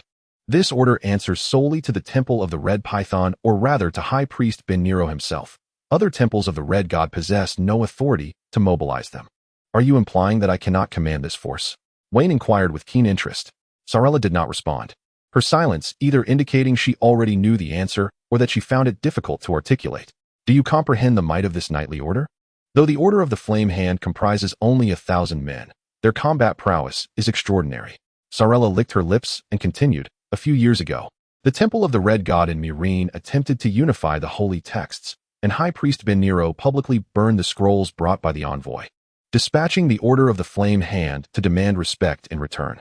They sent only 300 knights, yet they laid waste to the Temple of the Red God in Meereen, parading the severed heads of numerous red-robed priests on either side of their steeds as they returned slowly to Volantis. Sarella's voice came to an abrupt halt, yet in that final moment, her inner trepidation was unmistakable. Intriguingly, Wayne stroked his beard thoughtfully, as if a resolute decision had suddenly taken shape within him. With unwavering conviction in his gaze, he dispatched a messenger to summon Ben Nero to Lee's city at the swiftest possible pace for a meeting. Chapter 45. Former comrades in arms. By the time Wayne and Laina departed from the Temple of the Red God, the night had deepened. Before leaving, Wayne issued several commands to Sarella. Firstly, he instructed her to categorize the followers in Lee's city according to the three principal organizations: the Eye of Ashes, the Hand of the Crimson Flame, and the Throat of Embers. Regardless of previous circumstances or leadership, Wayne felt a sense of security only when he had this power firmly in his grasp. Furthermore, he decided that Sarella would lead the Throat of Embers in Lee's city. Laina would oversee the Eye of Ashes, while he would retain control over the Hand of the Crimson Flame. Secondly, Wayne directed Sarella to meticulously reorganize the gold and silver assets offered by the followers in Lee's city, ensuring their safekeeping. From that point onward, all expenditures would require his approval. Lastly, he commanded Sarella to assign someone to monitor Melisandre and Soros, keeping a vigilant eye on their every movement. Wayne remained uncertain about how to deal with these two, fearing that his involvement might disrupt the unfolding narrative. Until he had fully matured, he wished for the world to develop in a manner akin to the storyline of his previous life, enabling him to better prepare for the impending threat of the undead. For Sarella, the initial commands were comprehensible. She could even surmise Wayne's intentions. However, the final directive left her utterly perplexed. Yet, at that moment, Wayne appeared to her as the embodiment of the Light King, and without hesitation, she set about executing his orders, even personally overseeing the reorganization of the three major factions in Lee's city. The hall of the Warloo Manor was illuminated by the flickering light of bronze candles, and Linny's golden hair shimmered like molten gold in the firelight. She donned a peacock blue gown in the style of Old Town, its hem adorned with delicate black pearls, each step captivating the attention of the surrounding nobility. Yura, linking arms with her, felt the weight of the gazes converging upon them. In the past, he would have remained unfazed, perhaps even filled with pride and joy. Yet, in this moment of decline, discomfort enveloped him. This is Prince Gashar of Lee's city, and beside him is Lady Cersei of the Merchant Guild, a voice announced as they approached Yura and Linny's, introducing her to the gathered company. This introduction had been requested by Linny's, who wished to become acquainted with influential figures. Clearly, with Linny's beauty as a backdrop, the effect was splendid. However, Yura felt a profound sense of desolation. Where could Wayne be? He longed to find him for a drink and share his thoughts. Just as he scanned the surroundings in search of Wayne to voice his frustrations, a servant bowed before him, inquiring, "Are you Lord Mormont? A tall warrior seeks an audience with you." Yura furrowed his brow and followed the direction indicated by the attendant. At the edge of the dance floor stood a tall and imposing figure, clad in casual attire that perfectly complemented his well-defined musculature, exuding an effortless charm coupled with a profound sense of security. A faint smile escaped him as he wondered if the exceptionally skilled bear still remembered the lad with whom he had fought alongside on the Iron Islands. As the man noticed Yura approaching, he immediately raised his glass in greeting. Yura pushed aside the man's goblet, stepped forward, and collided forcefully with him, followed by a deep embrace. How could he forget? Apart from Soros and those clansmen who lacked understanding, it was this lad who could keep pace with him. As they parted, Yura scrutinized the man before him. "Morris, what has become of you?" It was then that Yura noticed the myriad scars adorning the man's body and face. "No matter," Morris replied. "After the Battle of the Iron Islands, I could no longer tolerate the hypocritical figures in King's Landing, so I plunged into the arms of women." He downed the crimson wine in his glass, his eyes seemingly reflecting past tenderness. However, no matter how fragrant and sweet the women may be, one cannot endure their incessant chatter. Yura refrained from commenting on women, aware that he too was ensnared in their web. Thus, I discarded the garments bestowed by the king and ventured into Essos. Morris pounded his chest with a fist. "Look at me now, so carefree, serving as a mid-level commander in a mercenary band. It seems there are many intriguing tales to be found in Essos." Yura glanced at the scars on Morris's body, a slight smile gracing his lips. "Is that your woman?" Morris pointed towards the most radiant maiden in the hall, a smile gracing his face. "It appears to be a rose with thorns." At that moment, Linny's was surrounded by a throng of high-ranking nobles, some audaciously inching closer to inhale the fragrance of the rose. Yet Linny seemed to revel in the attention rather than resent it. Yura understood what Morris was insinuating, and his expression darkened. "I do not wish to discuss this." "Ah, it seems you are in a foul mood today." "Haha. I reside in the Whale Alley in the southeast of Riss City. Just ask anyone, and they will direct you to me. I welcome you to join me for a drink whenever you wish, provided I am in Riss City." Ignoring Yura's reaction, Morris set down his goblet and turned towards the entrance. He had come merely to see an old friend after a long time, and that was sufficient. "By the way, I recall that it was Soros who first scaled the battlements." "Ha ha. Chapter 46. Within the temple of the Red Python, the moonlight over Riss City was fragmented by the sea mist into shimmering silver flecks. As Yora's knuckles turned white from gripping the wine jug tightly, the cacophony of the ballroom made him feel nauseated, and Linny's laughter sliced through his eardrums like a sharp blade. Linny's fingertips rested upon Prince Gasher's palm, their hands, both well-versed in familiar routines, gliding softly across her skin. The unique green of Prince Gasher's eyes sparkled with amusement. I have heard that you once danced with the sand snakes of Dorne. How unfortunate that I could not witness it firsthand. Rumors are often exaggerated. Linus chuckled lightly, her skirt swirling open like a blooming blue lotus. They say you slaughtered a tribe for a golden rose. Huh. If that were true, I would defy the world's nobility for you, Enchantress. Gasher's thumb caressed Linus's wrist with a suggestive intimacy. I wonder if you would care to believe that, he teased. Heh. My husband's friend is the son of the King of Light. Linus did not reject Gasher's increasingly audacious hands. Instead, she leaned closer, whispering softly into his ear. Gasar was taken aback, nearly overwhelmed by her beauty, and momentarily forgot himself. He shivered involuntarily, withdrew his hands, and hastily concocted an excuse to escape from Linus's side. Humph, useless man. Have you gone too far, Lady Linus? Meyer awkwardly interjected, surprised by the unexpected effect of Linus's request for introductions to the highborn. He glanced nervously at the forlorn Jorah, fearing Wayne's wrath upon his return. I make my own decisions. You should focus on being the lord of your house. Linus replied disdainfully, casting a dismissive glance at him as she continued her pursuit of the next target. Meyer could only shake his head in resignation, sighing as he resumed attending to other guests. As for this matter, he would wait for Wayne's return to explain. And confronting Jorah was something he dared not do at that moment. When the midnight chime resonated, the soiree came to a close, and Linus, slightly inebriated, sought out Jorah. You resemble a ghost keeping watch tonight, she teased lightly. Jorah did not meet her gaze, instead staring into the distance. But why do you appear as a fish that has swallowed gilded bait? Jorah, my husband, are you jealous? Linus responded coolly, unfazed. Do you think I enjoy this? Back on that impoverished isle, I suppressed my true self. Had it not been for my love for you, I would have departed long ago. Then why has it come to this? Jorah finally lowered his gaze to his beloved wife, his eyes reddening. Why? Who were we once? Who are we now? With that, Linus erupted into wild laughter. Wayne and Lena entered through the back door. As soon as they stepped into the room, Meyer rushed to Wayne, recounting all that had transpired at the ball.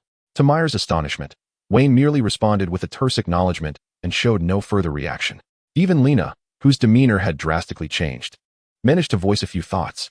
Aren't you going to offer some words of caution or warning to certain individuals? After Meyer departed, Lena could not contain her curiosity any longer. No need. They have made their own choices, Wayne replied, reclining on the bed and staring at the ceiling, processing the information he had gathered that day. And you should not intervene in their affairs. But on Bear Island, they assisted us. Besides, Linus was once my lady. Lena protested, leaning against the window ledge, still unwilling to relent. Trust my judgment. Our energy should not be squandered on trivial matters. Wayne paused before continuing. Our lives are no different. In the depths of the obsidian-built temple of the Crimson Python, an elderly man draped in a crimson robe sat upon a stone chair adorned with lion's skin, his gaze fixated on the distant altar, ablaze with sacred flames. Why? After all these years, why do you still not respond to my calls? Several years ago, on a fateful night, Benelor lost his soul without warning. No matter how fervently he sensed the summons, the King of Light, Rollo, remained unresponsive. Yet, having long occupied the pinnacle of power, how could Benelor resign himself to losing it all? He concealed this occurrence, and for years, the Crimson God sect developed and operated according to his will. Mighty priest, a follower from the Temple of Riss has arrived with a letter for you. A female priestess, also clad in red, approached Benelor, bowing respectfully, though her head was lowered. Her exquisite beauty and remarkable demeanor were still evident. Goldvara, have you found the person I instructed you to seek? Benelor inquired as he accepted the letter. Yet he posed a question regarding another matter. I have found her. She is currently residing with his brother at the governor of Pantos, Illyrio. It is said that Illyrio intends to offer her in marriage to the chieftain of Karasa, Dragoko, a wildling from the north. Upon reading the contents of the letter, Benelor rose slowly, revealing a tall and imposing figure, in stark contrast to his earlier seated posture. He approached the altar of sacred flames, casually tossing the letter into the fire, watching as the flames consumed its contents. It seems that anyone can now masquerade as a scion of the Crimson God. Has Cirilla offended you? Goldvara inquired tentatively. Huh. That foolish low-tier priestess lacks the audacity, Benelor replied, the crimson glow of the flames illuminating his face, masking the anger that simmered within him. Send someone to deliver my response to her. Additionally, instruct Reza to prepare 100 knights at my disposal. Reza was the commander of the Knights of the Flame's hand. Goldvara felt a sudden tremor in her heart, yet her expression remained serene. Contemplating the unforeseen shifts within the sect, she bowed and retreated. As Goldvara's figure faded from view, Benelor's eyes sparkled with intensity. Then let it be at the place of contention. I shall see if your ambition can withstand the searing heat of the sacred flames. Chapter 47. Departure and preparation. Gazing at the despondent Jeralamorn before him, Wayne felt an overwhelming sense of melancholy. This was not the first time Jorel had sought him out. Each visit marked by drunken revelry and lamentations over romantic woes, though they had long transcended the master-servant relationship to become close friends. Wayne still owed Jorel the respect befitting their bond and patiently listened as the confidant. However, this occasion bore a notable distinction. Jorel was clad in leather armor, with a long sword hanging at his side. Wayne, I must take my leave. There is no longer any reason for me to remain here.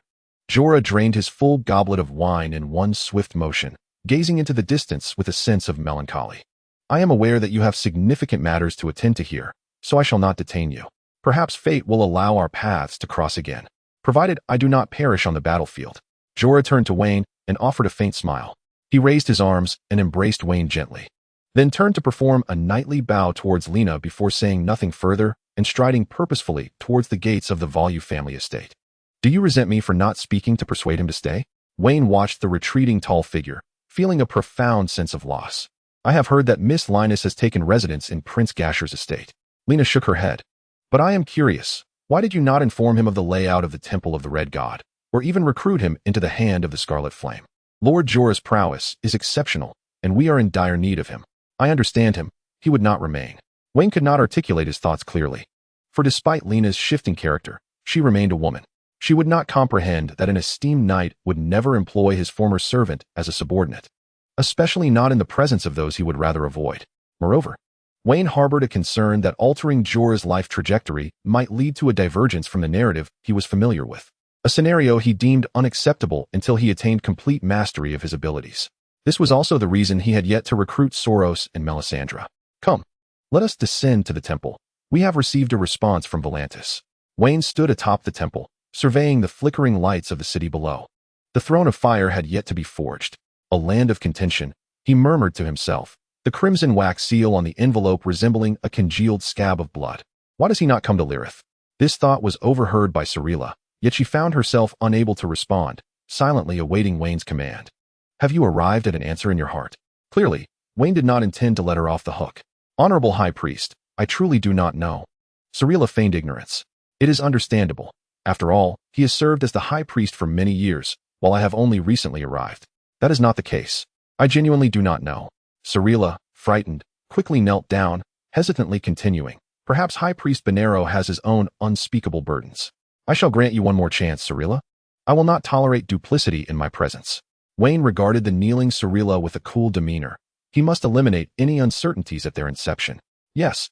Tiny beads of perspiration formed on Cirilla's pale forehead as she pressed her body lower, her chest nearly touching the ground. The ambitions of High Priest Benero burn more intensely than flames. Is that not abundantly clear? Wayne scoffed. It is my fault. I beseech the High Priest to administer punishment. Let us forego punishment. Rise. Wayne's tone was frigid. Very well. Cirilla trembled as she stood, yet dared not lift her gaze to Wayne. Instead, she stepped forward earnestly, vowing that she would never again be confused and would follow the master for all her days. Very well, I believe you, Wayne replied. As if nothing had transpired moments before, his tone softening. How are the 3 major organizations in the city of Lys faring? And what of the offerings? Upon hearing this, Cirilla swiftly withdrew 4 small booklets from the ample folds of her crimson robe and reverently presented them to Wayne. Upon inspection, Wayne discovered that 3 of the booklets contained the rosters of the Ashen Eye, the Crimson Hand, and the Ember's Throat, while the 4th detailed the offerings. You have handled this matter admirably, he remarked, tossing the roster of Ember's Throat back to Cirilla, while he handed the Ashen Eye's roster to Laina, keeping the remaining 2 for himself. I trust you understand my intent. Cirilla, looking at the roster in her hands, immediately grasped Wayne's meaning and fervently assured him once more. Thank you, Master, for for granting me this opportunity. Additionally, gather everyone from the Crimson Hand at Ashen Square tomorrow. Laina, discerning Wayne's intent, inquired with concern, "Are you going?" "I must," Wayne replied, turning away as the flickering light of the lanterns danced in his eyes. He yearned for a radiant miracle to consolidate the fragmented red cult. However, Benelro's recent actions indicated that he would likely bring the Knights of the Flame, who, in terms of strength, would undoubtedly overpower the newly formed Crimson Hand in lease. Cirilla urgently expressed her counsel. She did not wish for her newly pledged master to act rashly in meeting the Red God. "Let him witness my flame in all its glory," Wayne declared, casting a letter into the wind. "Should anyone find this letter, they would know it bore the words of the heir to the King of Light, and thus I shall witness your flame in the contested land." At the port of Lys, Morris tossed a badge to Jorah, saying, "Welcome to the Bloodwolf Brigade, Big Bear." Jorah caught the badge and boarded the mercenary ship bound for Pantos without looking back. The sea breeze swept away the clamor of the city behind him, and Linny's visage gradually blurred in his mind, ultimately shattering into the froth of the waves. Chapter 48. The contested land. The scorched earth of the contested land cracked beneath the relentless sun, forming a spiderweb of fissures. The wind stirred up ashes and gravel, tainting the sky a murky yellow-gray, while tattered banners fluttered ominously in the dim light. Wayne stood atop a high ridge with Laina and Cirilla, flanked by 300 elite members of the Crimson Hand, clad in dark red leather armor and bearing flame-emblazoned shields, silent as iron. This was Wayne's nearly exhausted treasury from the Lys Temple, laboriously outfitted day and night with these so-called elites. He had indeed chosen an excellent vantage point, gazing at the billowing dust rising in the distance. This site had once served as a pyre for the Valyrians to burn heretics, with thousands of charred bones buried beneath the ground. Cirilla also caught sight of the distant army, her throat involuntarily constricting as she continued in a hushed tone. "The Knights of the Flame Hand once annihilated the rebels of the Mill Temple here. It stands as the most cherished achievement of High Priest Benelo." Wayne chuckled softly, raising his hand, and suddenly a plume of eerie blue flame erupted from his fingertips. The fire bore no warmth, yet it twisted the air with a piercing shriek. "Do you believe he wields the glory of Ur to assert his dominance?" Cirilla held her breath, for this was not the first time she had witnessed the son of the King of Light manipulate flames, yet each miraculous display sent chills down her spine. For all the red-robed priests could not conjure fire from thin air. They relied on magical artifacts. Some were necklaces, others rings, and still others unknown trinkets, including Benelo himself. "By the way, I am curious. I recall that messages between your red-robed priests could be conveyed through the sacred fire. Why resort to letters this time?" "I am not certain. A few years ago, High Priest Benelo decreed that all communications among the red-robed priests must be conducted through letters," Cirilla replied candidly. "Did he provide a reason?" Wayne inquired further. "None." Cirilla pondered for a moment before seemingly recalling something. "Oh, it was after Benelo's extermination of the Mill Temple that this decree was issued. A few years ago? Quite intriguing," Wayne mused. "He is drawing near," Laina whispered softly. In the distance, the black-armored cavalry surged over the dunes, the standard of the flame emblem emblazoned with a coiled crimson python. The thunderous sound of hooves grew increasingly louder until it reached them. The leading elder, tall and imposing, clad in blood-red robes, was none other than Benelo. Behind him trailed 100 knights, the Knights of the Flame Hand. Wayne narrowed his eyes, stroking the short beard on his face. A charlatan masquerading as a divine scion. Benelo immediately recognized who the leader was, halting his steed 10 paces from Wayne, his voice raspy like a rusty blade scraping bone. "Do you think deceiving the foolish low-tier priests of Riss City allows you to usurp the power of the Red God? The sacred fire shall consume your lies." As his words fell, the Knights of the Flame Hand drew their swords in unison, their blades reflecting the overcast sky. Wayne smiled lightly, raising his hand to calm the agitated elite of the Flame Hand behind him. "If I were truly a fraud, why would you come in person? You could simply dispatch a secret letter for Cirilla to execute me." A flicker of cold malice crossed Benelo's gaze as he contemptuously regarded Wayne and the hundreds behind him. Mocking, "Is this your leverage for seizing power?" "Ha!" The Knights of the Flame Hand erupted into laughter, for in their eyes, the hundreds before them resembled mere vermin from a slum. "Isn't it you, the High Priest who has not heard the divine oracle for years, who truly seeks to usurp power?" Wayne's voice reverberated like a thunderclap, piercing through the barrier of sound created by the 100 voices, striking the hearts of everyone present. The Knights of the Order of the Flame Hand turned their gazes towards their High Priest. Were it not for his helmet, Wayne would have witnessed the vivid expressions on each of their faces. "You speak nonsense." The old priest's pupils dilated sharply, his body trembling uncontrollably. The authority of the Red God Church had always belonged to Volantis. Indeed, it belongs to Volantis. Volantis! A knight's voice rang out, elevating the fervor within the Order of the Flame hand once more. It is yours alone, is it not? Wayne remained unfazed, and upon observing Benelo's reaction, he realized his conjecture was correct. He confidently advanced another step. Do you dare claim that the King of Light still answers your prayers? Wayne's words silenced the surrounding clamor, leaving only the distinctive whisper of the wind in the contested land. Benelo stood rigid, his fingers tightly gripping the reins. He could not fathom how this young man knew such a secret. Could he truly be a scion of the King of Light? Was he truly being forced to surrender the church he had painstakingly built? No, this was not what he desired. Rage contorted his face into a grotesque mask, and he suddenly raised his hand. The knights behind him swiftly drew their crossbows, aiming them at Wayne. And what of you, barbaric denizen of the North? Chapter 49. Submission or death? Are you certain you wish to strike? Wayne appeared oblivious to the crossbows aimed at him, casting a disdainful glance at Benelo. His voice caused the warhorses present to nervously paw the ground. Indeed, this place was still steeped in your once hypocritical glory. Benelo slowly raised his hand and abruptly gestured forward. A deluge of arrows soared through the air, dense and overwhelming. With unwavering resolve, Wayne gazed skyward, raising his right hand to sweep from left to right across his chest. The barrage of arrows ignited in a blaze, the flames spreading rapidly, creating nearly 100 dazzling sparks. This maneuver had been conceived by Wayne on the day Flint perished, a countermeasure against arrows. Confronting one was one thing. Facing a multitude was another. It demanded intense concentration and immense mental fortitude. Yet today, this was precisely what Wayne desired for the High Priest of the Sacred Flame. The sky erupted in nearly 100 brilliant fireworks, radiating an unparalleled brilliance. The 300 warriors of the Flame Hand, witnessing such a miracle for the first time, shed their initial trepidation and became invigorated, raising their blades high and chanting. The High Priest of the Sacred Flame was the title they bestowed upon Wayne. Sarella gazed entranced at the spectacle above, experiencing the true power of flame for the first time since joining the church, the power of the King of Light. Her feelings towards Wayne transformed from mere obedience into fervent admiration. The warhorses neighed anxiously, and the knights of the Flame Hand found themselves momentarily at a loss, as this was a novel experience for them as well. As they comforted the warhorses beneath them, their gazes turned to the foremost figure, the High Priest Beniro, the last bastion of their faith. Fraud, deceiver, I shall slay you, this charlatan from the north.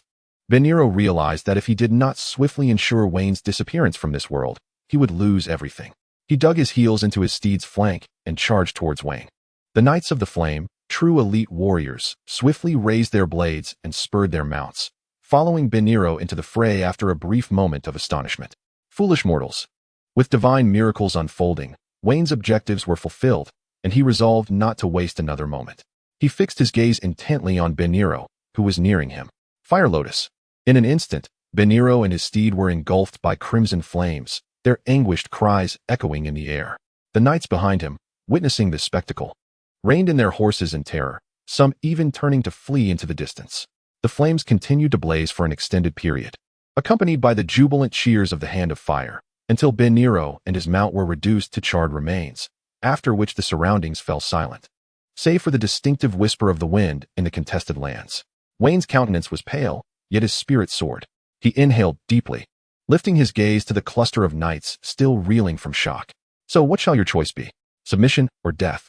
On the scorched earth, the knights of the Hand of Fire dismounted, removing their helmets to reveal faces weathered by battle, casting aside their former pride, and kneeling on one knee. We pledge our loyalty to you. We swear fealty to the Red Temple of Riss. We pledge allegiance to you, the High Priest of the Sacred Flame. Wayne turned to glance at the 300 warriors behind him, then at the few dozen knights before him, a long-awaited smile gracing his face. At last, he had forged his own faction.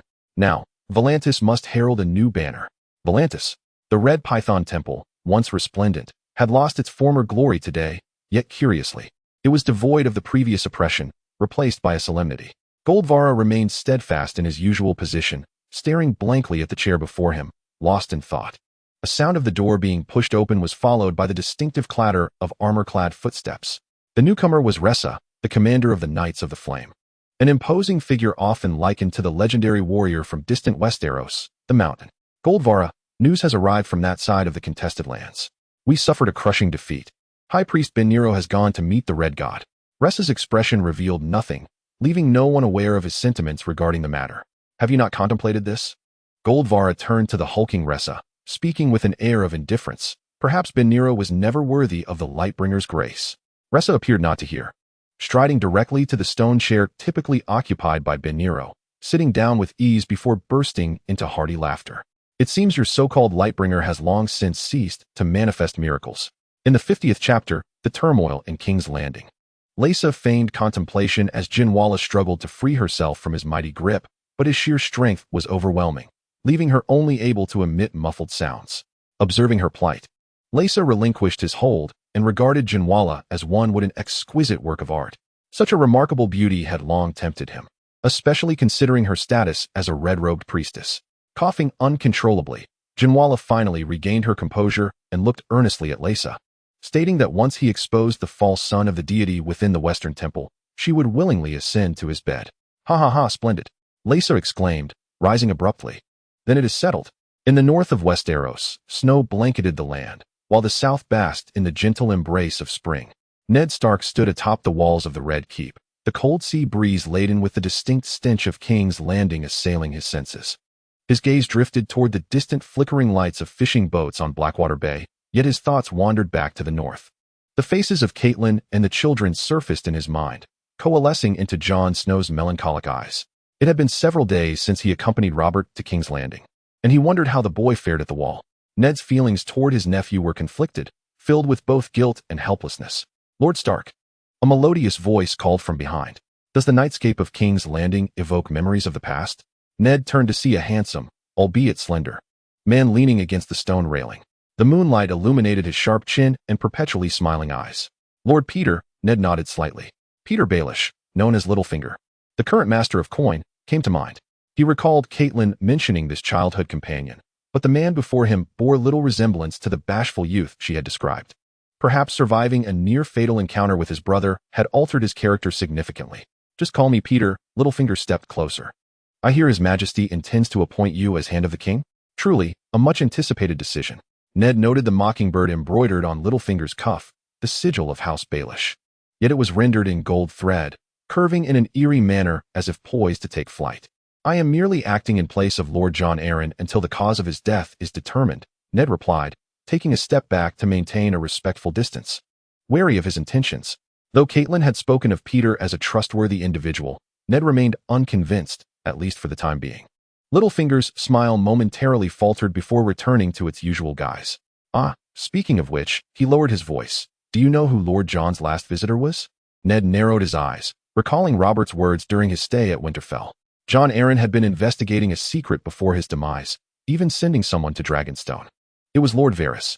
The sound of a Littlefinger was almost imperceptible, on the eve of Lord Eddard's untimely demise. An octopus spider was seen entering the Prime Minister's tower. At that moment, hurried footsteps echoed. Eddard observed Robert's Kingsguard hastily ascend the city walls, his expression grave. Lord Stark. His Majesty summons you to the council chamber at once. Within the chamber, Robert was guzzling ale, oblivious to his surroundings. His crown sat askew, and an unnatural flush adorned his cheeks. The Master of Whisperers, Varys, occupied his seat, emanating an aura akin to a shadow, always present, yet never felt. At that moment, he held a scroll of parchment in his hand. Eddard. Robert slammed his cup down. You have arrived just in time. Varys has received some intriguing news. Varys elegantly rose and bowed to Eddard. From Essos, my lord. The Red Temple has undergone a significant upheaval. The High Priest has perished, and a self-proclaimed Lord of Light from the north is gradually unifying the cult. In truth, the Red God cult was not particularly fearsome.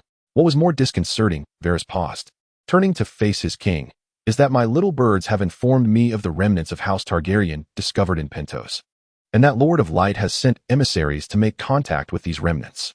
Eddard's heart quaked. He grasped the weight of this intelligence. Your Majesty. Eddard turned to Robert.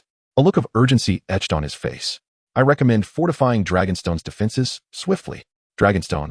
Robert waved his hand impatiently. That wretched place is nothing but rocks and dragon dung. Lord Stark speaks wisely. Varys interjected unexpectedly. Dragonstone commands the Blackwater Bay. Fear not, even if that so-called Lord of Light conspires with the Targaryen remnants.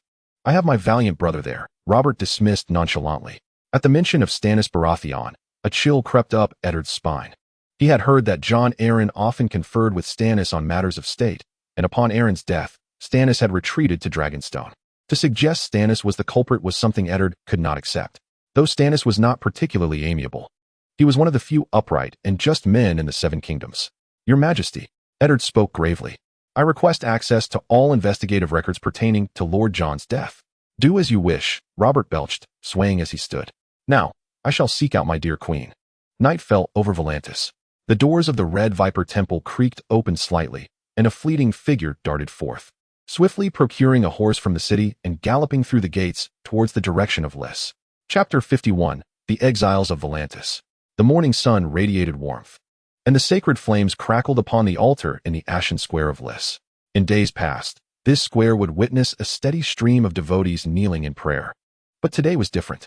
100 heavily armored knights lined the square, their steeds occasionally snorting. Initially, there were a mere 78 knights of the Flame Hand who surrendered in the disputed territory. Recognizing the critical importance of heavily armored knights, Wayne selected an additional 22 elite warriors from the Crimson Flame Hand to join their ranks, investing considerable wealth into crafting their armaments and procuring steeds. Now, a formidable contingent of 100 heavily armored knights was assembled, their presence undeniably imposing. However, a leader for this force had yet to be determined, leaving Wayne to temporarily assume that role himself. Following them was a battalion of nearly 500 soldiers from the Crimson Flame Hand, clad in leather armor and wielding leather shields, short blades, and bows. This constituted all of Wayne's assets. Wayne caressed a battered Valyrian copper coin, gazing toward the dense stone edifices beyond the square. It was time to take action against certain individuals in the city of Rhys. Alas, money. This was the first time Wayne felt a throbbing headache since arriving in this world. My lord. Solera emerged from the temple and approached Wayne, bowing slightly. The various temples of the Red God, including Pantos and Mill, have expressed their willingness to adhere to the directives of the Rhys Temple. It can be said that the western regions of Essos now lie under your doctrine. Ever since Wayne had conducted the fire sacrifice of Benelo, the temples of the Red God had begun to communicate through flames, although some of the less capable red-robed priests still resorted to letters. The western Essos? Solera continued. Volantis has yet to respond, and the red temples in the eastern cities of Espoda, Milan, and Yuan-Kai have also remained silent. I suspect they are merely observing. With nearly 1,000 heavily armored knights of the Flame Hand in Volantis, those temples without armed forces would certainly hesitate to openly align with us. Wayne furrowed his brow, acutely aware that even now, he could not guarantee a decisive victory against Volantis' military might. Moreover, we have just received word from Mai that the governor of Rhys seems to harbor some discontent toward us.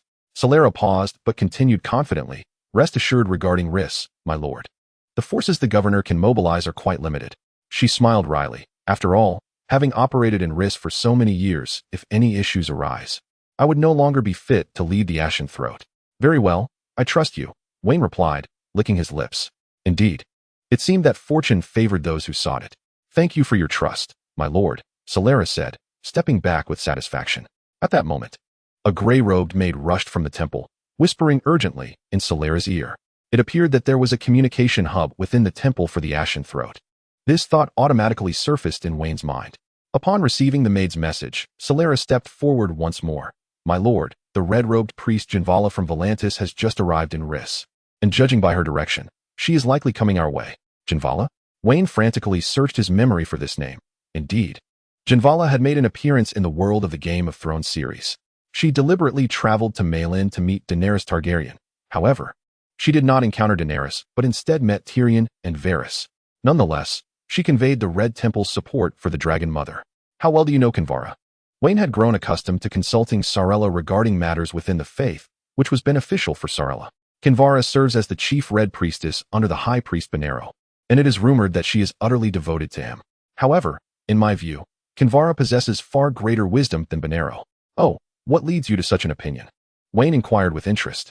After the demise of the Mill Red Temple at the hands of the Knights of the Flame, Benero sought to resurrect it and asked Kinvara if she had suitable candidates. How did Kinvara respond? Sarella stated this matter with a calm demeanor. Herself? A glimmer of intrigue sparked in Wayne's eyes. How amusing. She must have intentionally downplayed her own intelligence. Having held power over the Red Temple for so many years, Benero could not be a foolish or simplistic man. Any clever response could invite unnecessary complications. Only by presenting oneself authentically can one assure those in power. As for Bonero in the land of contention, he is merely a jealous and blindly arrogant old man at heart. Sarella said nothing further, retreating quietly to the side. My lord, a refugee from Volantis has arrived. She wishes to see you. A guard hurriedly approached Wayne, pointing towards the edge of the square with respect.